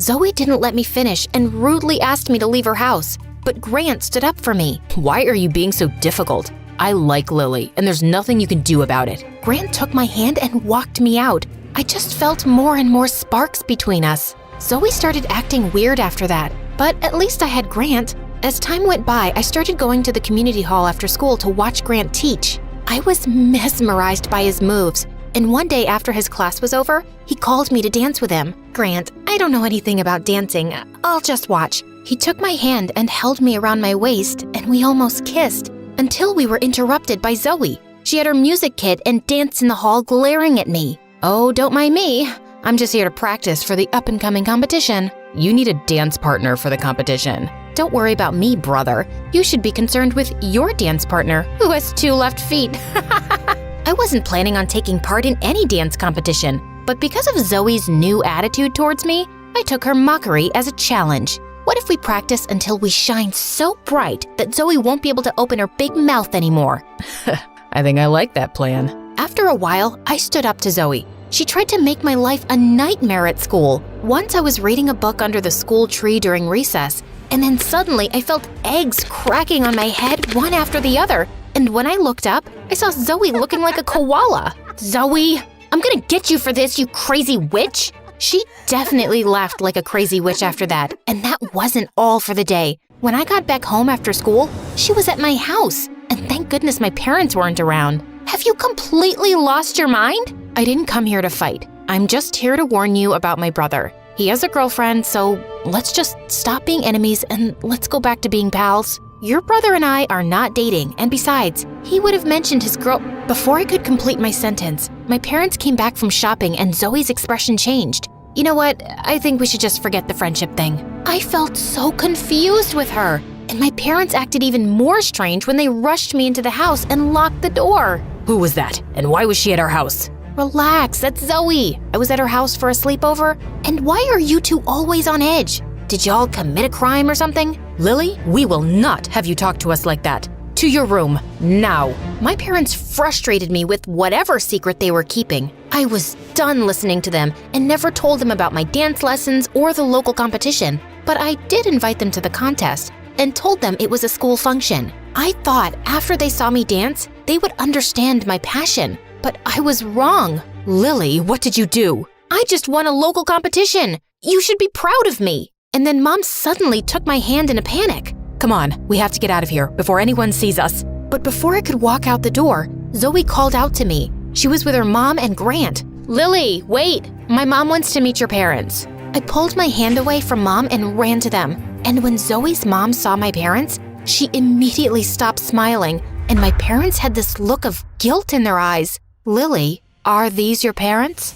Yeah? Why? Our parents used to be best friends and famous dancers. But one time, they were doing a competition. Your mom tripped my mom and broke her foot. Your mom ended up winning the competition, and my mom's foot was permanently injured. She was never able to dance again. I looked at my parents, and all of a sudden, Mom started crying, and I looked at her angrily. So all this time, when you were stopping me from doing what I loved, it was to avoid how you felt about your guilt? We did everything for you. When I found out I was having a baby, it came as a shock, and your father and I didn't have any money for a baby. So you cheated and left her to suffer? We are so sorry, Lily. This has haunted us for so long, and we are still ridden with shame every day because of it. Somehow, we thought if we shielded you from pursuing any hobby you loved, we'd prevent you from ever making the kind of heartless mistake we made. Zoe walked away with her mom, and Grant stood watching me with sad eyes. I guess we'll meet in another life. That was the last time I saw Grant, because when I went home, Mom and Dad quickly made plans to leave town. So, I guess you guys are just gonna run away from your problems again? Honey, we have built a good reputation for ourselves and we can't have anyone ruin it. Yeah, whatever. I was so disappointed in my parents, and after we moved, I was homeschooled, which I hated, but stuck through it, and whenever I felt like dancing, I did it in my bedroom. And then one day, when I was in the 12th grade, I was tired of being indoors all the time, so while my parents were out, I decided to take the bus to visit Zoe and Grant. The bus rode for hours before we could reach the town, and when I finally got there, it was so dark. As I walked to Zoe's house, I could feel someone following me. And then suddenly, the person who was following touched my shoulder, and I screamed, "Ah!" Calm down, it's me. Grant! I immediately hugged him tightly, crying. I had all these emotions bottled up inside, and seeing him, I couldn't hold back anymore. I am so sorry about what my parents did to your mom. Please, don't hate me. I don't hate you, Lily, but I don't think I can ever forgive your parents for what they did to my mom. But it's about to rain. Your parents are waiting at my house. I was shocked that my parents would even show their faces in this town. And when I got there, Mom ran to me crying. Oh, Lily, we were worried sick. How are you guys here? When we didn't find you home, we asked everyone we could in the complex. And then finally, a little girl said she saw you get on the Kibler bus. And that bus only goes to one town. I was shocked that Zoe and her mom allowed them into her house. And then Zoe looked at me sternly. Why would you run away from your house to come here? Don't you get it? We don't like your family. Wow, I thought maybe over the years you would have grown a heart. Zoe and her family still couldn't find it in their heart to forgive my parents, and I had to accept that. My parents took me back home, and I eventually moved on. And one day, Mom and Dad gave me an envelope. When I opened it, I was so surprised. They applied for me to study dance in one of the best universities abroad. Wow, Mom, Dad, are you sure you want this for me? Dance is what you love, and we deprived you of it for too long. Yes, we will support you every step of the way. My parents finally started being supportive, and I sent the university my audition clips, and I immediately got accepted. I lived in New York for 5 years training as a professional dancer, and one day I was chosen to perform in the biggest theater production called The Nutcracker. We traveled everywhere, and one day we were set to perform in my previous town. I went to my favorite cake shop and was shocked to find Zoe dressed up like a hobo. Zoe, is that you? Lily, my friend, can you spare me $1? I'm starving. She smelled awful, and instead of giving her $1, I bought her a meal, and after she ate the food, she changed towards me. Don't think this small gesture means I forgive you. You need help, Zoe. I was shocked and hurt that she still had so much bitterness inside her. From there, I decided to go to her house and find out more of what went wrong. And when I got there, I was surprised to find a new family staying at the house. It seemed as though Zoe was left abandoned. I went back to the streets where I found Zoe, took her back to my parents' house, and started her off with a bath. She moaned and grumbled the whole way through, but I wasn't gonna leave someone I knew on the streets. Why are you helping me? Is this because you feel guilty about your parents? No, and that happened a long time ago. I think it's about time you get over it. Now tell me, what's your story? Why are you out on the streets? I messed up. When I found out that you were gonna study dance, I wanted that too, but my mom couldn't afford it, so I gambled hard. So hard that we lost the house. I'll never forgive myself. Zoe started crying and I comforted her. I invited her to the Nutcracker production, and she loved it so much that I even put in a word for her with my manager to be an assistant props girl. And when we went back to my parents' house, Zoe and Grant were there with their mom. They looked so relieved to see her. Zoe, what happened to you? We've been looking for you for nearly a year now. I know. Every time I saw you, I hid away. I let you guys down, and I'm sorry. Zoe's mom thanked me and my parents for helping Zoe come to her senses. I don't think you'll ever know how sorry I am. Do you think you can forgive me one day? I don't know about that, but we can still make peace with each other. Just then, Grant and Zoe hugged each other and then walked over to me. So, what about our friendship, Lily? Can we have a new start? I would love that, you guys.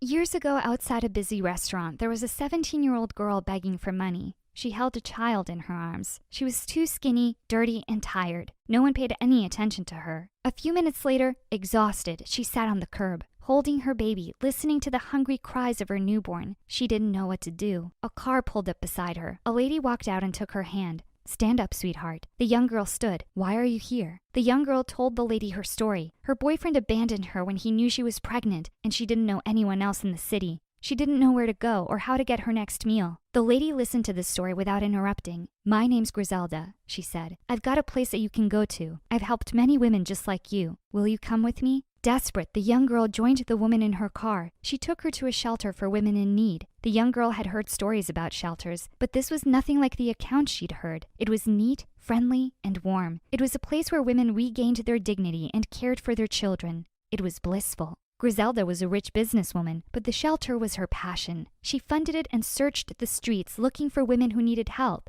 There were many of these women, and they all seemed to grow healthy again under her watch. In Griselda's haven, women healed from their trauma. Seeing this gave Griselda a sense of fulfillment. Most of these women would leave the shelter only to return a few weeks later, newly traumatized. 9 times out of 10, it always came back to the same thing: men. Men were ruining the lives of these women. Griselda hired lawyers, hounded social workers, and called the police, but it was always the same. Nothing changed. The women continued to return to her, broken and defeated. After years of this, Griselda finally snapped. Every time a man came near her, she would just about spit on him. Within a week, the shelter closed down. Griselda and most of the women disappeared. Some returned to the streets or the homes where they were neglected. Griselda bought acres of farmland in the middle of nowhere, a place so far removed that no one knew about it. She built a giant wall around the perimeter, hidden behind a thick forest of trees. She put female guards up on the only entrance. She cut the internet, satellite, and cellular signals in the area, jamming and confusing these signals so that our community's location didn't even show up on digital maps.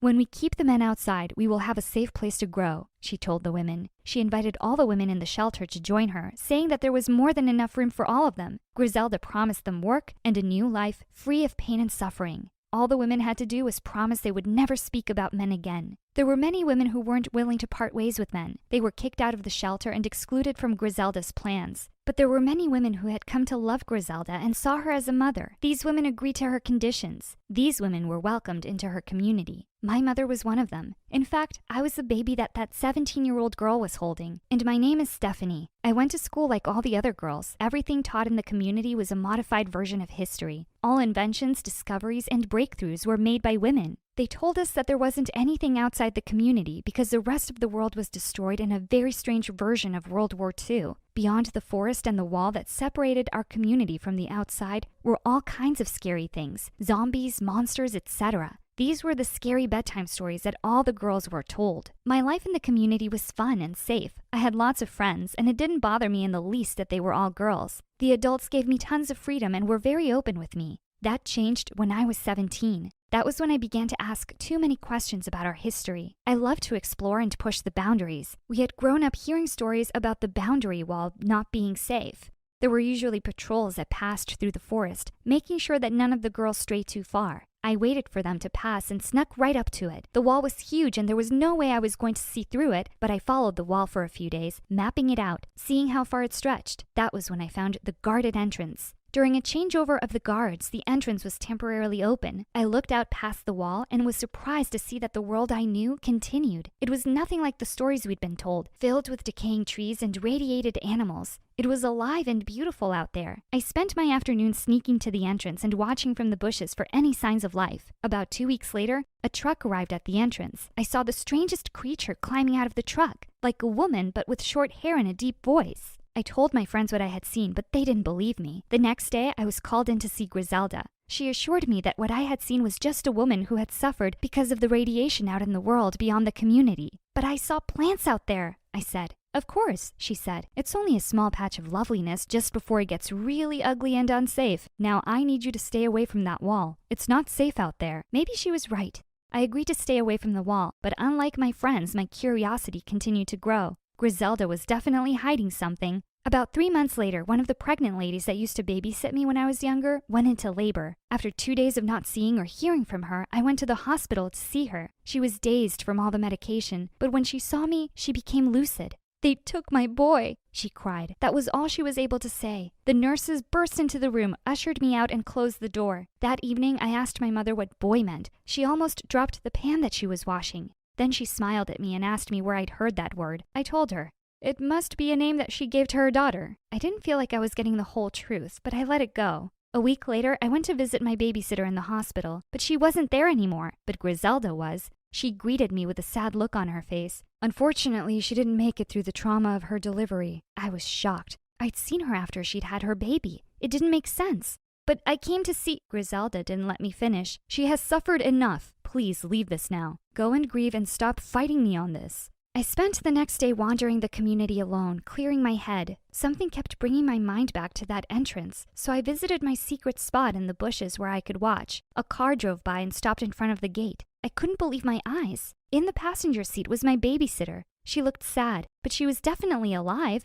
Griselda was driving the car. After signing the paperwork, the gate opened and the car drove out. I was confused, angry, and hurt. Nothing was making sense. I could tell that people were lying to me, but I didn't know why. Even my own mother was holding back on the truth. I decided not to tell her anything. I wanted to do my own research. After conversations with my friends, I discovered that something strange often happened to the pregnant women in the community. About 60% of their children didn't make it. Most of these women either died or were committed to a wing in the hospital for the mentally unstable. So I put in a request to intern as a nurse at the hospital. It took me a few weeks to earn the trust of the head nurse, but eventually I did. She started to relax around me. When I knew I could take the chance, I asked her about the patients in the mentally unstable wing. "You don't want to go in there," she said. "Just a lot of sedated women." I told her that I wanted the hands-on experience. I asked her if I could just work there for a day. "Okay, but just for a day." I visited the wing and found that these women were still alive. While many of them were heavily sedated, there were 2 or 3 that were awake and willing to share their stories with me. No boys allowed in the community, one lady told me. What does boy mean? She laughed at me and told me the strangest story I had ever been told. It went against all the biology lessons I had learned at school. There's a whole world out there, she said. I remember leaving it when I was about 7 years old. It's not a wasteland. They've been lying to us.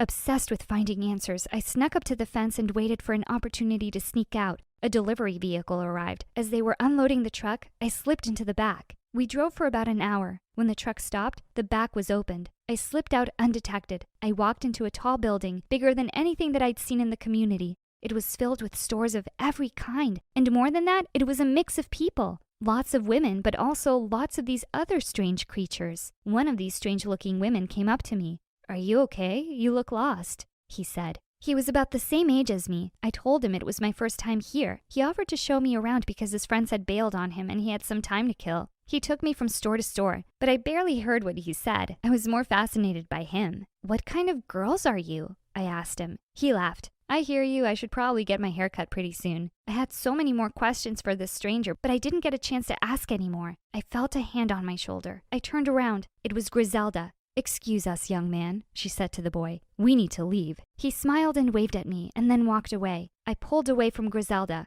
"I'm not going anywhere with you," I said. Griselda shook her head. "You have no idea what you're doing, Stephanie. I'm not the villain here, okay? But if you want answers, I'll give them to you." Griselda took me to a coffee shop and we sat down. Griselda specifically asked for a female waiter. "This is a mall," she said, "and those strange creatures that you're seeing are boys. All the stories that we've told you, they've been to protect you and your sisters in the community, but they haven't been the whole truth." "What is the truth?" I asked. "The truth is that boys become men and men end up hurting women." Griselda told me why she had started the community. We spoke for hours. The more she explained, the more I could understand why she hated men so much. "Your own mother was abandoned by a man. Your father. Is that the life that you want to live? One filled with these vile creatures?" "They can't all be bad," I said. Griselda shook her head. "They are, every last one of them." She looked a bit creepy when she said that, but then she took a deep breath and calmed down. "We're going to go back home now, Stephanie, to your family, your mother, your friends, your community.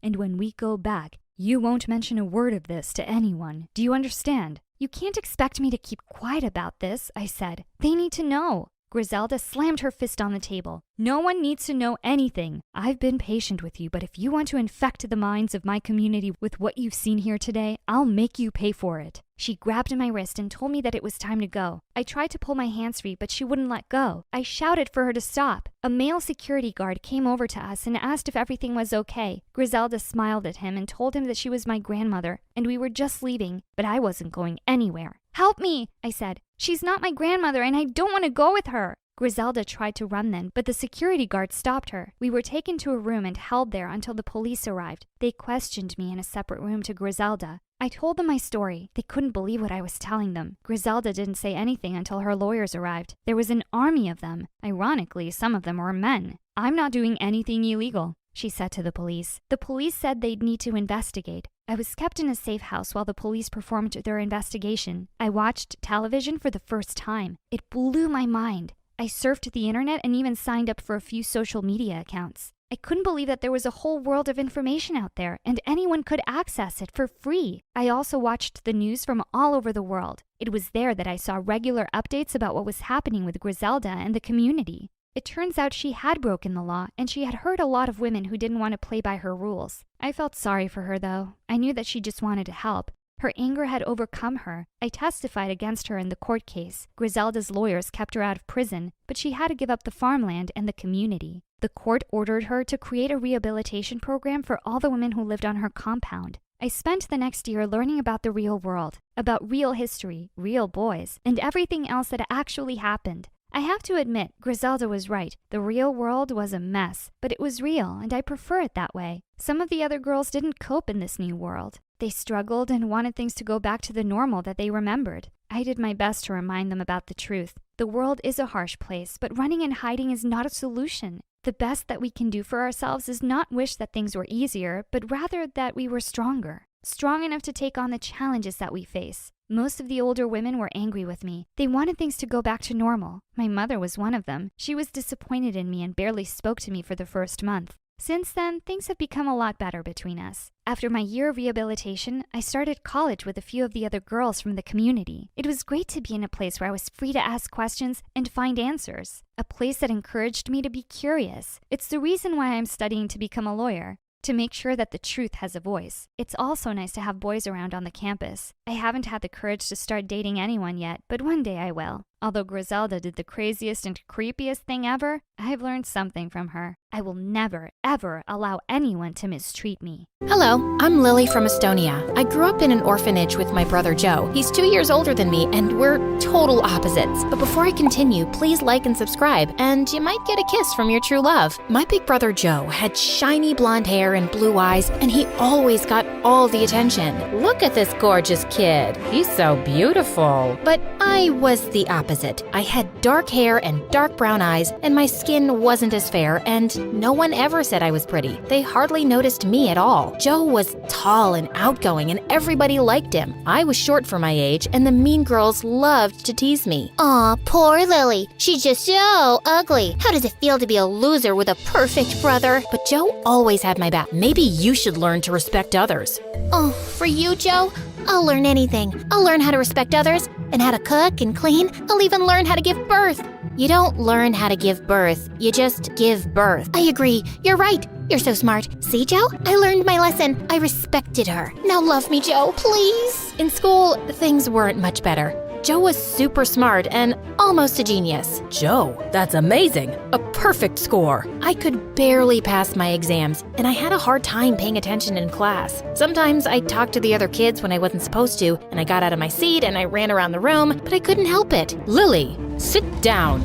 Most of the teachers didn't like me at all. One time I was in grumpy old Miss Koppel's class, and I really had to go to the bathroom. The break just ended 2 minutes ago. You couldn't go then? Oh wait, you were busy playing. The only thing you do in school. No bathroom for you. But it's an emergency. Miss Koppel didn't budge. I tried to hold it, but a minute later, I peed my pants. Ew! Joe caught me crying in the hallway. What's wrong? Miss Koppel wouldn't let me go to the bathroom. Joe's face turned bright red, and he stormed into Miss Koppel's class. You stinky witch. Maybe a bitter old lady like you shouldn't be teaching. You should be at home fighting with your husband who's lost his hearing because of your constant screaming and will go blind soon looking at your hideous face. Miss Koppel sent Joe to the principal's office, and he got detention for 2 weeks. I felt so bad. I'm sorry I'm weird and stupid and always causing trouble. Don't say that about yourself, Lily. None of that is true. Yes, it is. You're just pretending it's not. Don't worry about me and my problems. I'll handle them on my own. You don't have to be my big brother anymore. No way. I'll always be your big brother, and I'll always have your back, no matter what. And one day, I hope you'll see how special and smart and beautiful you are. Joe hugged me, and I cried like a big baby. Then one day, the most amazing thing happened. We were adopted by a really nice couple. They had a big house. Joe and I got our own rooms and new clothes. They even enrolled us in a fancy school. I was nervous at first because school was still hard, and I always got distracted. I was scared that my new teachers would hate me too. But then my new parents took me to the doctor. Lily has ADHD, which means she's a bit hyperactive and has trouble paying attention. But she's a smart girl. Her IQ is well above average. I went to therapy for a while to help me learn to stay focused. It was difficult at first, but Joe and my parents were really supportive, and eventually I got better. I started getting A's on my tests, and I even won Student of the Month for best behavior. When Joe and I reached high school, our lives totally changed. One day, Joe and I were hanging out at the mall when a strange woman ran up to us.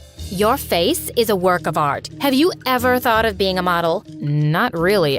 Stick with me, darling. I'm gonna make you a star. The woman was a modeling agent. Joe signed a contract with her, and soon, every other weekend, he was doing photo shoots all over the city. My life was much better too. My grades were at the top of my class, I had a bunch of new friends, and when I looked in the mirror for the first time, I liked what I saw, especially since my mom always told me how pretty I was and that I should love myself just as I am. I had a newfound confidence, and everyone noticed. Even though Joe and I weren't together all the time, we were still close. We had our own lives, and that was okay. We were always there for each other. Then one day, our dad got a new job and we moved across town. Another family twice as rich as my parents, lived next door, and they had a daughter my age. The moment Joe saw her, he started acting strange. He was really dying to meet her. Oh, love at first sight? Something only beautiful people do. Why don't you just go over there and say hello? Just say hello? It's not that easy. It has to be just right. She's my destiny. She's my true love. We're meant to be. We started thinking of ways to make them meet. What made it harder was that she was homeschooled. We saw a lot of sophisticated teachers coming and leaving the house. Joe took one of my shirts and went to her house, pretending he found it in the yard and it belonged to the girl. But a maid opened the door and took it, then slammed the door in Joe's face. One time, I saw the mystery girl leaving her house, and I started calling out random names. Emily, Sarah, Anna,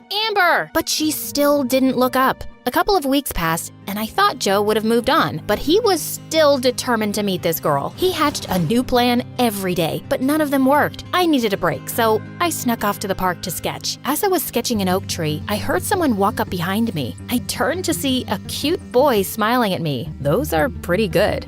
Your shading and detail are amazing. I froze. I'd never shown anyone my drawings before. I'll show you mine if you show me yours. The boy's name was Ryan. He was a couple of years older than me, and he was a talented artist. We talked for hours. Every time he looked into my eyes, my heart skipped a beat. Geez, I'm sorry. I didn't realize it was so late. I have to go. Maybe we could meet up tomorrow and, talk about art? Sorry, I can't. I was such a dork. What was I thinking? Asking a cute boy like Ryan out. He must already have a girlfriend. I wanted to crawl into a hole. It's okay. Sorry I asked. No, it's not like that. I'd love to see you again, but I'm leaving for New York tomorrow for art school. My heart sank. This doesn't have to be goodbye. Ryan pulled out one of his sketches from his notebook. He wrote his phone number on the back and gave it to me. I want you to have it. I can't take this. You can give it back when I see you again. On my walk home, every time I thought about Ryan, I couldn't help but smile. I turned the corner onto my street, and then I saw something insane. The mystery girl was scaling the side of her house like a cat burglar. I hid behind a tree and texted Joe, but then the girl came charging at me like a maniac. She tried to grab my phone. Give it to me. Let go, you crazy girl. My phone slipped out of my hand, fell to the ground, and broke.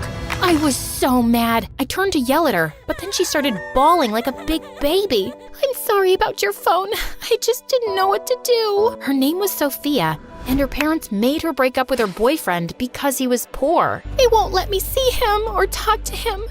My heart's been ripped to pieces. It hurts so bad. Please, make it stop. Don't cry. Things will be okay. How? Thankfully, Joe walked up just then. Sophia took one look at him and got all googly-eyed. Then she got confused. I can't do this. Sophia pushed Joe and ran away crying. The next day, Sophia showed up at her door. What I did to you wasn't cool. I was having a hard time. If you don't mind me asking, what's wrong?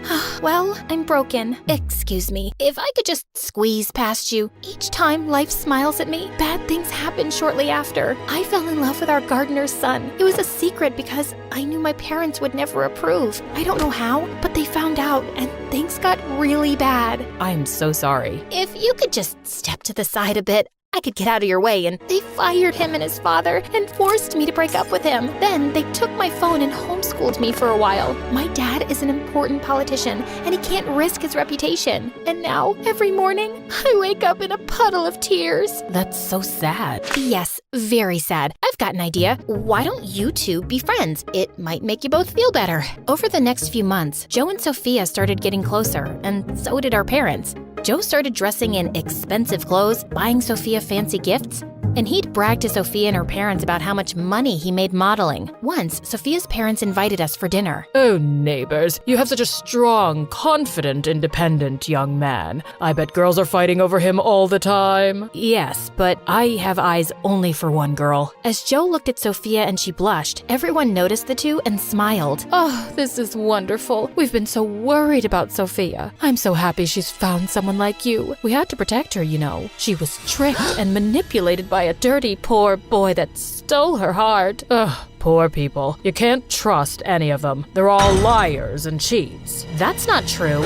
Oh, you sweet, naive girl. You'll learn soon enough. Then Sophia's parents laughed at me, like what I said was some big joke. I'm not naive. You're just wrong. Joe and I used to be poor. We're not liars and cheats. we're not dirty, and we're not bad people. Joe's an exception, of course. Who knew an adopted orphan could be so perfect? You guys hit the jackpot with your son. Your daughter, well, she's now Sophia. You're right about that, honey. Joe lowered his head. My parents looked away, and I was about to explode. What's that supposed to mean?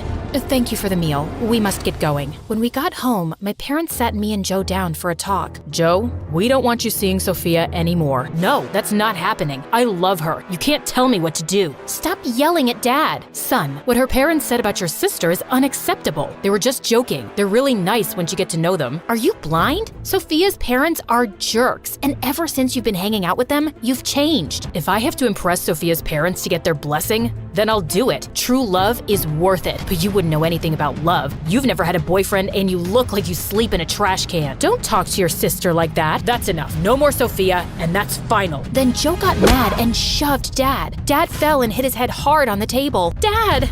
I rushed to Dad's side. He was really hurt. Mom called the ambulance. Then I looked up and saw Joe. I'm sorry. Joe ran out of the house. Dad had a minor concussion, and we spent the night in the emergency room. By the time we got back home, all of Joe's things were gone. We heard from the neighbors that he and Sophia moved into her parents' villa in Paris. Dad was weak after the injury, so I helped him out at the office. Staying on top of my schoolwork and helping Dad was tough, but I enjoyed spending more time with him. My parents and I tried calling Joe, but he never answered, which made me really sad. My new friend Ryan always found ways to cheer me up. He sent me funny sketches and MSA videos. One summer, he came back to town and we sat under the oak tree. We saw a boy and a girl playing on the swings, and I started to cry. What's wrong? I miss my brother. He was my best friend and always had my back. I'm scared I'll never see him again. He's your brother, and he could never stop loving you. I'm sure he'll come back to you one day. Then Ryan handed me a sketchbook and I drew a picture of me and Joe. Ryan encouraged me to study art, and eventually I started selling my drawings. 5 years later, we got married in a small ceremony in our backyard, and soon after, we had a baby. But there were complications. I felt this horrible pain, and the machine started to beep. As the doctors raced to save me, I cried out, "Joe, my brother, Joe, come to me." Then I fainted. I woke up from a coma 2 days later, and when I opened my eyes, I saw Joe and Sophia sitting beside me with tears in their eyes. Joe? Yes, Lily. Is that you? Yes, I'm here. I'm sorry, Lily. I'm so sorry for everything. I looked up at my parents. They smiled and nodded. I knew from the look in their eyes that they'd forgiven Joe and wanted me to do the same. You broke our promise. You said you'd always have my back, but you chose Sophia and her parents over us. My parents are just mean and have been controlling my life since forever. We had enough and we couldn't take it anymore, so we left. And they cut us off. But it's been so hard. I couldn't find work. We barely had enough money for food and rent, but I was ashamed to come back and ask for help. We felt like we broke your family. We didn't want to make things worse. Then we heard you were in a coma, so we came immediately. I couldn't let you down again. Lily, I'm not asking you to forgive me. I'm asking you to let me earn the privilege to be your big brother again. You'll always be my big brother. I just wanted to see you. I would have helped you no matter what. Then Joe hugged me and I hugged him back. Hi, I'm Ariana from New York. Please like and subscribe. When I opened my eyes to this world, the first person I saw was my dad. And since that moment, I adored him and he loved me like crazy. He gave me everything a girl could dream of. I loved my mom too, but she was a little harder to like. She had a serious problem. She wanted everything clean. I mean, really clean. Like when I was 4, Dad smudged a piece of birthday cake all over my face, and Mom went ballistic.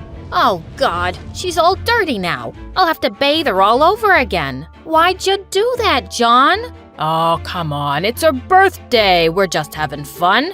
Mom and Dad would always argue because she was such a clean freak. She took the fun out of everything we did. Once in 2nd grade, my school had a mother-daughter bake-off event, and Mom wore plastic gloves the whole time, and she was so picky about everything. Are you sure you washed the bowl properly? Twice, with hot water?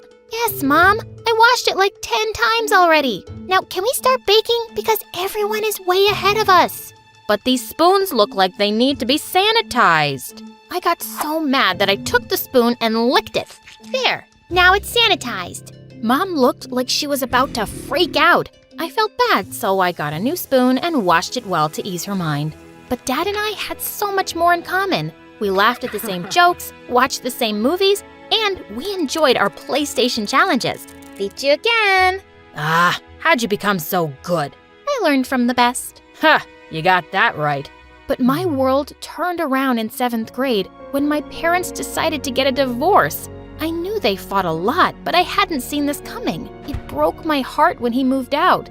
I still saw him every day, and I was slowly adjusting to this new life when Dad dropped another bombshell on me a few months later. He introduced me to his new girlfriend, Amanda. She looked like she was a college graduate, and she was super pretty. I disliked her instantly. Oh, hi, cutie pie. You're just as adorable as your daddy said. Here, I got you a present. Why was she talking to me like I was 5? Thanks, but it's not my birthday. Oh, I know when your birthday is. But one can give presents at any time, right? I reluctantly pulled out a t-shirt, which was cute, but I just shoved it back in the bag and dropped it on the ground. I don't think we have the same taste. You can return it. Ariana, you need to be nice to Amanda because she's being nice to you. And from that day, Amanda was like a pimple that wouldn't go away. Every time I visited Dad, she was there, trying to act like we were a happy family. She also kept smothering me with gifts and her fake love, just so I would like her. But I hated her because she took my dad away from me. And even worse, Dad married her a year later. I was still struggling to deal with all of this, so I created a YouTube channel called Dads and Daughters. When I showed it to Dad, he loved it. And every day after school, he'd pick me up and we would create cool ideas together for the show. Once in 9th grade, Dad and I were at a restaurant, and when he went to the bathroom, his phone started buzzing. It was Amanda. You know he's at dinner with me. Can't you let us have some time alone? Ariana, please give the phone to your dad. I don't have to explain myself to you. And I don't have to give your message. I hung up and switched off Dad's phone. He didn't notice until the end of dinner that his phone was off, and when he switched it on, he looked shocked at his messages. Oh my God, Amanda fell down the stairs. She's been trying to get in touch with me for 2 hours. And when Amanda told him she'd spoken to me, he was furious. He'd never been angry at me before, and now he was practically shouting. You will apologize to her or I'll cancel our YouTube show. I mean it. I went up to their bedroom where Amanda was sitting up in bed. I'm sorry, Amanda, I guess. I was about to leave when she suddenly grabbed my wrist. You better listen to me clearly, Brett. I'm here to stay whether you like me or not. And if you keep behaving this way, you won't be welcome in our house anymore. It's my dad's house. And mine. Don't mess with me again, Ariana, if you know what's good for you.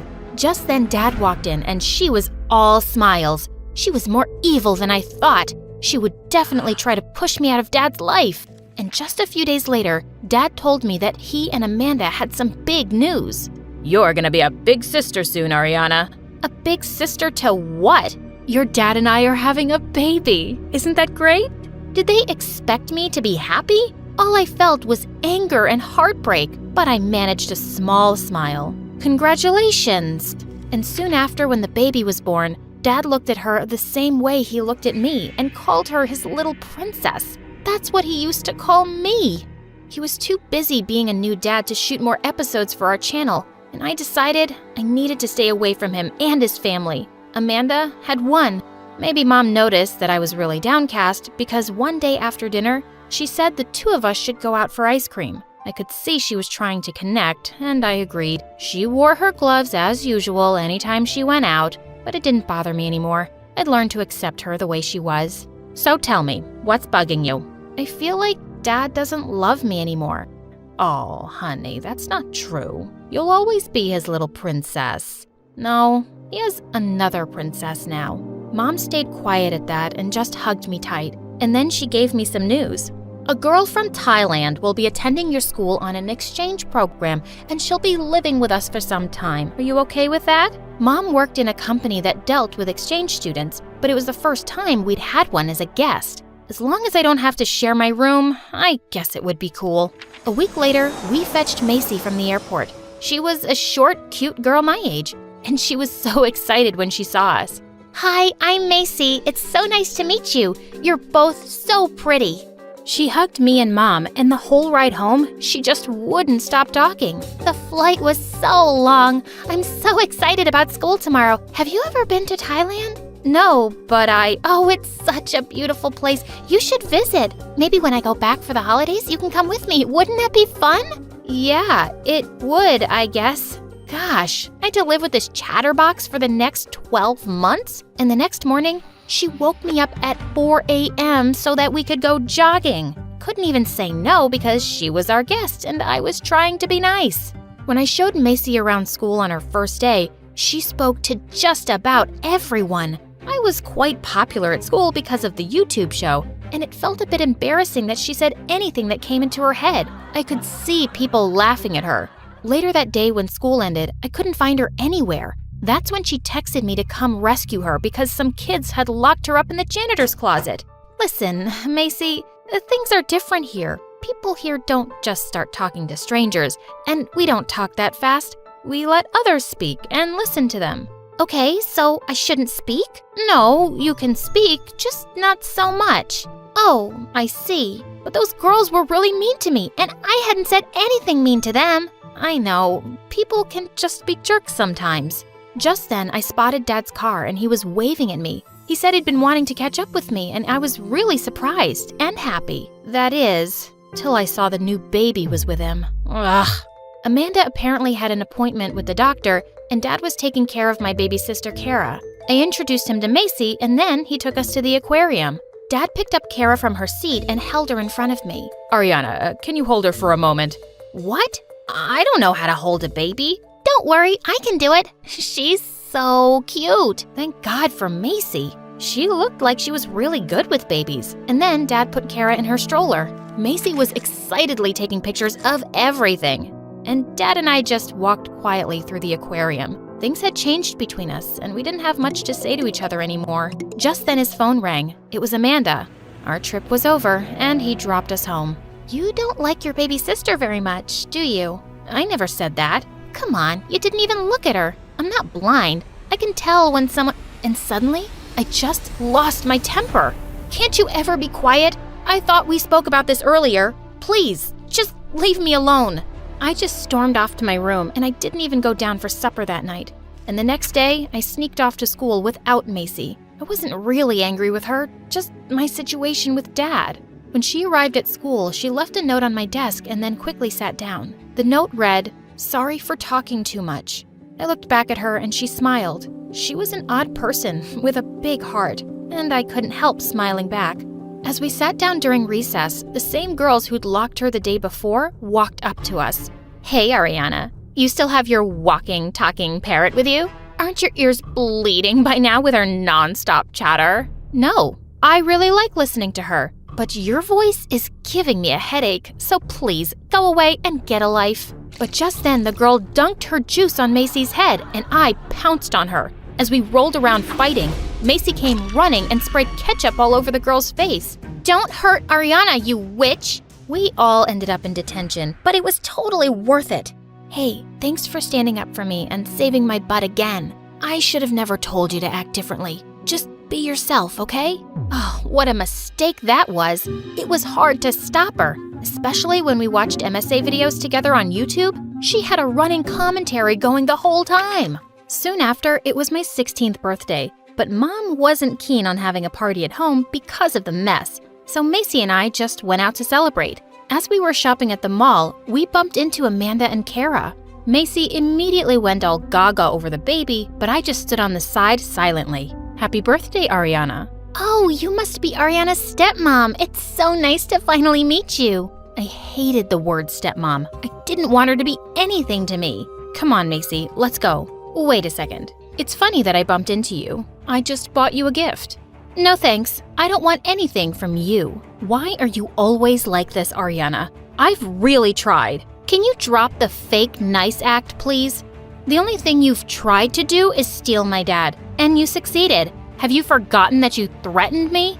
Ariana, I was angry with you then. I didn't really mean anything. Before she could finish, I just started walking quickly. I heard Macy calling my name, but I wanted to get away from Amanda. Suddenly, I heard a scream, and I turned to see Macy slip on something and fall to the ground. I rushed over to her, and she was unconscious. Amanda quickly called an ambulance and went to the hospital with me. I was so anxious as I sat there waiting that I just couldn't stop tapping my foot. Amanda sat next to me and took my hand silently, and I felt better. The doctor came soon and said Macy had a minor concussion and that she was okay. When I went to her room, she was sitting up in bed. As I sat next to her, Macy took off the locket she was wearing. I want to tell you something, Ariana. I had a baby sister too, and she was 3 years younger than me. She was my best friend, and then she died 2 years ago. My eyes welled up as I looked at her sister's picture. I carry her around with me everywhere. Love the people around you while you can, so you never have any regrets. I hugged her tight and we both cried. The doctor said she could go home, and I found Amanda was still waiting outside for us. She drove us back home. When we got there, the house was pitch dark. I guess the lights are out. Just as I opened the door, the lights came on and many people yelled, "Surprise!" It was my birthday party, and Dad was there along with my friends from school. Mom, I thought you didn't want to get the house dirty. Don't worry, I'll sanitize the place once the party's over. I hugged Mom and Dad, and then I turned to Amanda. Thank you for being there for me today. And I'm sorry for how I've treated you. I really am. Can I give you your present now? You already did. I picked up my baby sister and hugged her tight.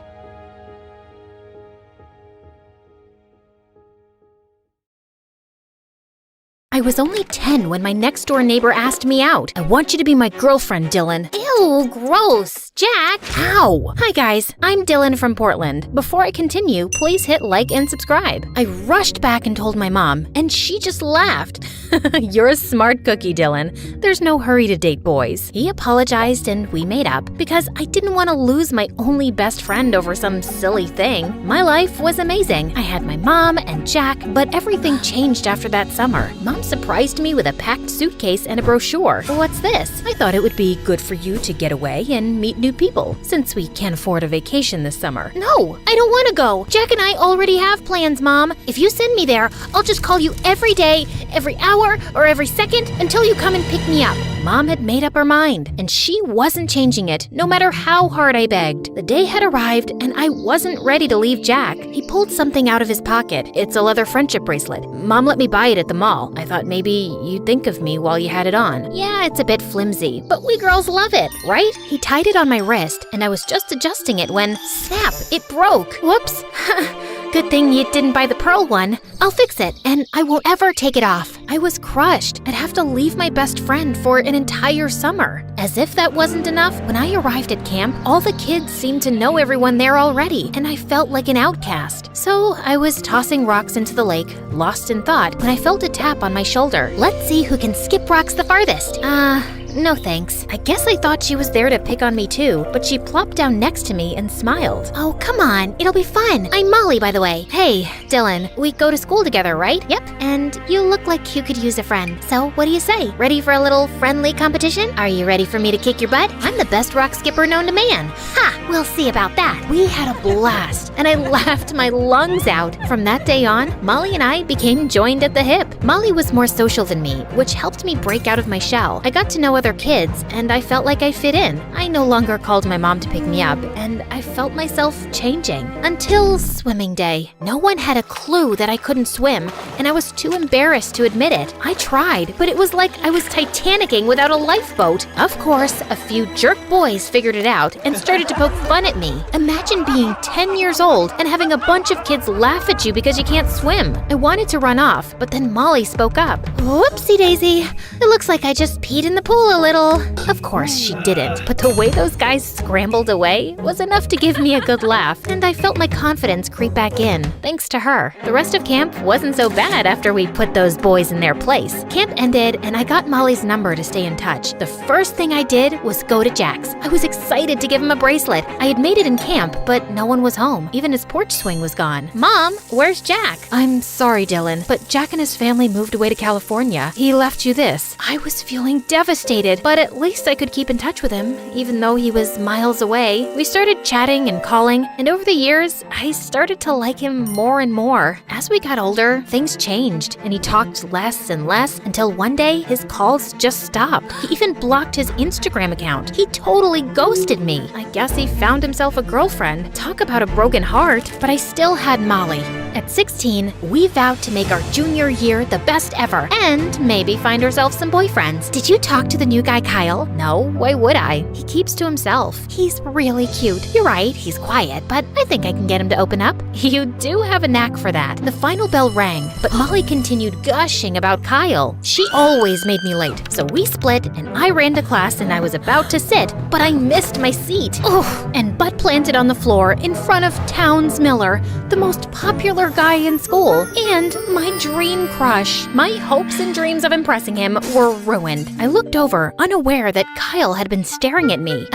Hey, Kyle. My face was beet red, but he ignored me anyway and turned his attention to his phone. Such a rude dude. I didn't tell Molly this, but she wasn't lying. Kyle was hot. After school, I went to the mall with Molly to look for dresses for our upcoming formal. Neither of us had a date, so we decided to go with each other. We both slipped the glamorous dresses on. I felt so pretty in mine, and despite the price tag, I was convinced I'd wear this gown to the formal. When I came out, Molly was already waiting for me and twirling in front of the mirror. Dylan, look at us. We look like the popular girls. Screw the popular girls. I feel like a princess. It felt magical. But as I looked in the mirror, I spotted Kyle standing outside the store, staring at us. OMG, Molly, look! And just as we both turned to look, my foot snagged my dress and ripped it right off my body.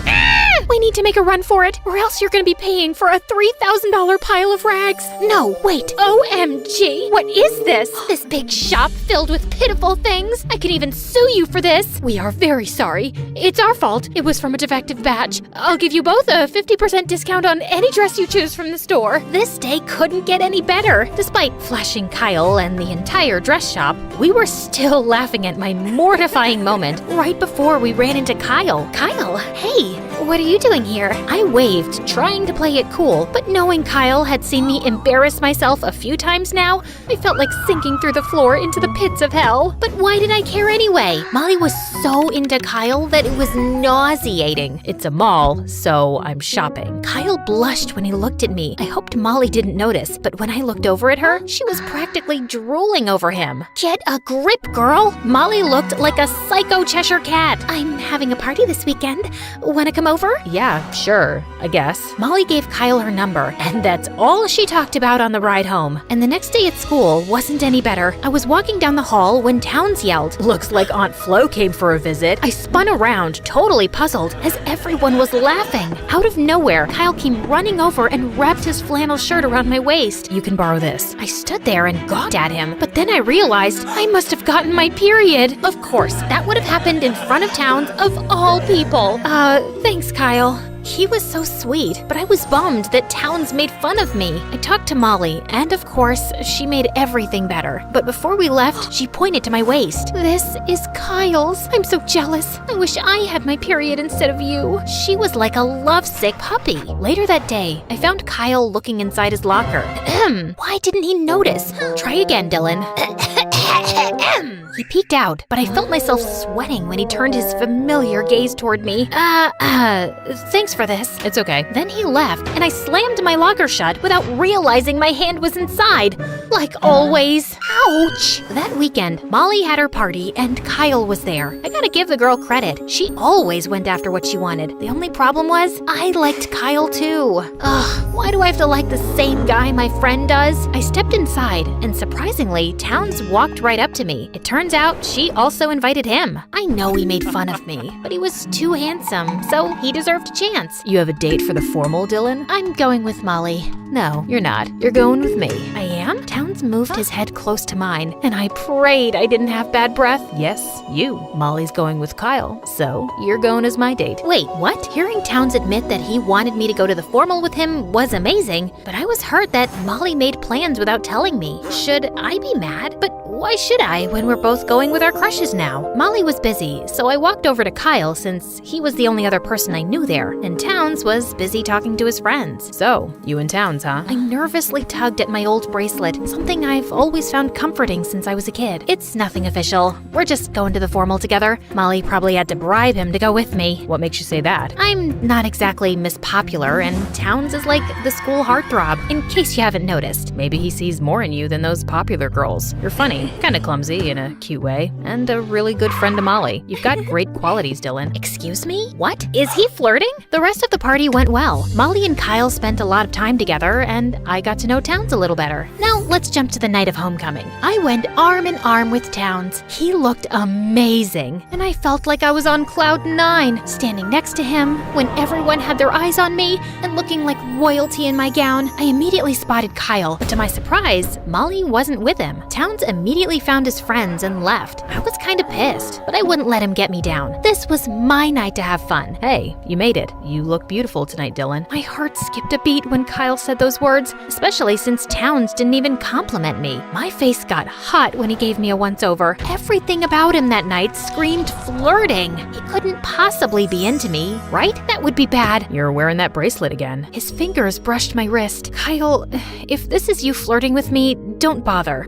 Just then, Towns swooped in and dragged me to the dance floor, and unfortunately, I smashed his toes as I tried to keep up with him. You're brutal, Dylan. You need dance lessons. You don't have to be such a jerk about it. I was leaving when he spun me around, lifted my chin, and moved his face close to mine. He was gonna kiss me, and I didn't feel ready at all. I panicked and ended up bumping my head on his chin. Oh, I'm sorry. I didn't mean it. Ouch, my lips. I brought you here as my date, and now I'm gonna go home with broken feet because of you. The least you could do is kiss me. Just then, Kyle stepped up to us. They both glared at each other, and Kyle looked so territorial. I have to admit, it was kind of hot the way Kyle looked like he wanted to strangle Towns, and I just realized that Towns had been the biggest blunder of my life. Whoa, calm down, guys. You better stay away, Towns. Just then, Molly walked up and pulled me away. Talk to her, Kyle. You promised, or should I say, Molly, that's enough. Hey guys, are you guessing the same? Is it like Molly left Kyle for me? Talk to me about what? Dylan, I'm not who you think I am, and I'm sorry I hid it from you. It's Jackie Kyle, or